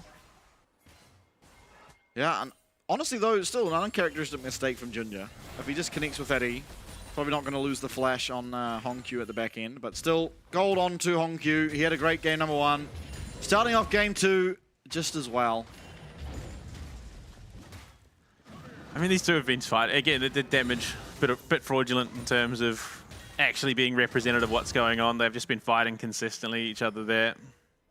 I mean, a 12 CS lead for Kiai. He's doing well in the range versus melee matchup, and with Rest backing off, he's going to get himself that second item towards the Black Cleaver, because it's exactly what he's looking for. Finishes off the boots too, so he's going to be coming back to lane pretty happy, honestly. Who's this? Nah. Yeah, Kindle Gem. Yeah, he doesn't have a Kindle Gem. Oh, he did? Okay, so he sold it and finished his boots instead. Yeah, I think he should be looking for Trinity Force, ultimately. Maybe just a bit of autopiloting there. I'll be interested. I mean, if he goes Black Cleaver, I don't really know why. Maybe he's just trying to be that team player and allow Doggo to do more damage to Levy, but... I think it was probably just an autopilot situation. Like, Trinity Force is just going to make that much more sense. It also could be because of that change they made to shop. If you click something, it just auto-buys items for you. Yeah. That's caught me out a couple times. Just accidentally click the wrong thing and all of a sudden you just have some bonkers item that you never planned to purchase. Oh, Honkyu. He's such a menace. Again, there was a gap, but all that time spent roaming around the map has allowed Arias that avenue back in. He's still down by about 500 gold, but on top of that, you look at Ginger as well, looking to be that playmaker once again. For sure. Still, this game, more so than last, Artemis in a really good position. Working towards that Black Cleaver. If he gets that online, certainly will be very strong and be able to deal with the Skana as well as the Na very well. So really important for Garm to make sure that's online before they do anything too risky, because it will be such a massive power spike for them, considering especially that already Doggo has that Essence Reaper. Yeah. Rest again just being hunted down by Kiaya. Oh, and look at all the HP damage he takes back. Rest building up the rage bar. Yeah, Kiaya has to be very careful in the situation. Rest, however, can't walk up unless his E is available. He has Flash, whereas Kaya seemingly for that trade did use his. Now Dragon up. Artemis starting it up, but he's actually more than starting it up, just taking a chunk of damage. Doggo's turn now. He might be able to kite it out in time. It is, yeah, it's just going to be that handshake. Well, actually, neither of us really wants to take it in this situation because the risk it poses. Bit of a mistake there from the bot lane duo. Junja looking for RS. Yeah, there's no Flash still. Will get hit, and that, unfortunately for RS, will spell the end for the next 30 seconds. And once again, it's going to be Hongkyu that is just receiving so much gold, so much uptime, and such a great avenue into carrying yet another game. The culling is perfect from Doggo. So much damage on Artemis and Elio. Oh man, I just want to get to international competition again. CFO are looking so on form, other than Kaiwing Flash something you didn't need to. Yeah, I mean, look, better safe than sorry, I think, Just as I say with Levy in position. Yeah. And it is, unfortunately, off the back of that, no chains of corruption. It means that CFO are pretty free to try and take this Drake, and Junja's just going to do it slow, but sure. They will get it done, but Levy backs off, gets himself his heart steal to match Junja. He's still behind, but now he can start bonking away. I mean, the game's not out of reach, but you just have to feel, and it's a feeling you only pretty much get with CFO, that even though they're only 1k gold up, it feels like they're never going to let this go, right? They're not going to give over this gold lead. Although, Elio may be looking for it. The handshake's great. The answer's there. The Berserk. The cleanse will get him out of that just in time. And Levy taking a lot of damage. Is getting put low. And Kaiwing stops off for a heal and pays the price. Still through the wall go Junja. Nice fear to hopefully keep Ares alive for the time being. The handshake's great. Low health bars and Hongkyu is sending Junja on a one-way trip. Levy, Arctic Assault out, Minion Wave getting pushed down, and Ares and Elio, where are you going to go? That's one. It's a feat of warfare. Junja gets the bonk, will be able to chase down, and the hostile takeover. I mean, rather the bailout there, but no opportunity for a trade for now. Doggo flashing away, doesn't have the E. Levy finds his way in, and Kaya claims himself one. A messy affair. A never-ending messy affair, even. But it's still, again, Hongkyu getting a big cash injection. Gets himself even further ahead. A bit unfortunate that Doggo goes down, but I mean, realistically, they played this so well. They thought they had it in spades. The tidal wave slows things down. Kaiwing, yeah, flashes out of the chains of corruption earlier, and it comes back to bite him pretty badly there as he gets sniped out by RS. But RS deciding to stick around, gets caught, gets punished, forced to try and get himself out of dodge again, burns his flash off cooldown. And Hongkyu says, Junja, just go for it. You can go and sit behind this tower. Because RS and Elio didn't take the time to get themselves out of danger. They're well within tower dive range. And feats of warfare claimed. Elio gets the bailout off, but there's just nothing doing. Yeah, pretty rough. Nice teleporting from Kaya. It does cost him up in the top side, but at least he gets this kill. So he is rewarded. He'll be able to pick some of that farm up from the bottom. But I mean, Rest gets himself some free time. It's a pretty tough lane to navigate, and he is going Black Cleaver first. So, interesting decision. Not something you typically see. I think, again, it's going to be about enabling Doggo, honestly. They want him to have as easy a time as possible into this matchup, and shredding that armor means that he can do that. I think this game maybe you should have gone real crazy and just gone first item Abyssal Mask to facilitate Hongkyu. Oh boy, speaking of. Yeah, he's getting focused down. Phase Rush might not be enough to get him out, and he's just locked down. And that, ladies and gentlemen, is the power of Sejuani Jax. Very hard to get away from once it's on you. Unfortunately for Levy, he throws that flail the wrong direction, but there isn't the support for Junja, so away he will get. The crazy thing is now Kaya is probably the best avenue back into this game for Garm. Yes, Artemis is having it all right time, but Jax accelerated is a scary thing. And he's got his Triforce online now. Realistically, you just stick Kaya in these side lanes and just let him run rampant. Yeah, and just make sure Levy's here to hover him as much as possible. Oh, so Hongkyu face checks the brush, doesn't ward it, and Levi just walks in right in after him. Yeah, great timing found. The punish is there. Another kill over to Kaya. Still a lot more to do to get this one across the line. They even up the kills, they even up the gold more or less.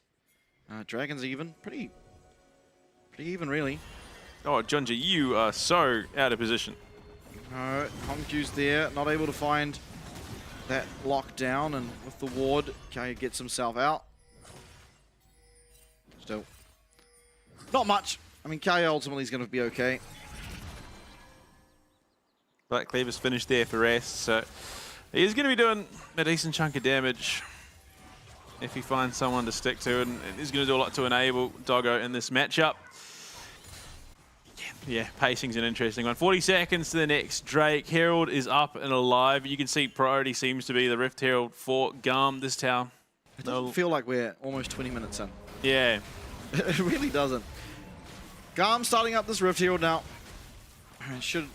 Will almost certainly be used to just thrust itself into that mid tower, try and make the map a little bit more open for the side of Garm. And really, as we've said, almost the entire night, just on the edge of a knife is this one. Really, any fight could break out, and that could be it. I think ultimately game plan for CFO here is just continue to try and trade aggressively in the mid lane with this Lucian Nami. Really, really powerful trades. Has the rapid fire cannon for a little bit of additional safety. Rest paying the price of being a top laner, essentially, as Ares will just have a pretty free time up here. Junja still, though, being proactive as ever, looking to take this dragon. Kimtek Soul, not that impactful. Bit better than nothing in the grand scheme. So if you can take it, you might as well take it. Oh. They're looking for rest, though. Yeah, they are. Instead, right now, turning towards the Krugs. Levy, I guess it was just warded. Rest put a ward in his face, and so he chooses not to look. Probably a wise decision, considering we saw Kai Wing walking up there. Oh, Kiaya found Junja, but he's a big Scorpion. Yeah, that's a free health steal stack. Junja's thanking. 54. Big. One of the higher numbers we've seen, sadly enough. We might just crack triple digits at this rate, but maybe in the mid lane, Doggo's there. Oh, that's some decent damage coming out, but you got to be careful. Glacial Prison, Chains of Corruption, Doggo is pretty much dead to rights if he's not careful. Oh yeah, my lord! Talking about dead to rights. Artemis almost just gets completely one-shot there by Doggo. Of course, the Tycaller's Blessing does a reasonable amount to help him, but oh my god. He's styling. Doggo's in his flow state. He is. He really is. Mate, it's probably going to make teams second-guess target banning him now. Because if he's just pulling out stuff like this, you kind of want him something on something that you're a little bit more familiar with, at least in terms of his play style. He's just ducking, diving, and dodging. Dipping as well. Yeah, very much so. Okay. Oh god. I mean, there's no Levy's way top this can side. be. Yeah. Okay, it's a good find. Rest. He has flash. He shouldn't really realistically be taken out here, and it's just the heart steal stack. Oh boy. They want to threaten his tower, which, I mean, to be fair, I think... Yeah, it should go down. Yeah. Guys, here, going though. to spot this out, but little can a Jax do to stop this, realistically. Will just be the Aracam picked up. And these days, you don't have to go and collect all the flowers, you just get given them. Yeah. Aracam for newbies. Easy mode. But, I mean, look, taking half of that top tier 2 as well is going to be big, especially for Kai, who's going to be looking to probably play the side lanes for the rest of the game. Have we seen Lucian Nami this year yet? Because this might be the first Imperial mandate we've seen. I don't think we have. Yeah, I don't remember seeing it either. I think it was banned out because they picked Lucian first phase, Nami was banned second. Either way, I'm pretty sure this is the first Imperial mandate we've had. An item that doesn't get a whole lot of usage. Really not many champions that can use it. They're just not trying hard enough.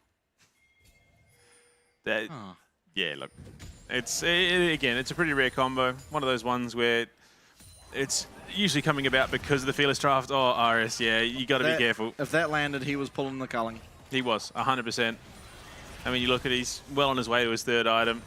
Sitting pretty happy in the grand scheme as Lucian's concerned.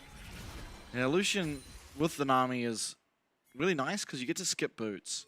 You have absolutely no real reason to buy the boots. And so you just get to those items a considerable amount quicker as Kay is going to spot out Hongkyu. Hongkyu, though, with phase rush, should just be able to get away, and in Oh, fact, dear. turning it around, and my god, the damage coming out of those overloads. Oh my. Elio is just cannon fodder right now. He's had it full HP, now he's at 60%. And I mean, look, it's criminal. Here, look at it. Doggo is just absolutely working Garm right now, but he's only 200 gold ahead of Artemis. So far from streaking away in this game right now. Yeah, it's crazy how close this is. It looks like, I mean, with all the priority on the world, the tidal wave's good. It lands onto 2, bubble as well. Oh, Honkyu. Unfortunately, Honkyu's been found out. He flashes away. He's not going to be able to get away, though. And that's going to be the rise. Honkyu well out of position. Yeah. Really had no right being there. I mean, that is just uncharacteristic. I couldn't. Yeah, that's pretty mental. I mean, still a 4v5 that's fightable for CFO. The problem is they've lost the Mega Gnar. If not for that, I think they'll just be pulling the trigger. Junja, though, he's looking on the side. He still has that Impale. Keep in mind, the Flash Impale there. They do spot him out, though. Garm are aware of his positioning. But still, CFO much healthier. Looking still for this tower. Yeah, they've still got the Glacial Prison, so if they do look to punish, and they are, Junja forced to flash away. Still, though, that's another key Doggo's ultimate. tanking up towers. What is CFO doing? I mean, taking this tower almost certainly, I'd say. Keep an eye on Junja. Able to come over. Kaya now rejoining his team. This culling is hurting. Oh no. The flee. Junja finds the Impale though. It is a nice Impale. Can they find the follow-up? Junja 1 HP! And Elio gets one last auto attack that seals the deal. It's so close. It's so similar to game 3 of DFM versus SHG, where everyone's just living on blinking health bars, but it is going to be the kills over to Garm. Still objective the way of CFO. It just feels like blatant disrespect from CFO at this point. Like, I mean, they're making some insanely questionable decisions. So, okay, Honky just runs over a ward. That's what happens there. Thinking that the team was going to pull the trigger, but all of a sudden, he's the one jumped on and dead. Yeah, I mean, the only thing I could potentially put this down to is just a complete lack of respect for Garm right now. Nice fear once again out of Ares. Able to collect the 2-man Impale. Fortunately, no kills off the back of it. Rest very close to his Mega Gnar, not playing around it were CFO there. Still, honestly, at the end of it, CFO would have got roughly the same amount of gold, so it's no real big issue. They are able to get that mid tower as well, which breaks open this map even more. So I think all things considered, it's actually a positive play for CFO. Just a little messier than we're used to. Yeah, but I mean, if they keep taking fights like that, it just opens a door for Garm to stack up the worth they need to turn the momentum in this game in a pretty significant way. Still, Junja going to be able to claim that 3rd dragon solo, so it's very slow. Skana not known for his solo drags. If any tank was, it's probably Sejuani, actually. Pretty ridiculous amount of damage on that guy's kit. I mean, this is, to me, where things get interesting. So Infinity Edge is going to be finished up there by Doggo. You see the Sterix as well for Rest. So he's going to survive a little bit longer in the team fights, and Doggo's going to be doing that much more damage. Levy, he's not done. He's found an opening in the game. He's found a lot of pressure on the Rift, and he's looking to keep it going. But it seems Doggo and Kaiwing are just that big a threat at the moment. Yeah, I mean, it's going to come down to Kaya. And honestly, how Garm want to play. Do they want to try and facilitate Kaya on the side lane, in which case you leave Artemis, Elio, and RS defend for themselves, and you keep Levi rather, as close to Kaya as possible. That way he's going to be able to be that threat on the side lane. Or do you want to bring him to team fights? Luckily, the Jax is one of the few sort of bruiser champs that is very capable at both. Now he's just going to go back top, answer that top wave. Whatever happens for Garm, you can only realistically look for positive fights with Kaya. He is the person on their team that is the most far ahead. He can be the real difference maker. He's also one of the only champions in this game that can realistically deal with this Lucian Nami. Because Lucian has the cleanse and Kaiwing as well, purchasing that Mikhail's Crucible means even more CC reduction. Yeah. And if Doggo's just given free reign, I mean, the guy, we've already seen him just dancing in and out of threat range. If he's just able to string those shots together, get the damage out, get the culling out, Garm are really going to struggle to face up under that. RS melts, Artemis melts, Elio is just paper in the face of this Lucian currently. Oh, this When is the explosive fight coming? It's building up. Blue Panda, tell me. One of these teams is going to pull the trigger and it's going to end in a bloodbath, and it hasn't happened yet. Always teeter-tottering on the most minuscule amount of health all day. Critical mass gaming. I mean, to be fair, we've seen a lot of that through the start of the year, even to last week. Just sort of that critical mass position, build up, farm up, slow burn. And then from there, it all comes down to one really big fight, and the game is, from that point on, pretty much over. But CFO definitely feeling like the bigger threat on the Rift, despite the fact that it is so close at this stage. Yeah, hold up. Doggo's been found by Levy. Able to get that nice spatial cross. Kiaya finds his way there onto Doggo. It's all up to Hongkyu in terms of that damage. The buffing's there from the Nami. Junja being that meat pad in the front. Great CC. Great damage coming out though. And in comes the Berserk. Hongkyu off. Hongkyu can't do the damage now. He gets to flash away. The Crucible's there. He's still kiting. He's still trying to do what he damn well can. But the bailout. The bailout. The golden. Hongkyu. Hongkyu's done it. Can they win the fight though? And in comes Rest. Hongkyu will fall on the back end, but Rest, the time was bought. The kid has done it. He's kited them out. He's gone golden. He's got his Gnar there, and he's got his team, the damn Baron. I'm struggling to comprehend what is going on tonight, man. This new change, I wouldn't have thought it was that big, but it is just completely throwing off everything. Doggo gets caught out, jumped on by Levy. All of a sudden, it seems that is the floodgates opening for Garm. They collapse onto CFO, but Hongkyu, again, just this seemingly inevitable monstrosity, slowly burning in the background. He gets it done. He got so much damage out. He then baits out the bailout as well. And they just turn it on their head. Rest comes in with a massive, massive triple kill for himself, just playing clean up for the team. And even with Doggo going down early. So yeah, just not knowing. Levi plays around the vision brilliantly there. And Doggo just has to try and get out. Kiaya in a great spot. So even though CFO ultimately come out on top, that was brilliance from Garm. So already here, phase rush is gone. Hongkyu's trying to kite. Junja really can't do anything. He has been stuck for the last 2 calendar months. On to Hongkyu now. They've made it onto him. Great Mikhails from Kaiwing. Without Kaiwing, this play is never possible. Hongkyu, he gets the bailout off. He goes golden so he can't get the reset. Kiaya goes down. Levi's taken. All the while, Kaiwing comes back, lands a bubble onto Artemis, at which point this fight is just done. Yeah. And Rest, again, just sort of the slow, he's not greedy, just plays the game, looking for the team fights.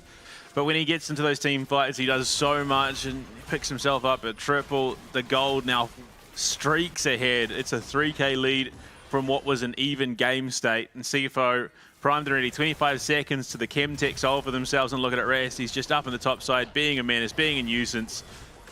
I mean, realistically, CFO can quite comfortably play this as a 4-1.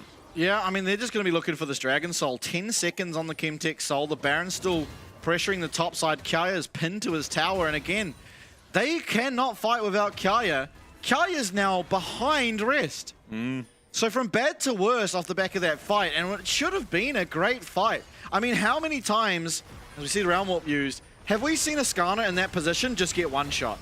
Junja is just such a different player. Ari's going to lose his flash. Doggo, again, keeping up that aggression, not letting himself go down. Great play out of him. That's going to be the mid lane inhib tower. And now it's time for the Dragon Soul. It is indeed. You can see with that mid lane tower going down, RS just almost died. Had to flash. Levi had to get in position to make sure his mid laner doesn't go down. And this should be almost uncontested. With Doggo here, it just drops so quickly. That will be Soul. I cannot believe Doggo's scoreline is 1-3-1. Because I could have sworn he's killed like 11 people this game. He's playing like he's killed 11 people. Which I think, yeah, it's as much about the ego side of it as anything else for a bot lane. And off the back of that, they've still got that minion, Baroned up minion wave. They're going to look to take this inner bot side as well. And there is just nothing Garm can do about it. They've just got to wait this out. Yeah, do get the stop on the recalls there as Baron will be fading now, so they do claim themselves all of those inner towers. They get the mid lane inhibitor as well. Not the inhibitor tower, rather. And now, really, it's just the inevitable, it feels like. While this game has remained close the entire time, it always has just felt like CFO are going to end up finding the way to do it. And that last fight truly was it. Doggo getting taken out, not really contributing in the slightest. And then allowing Honkyu to I mean, really to be shine. fair, he does bait out so much. Yeah, the flash from Jax, I think, was the most important thing. Yeah, absolutely. If not for that, there's definitely a situation where Honkyu goes down in that fight, and from there things get very, very dicey. Honkyu, he's going to be in a bit of trouble. Oh, that's criminal. He's going to go down still. There's really no way about it, although the phase rush popped. Is there any CC left? No. There's no CC left! Honkyu! You absolute madman! Has he just won his team the game off surviving? I think he has. Look at it. There's just complete split across the rift. That's inhib mid gone, top tier 3 gone, and like the inhib as well. And with that Honkyu, he's got teleport, so he's going to clear out the wave, and he could literally just join his team at a moment's notice. The Impale. Oh, but it's a really good hostile takeover. It's going to be matched with that tidal wave. Junja being the focus for the time being. Rest not able to find his way onto that back line. Low health bars across the rift. Kaya having to hit back to his fountain to get his back, and Doggo still dipping and diving in these fights. Unfortunately for Kai Wing, he takes a sizable chunk of damage there from Ares on the Oh way. my god. But that double tap onto Artemis is certainly a large chunk of his health bar gone. Kaya charging up that counter strike, will not find the angle, and Rest playing on a knife's edge here, trying to stack up that mega. If he gets it, there could really be a fight in this. Everyone backing out, Rest will do the same. Kaya did have the Zonyas there, so he could have looked to force the issue, but I mean, Honkyu with the most criminal play of the year gets himself out. He was at a 4-5v1, and he still gets himself out of danger. And then it allows his team to wander down, take the inhib, take everything they could possibly want in the top half of this map, and he comes in to join them. I mean, that's just absolute nonsense. I mean, the things that Honkyu is pulling off, he is well and truly a generational talent at this point. It's unarguable, really. Doggo once again, probably not realizing just how close he was to getting charged at by a massive boar. Does have the cleanse now. I mean, he is all but full build. Next back, he is going to be. Yeah, I guess he's going for... It has to be. Knight. Potentially. Oh, yeah. It won't be Collector. That would be, yeah. It would be the smart play. But, I mean, he definitely seems like he just sort of throws caution to the wind on the Lucian. It's definitely how he's been playing. So it could be potentially that Collector angle. I think, yeah, Edge of Knight's probably the smarter. Yeah, I mean, he has a 100% crit chance, so it should never be Collector. Honkyu getting locked up once again. He goes golden. Tidal Wave's going to land onto 3. Can they find a way out here? Can he find a way to get a kill? Junja's in there, pins Artemis against the wall, but Artemis is still unloading damage. Artemis is kiting fantastically, actually. Honkyu trying to do damage, and here comes Doggo. The culling's great. Rest is in there. It's a double for Doggo. It's a triple. Could we have our 2 pentas in one night? There's the quadra kill. Only Elio left, and Doggo, he's on the hunt. No, Elio. Scumbag Elio on the run. He's in the wind, but so is the game. Garm. It was so competitive until it wasn't. It was building moment by moment, and CFO pull out one of the best games of the year. What a play out of them. Honkyu with the kiting, Doggo with the damage, and Junja soaking up so much for himself. But I want to say the low-key MVP of that one is Kai Wing. So much impact in those fights. The item usage. Not often do you ever have that as a talking point after the game, but finding the Mikhail's Crucible onto Honkyu at the perfect time up in the top lane, just time and time again, the redemption in the back end there when he goes golden, redemption on top, comes out, heal comes back, and they're able to just wipe the team fight. Kai Wing, once known as a melee engage one trick, now coming out and showing he can do it with the best of them on these Enchanter supports. I mean, the multifaceted nature of this CFO roster is just, uncontestable at this point. They are well and clear now, top seed in the competition, and I would argue that there are very few, if any, teams that now come close to where they currently stand. I mean, you look at this roster, like you said, a generational talent in the mid lane. Honkyu, I've been saying it all year, has the potential to be one of the best mid laners this game has ever seen. Yeah, he certainly is setting himself up a career. Oh, look at him. The performances he has. Driver, he comes out back onto the stage. He was in the back room. We get the Gragas dance. Happy fans in the back room. Happy fans of CFO, and honestly, the coaching staff must be elated.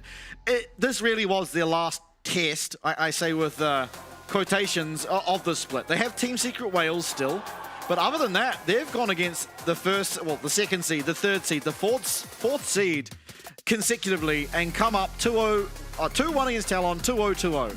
They are so clearly ahead of the competition now that every other team in this league has a lot to do to try and catch up. And it wasn't blowouts either. I mean, that genuinely felt like a contested game up until Hongq somehow survives the all-in gambit from Garm, because that's exactly what it was. Garm were gambling that they could try and take down Hongq and then look to transition into something else. Hongq gets out. CFO make the brilliant play call to just shove it down mid. They'd already have top worked in, courtesy of rest. I mean, Hongq might be a generational talent, but he is not alone with that claim, I think, at this stage. Yeah, no, absolutely. This entire CFO roster truly showing that it's no fluke, the split one we saw. It wasn't, oh, we've come in and people are still working out their team, still, getting used to their environment here in Taipei. Nothing like that. This was truly a showing that CFO is just them. They are them. They go international. They look this good. They come back here and are just more dominant yet again. It's just team fight after team fight. And this was the big moment. I mean, Hongq, he gets the phase rush there. So he's already lost the phase rush. And still, he gets a little bit of movement speed from the Nami, of course. Continues forward. He's still kiting. He gets berserk. Mikhail's come through onto him. He's able to get away. And then just from here, it's a big line of damage coming through. Perfectly times the reset. Kaya no longer can hurt him. And it's just a wipe from there as Rest comes in. Oh, I'm in Rest.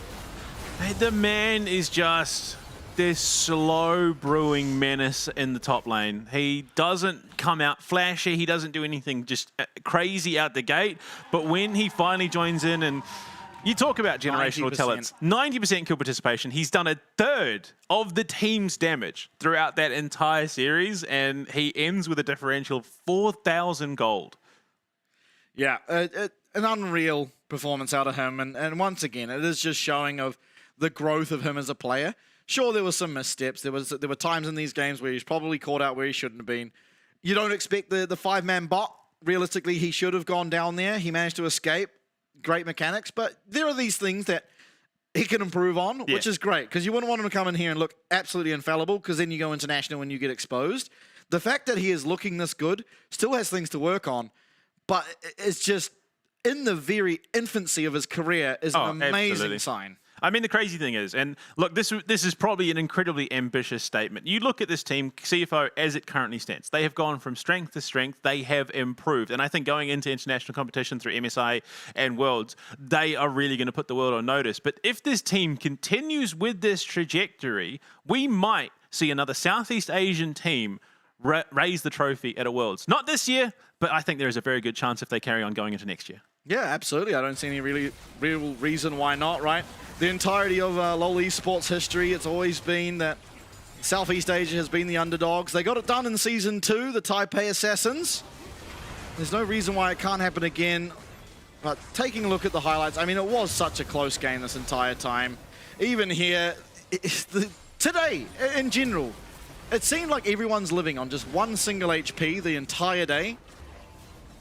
Kyling as well there. I mean, yeah, look, this time he will not. Just seesawing in a lot of these team fights where it looks like it can go one way, it can go the other. Both teams picking up kills, both teams looking for something, anything, and then either near missing out at the very, very clutchest levels of HP or pulling out something like this. Junja goes in deep. They completely isolate Elio and RS, and then the wave comes in, and boom, they just rip them to pieces. And I mean, Doggo, I mean, look, he learned a couple of lessons in hubris, I think, through this game. Just got a little bit over, he got a little bit keen. But again, it's those little things that definitely humble players like this that allow them to then, again, still keep improving. For sure, and I think actually one thing that's important is while he did die and got caught out, I think his only criminal death, if you will, was the one where he died in topside and then Hongq had to make that massive outplay through the team fight with the rest of CFO. That came down to vision, but Levy played it so well. But I think what's important is some of the challenges we usually see with the Lucian Nami, especially historically where it was picked almost every single game, is that you're also you're not find enough damage out of the Lucian to justify it. I think playing the way Doggo did pushed the Lucian champ to its limits. Oh, and found exactly what you want out of your Lucian and Nami, and I don't think we see that all that often. So I think it's promising that the CFO roster have this now in their arsenal, and it's something that other teams are not going to really know how to deal with when it comes to this draft phase, because now Doggo just unlocks another pairing in the bot lane. Hongyu just criminally getting away, Kia not having the sticking power, and then Rest in over the wall, gets the setup, stunned out, smashes Levy into the wall, and then from there the turnabout is on. Hongyu does ultimately go down here, but he's done so much work in that team fight to set it up. And again, you think he'd be dead to rights here. But all of a sudden, yeah, just a pairing of Kaiwing and this Nami plays so well. He flashed out of the redemption. He does. I mean, it's also just the space clear. It's just the space that CFO gave Honky this game, and then Doggo at this point. I mean, the culling literally soloed out 3 people there. It's just so much damage. It's hard to stick it down to one factor for CFO because everyone is just firing on all cylinders at the moment. For sure. And with that, that is today's results all done and dusted. It was DFM up against SHG. DFM taking game number 1, but reverse sweep for SHG to then find their first series win here in the mid-season. Our second series, you just watched it. It was Garm up against CFO. CFO will reign supreme at the top as Garm unfortunately fall 0-2, but not through some good looks. And I think, honestly, they put together an effort today that is realistic of them taking second and viably contesting for MSI as well as the Esports World Cup. Yeah, I mean, look, first seed, I think it's a done deal. I think CFO are taking that top spot going into MSI and the Esports World Cup. Now it is a scramble for second. Who is taking the second slot? You look at the teams that are still in this competition. Garm now, All I of think. them. Yeah, I mean, realistically, Garm, Talon definitely have, I think, the solidest claim. Vikings, I think, a little bit of a step down from them, given how things have gone recently. The lane swap things, I think, have hindered the Vikings quite a lot. I think they haven't really found their footing with the sort of creativity they were able to express in the season kickoff versus now. Now, there is our standings. You see it, it's CFO up there in pole position, clearing everyone else in terms of those points especially. Garm, Talon, Team Secret Wales not too far behind, and then trailing the pack is the Vikings, DFM, SHG, and then the Chiefs down in last for the time being. Yeah, I mean, look, Garm, this is kind of where we sort of expect them. Not necessarily second, but at least punching up in that top 3 position. Last split, they definitely think they fell flat, and they've done a lot to remedy a lot of those issues. And I mean, it's just going to be so exciting, this scramble, to see how things solidify second through fifth, going into that playoffs for the mid-season. It is anyone's game. Yeah, absolutely. And of course, that's not all of our games for this week. We do have 2 more games tomorrow that will be on your screen very shortly, but I'm excited to see how this split sort of tails out, because it does feel like there is obviously the clear gap at the moment, as our tomorrow's games do appear on your screen, where CFO is just so far ahead of everyone that a lot of work needs to happen. And speaking of work that needs to happen, the team that's the most winningest in our region, honestly of all time almost, there's Flash Wolves, I'll give you that, but of recent years at least, it is Talon. They're going up against Team Secret Wales, who they did struggle with in our first split. If you remember, they were down 13k gold. They got the game across the line somehow, but it's still not the greatest look out of them. And then Chiefs vs Vikings is what kicks us off. Unfortunately, I think it has to be said that that should shape up to be pretty one-sided. However, Chiefs are looking stronger, and I would say out of all the teams, Vikings are probably the team that are actually looking slightly weaker, largely because of what's happened with that sort of lane swaps. Yeah, they're a team that is currently struggling to find their identity after what they established for themselves in Split 1, whereas Chiefs, much the same, but they're definitely feeling like they're finding a lot more success in establishing that identity in this competition. Yes, there is still a long road to go for them, but in terms of trajectories, the Chiefs are on the up. Vikings plateauing a little bit. Yeah, absolutely. But thank you very much for joining us today. It was a fantastic night of games, and honestly, a very different look from previous patches. But that will do us for today. So when we're back tomorrow, Vikings versus Chiefs, Talons versus Wales, we'll see you there. Writing for a page, letters for you. She can't top all the things I do. Chasing your love, boy, I'm in pursuit. And time is of the essence. All the second guessing, asking too many questions. I'm just being honest, baby boy. I made you the exception. Kick it up a notch. Let me teach you this lesson. Rule number 1, I ain't never number 2. Let me take it higher. We can get a better view. We too deep in it just to let it be. I'm just saying.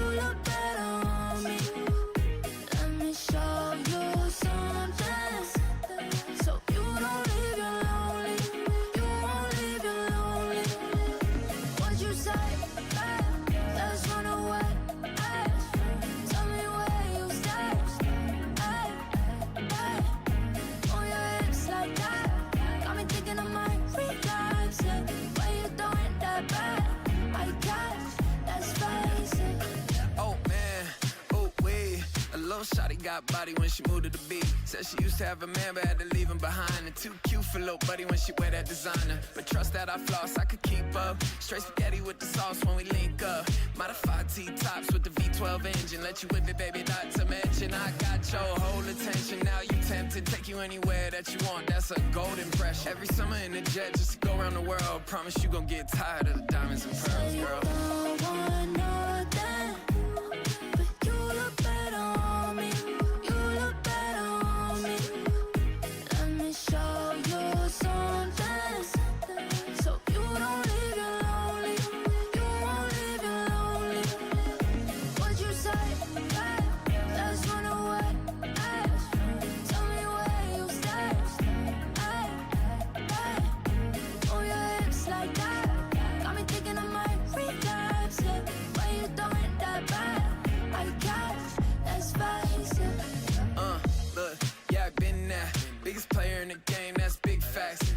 When I slide, yeah, you know I do. She wanna vibe just to see how I move. And if she touch, better grip that, grip that. Tell the DJ play somewhere to hit that.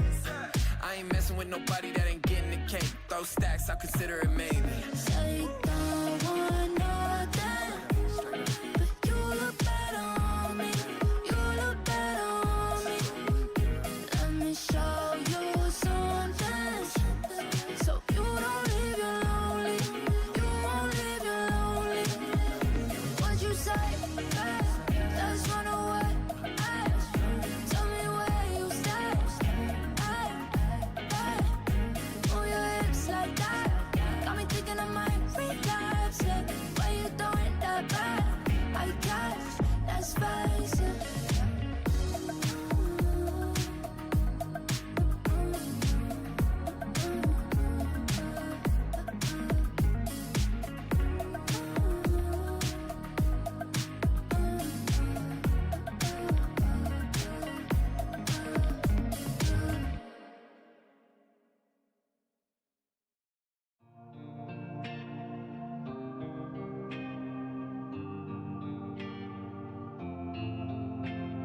Crossing city limits when I hit the road. Feel it in my spirit. I'm already gone. Nothing compares to the way that I've been missing you. And it's hard to believe that a woman like you could love someone like me. All that I need is all that you breathe. If you send your location, I will be right there, baby. You ain't got to be patient. I won't leave you waiting. I won't ever leave you lonely. As long as I got you right by me, and I'll give you my love. Promise I'll be everything you ever need.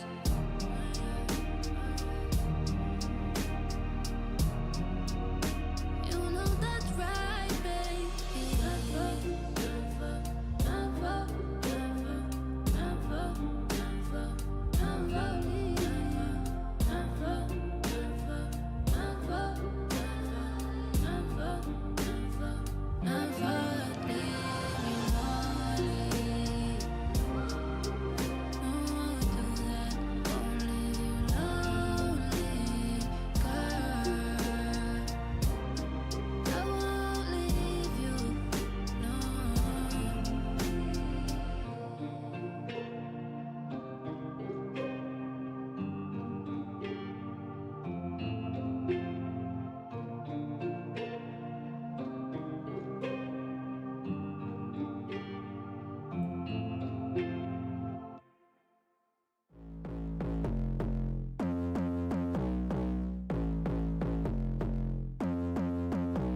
It's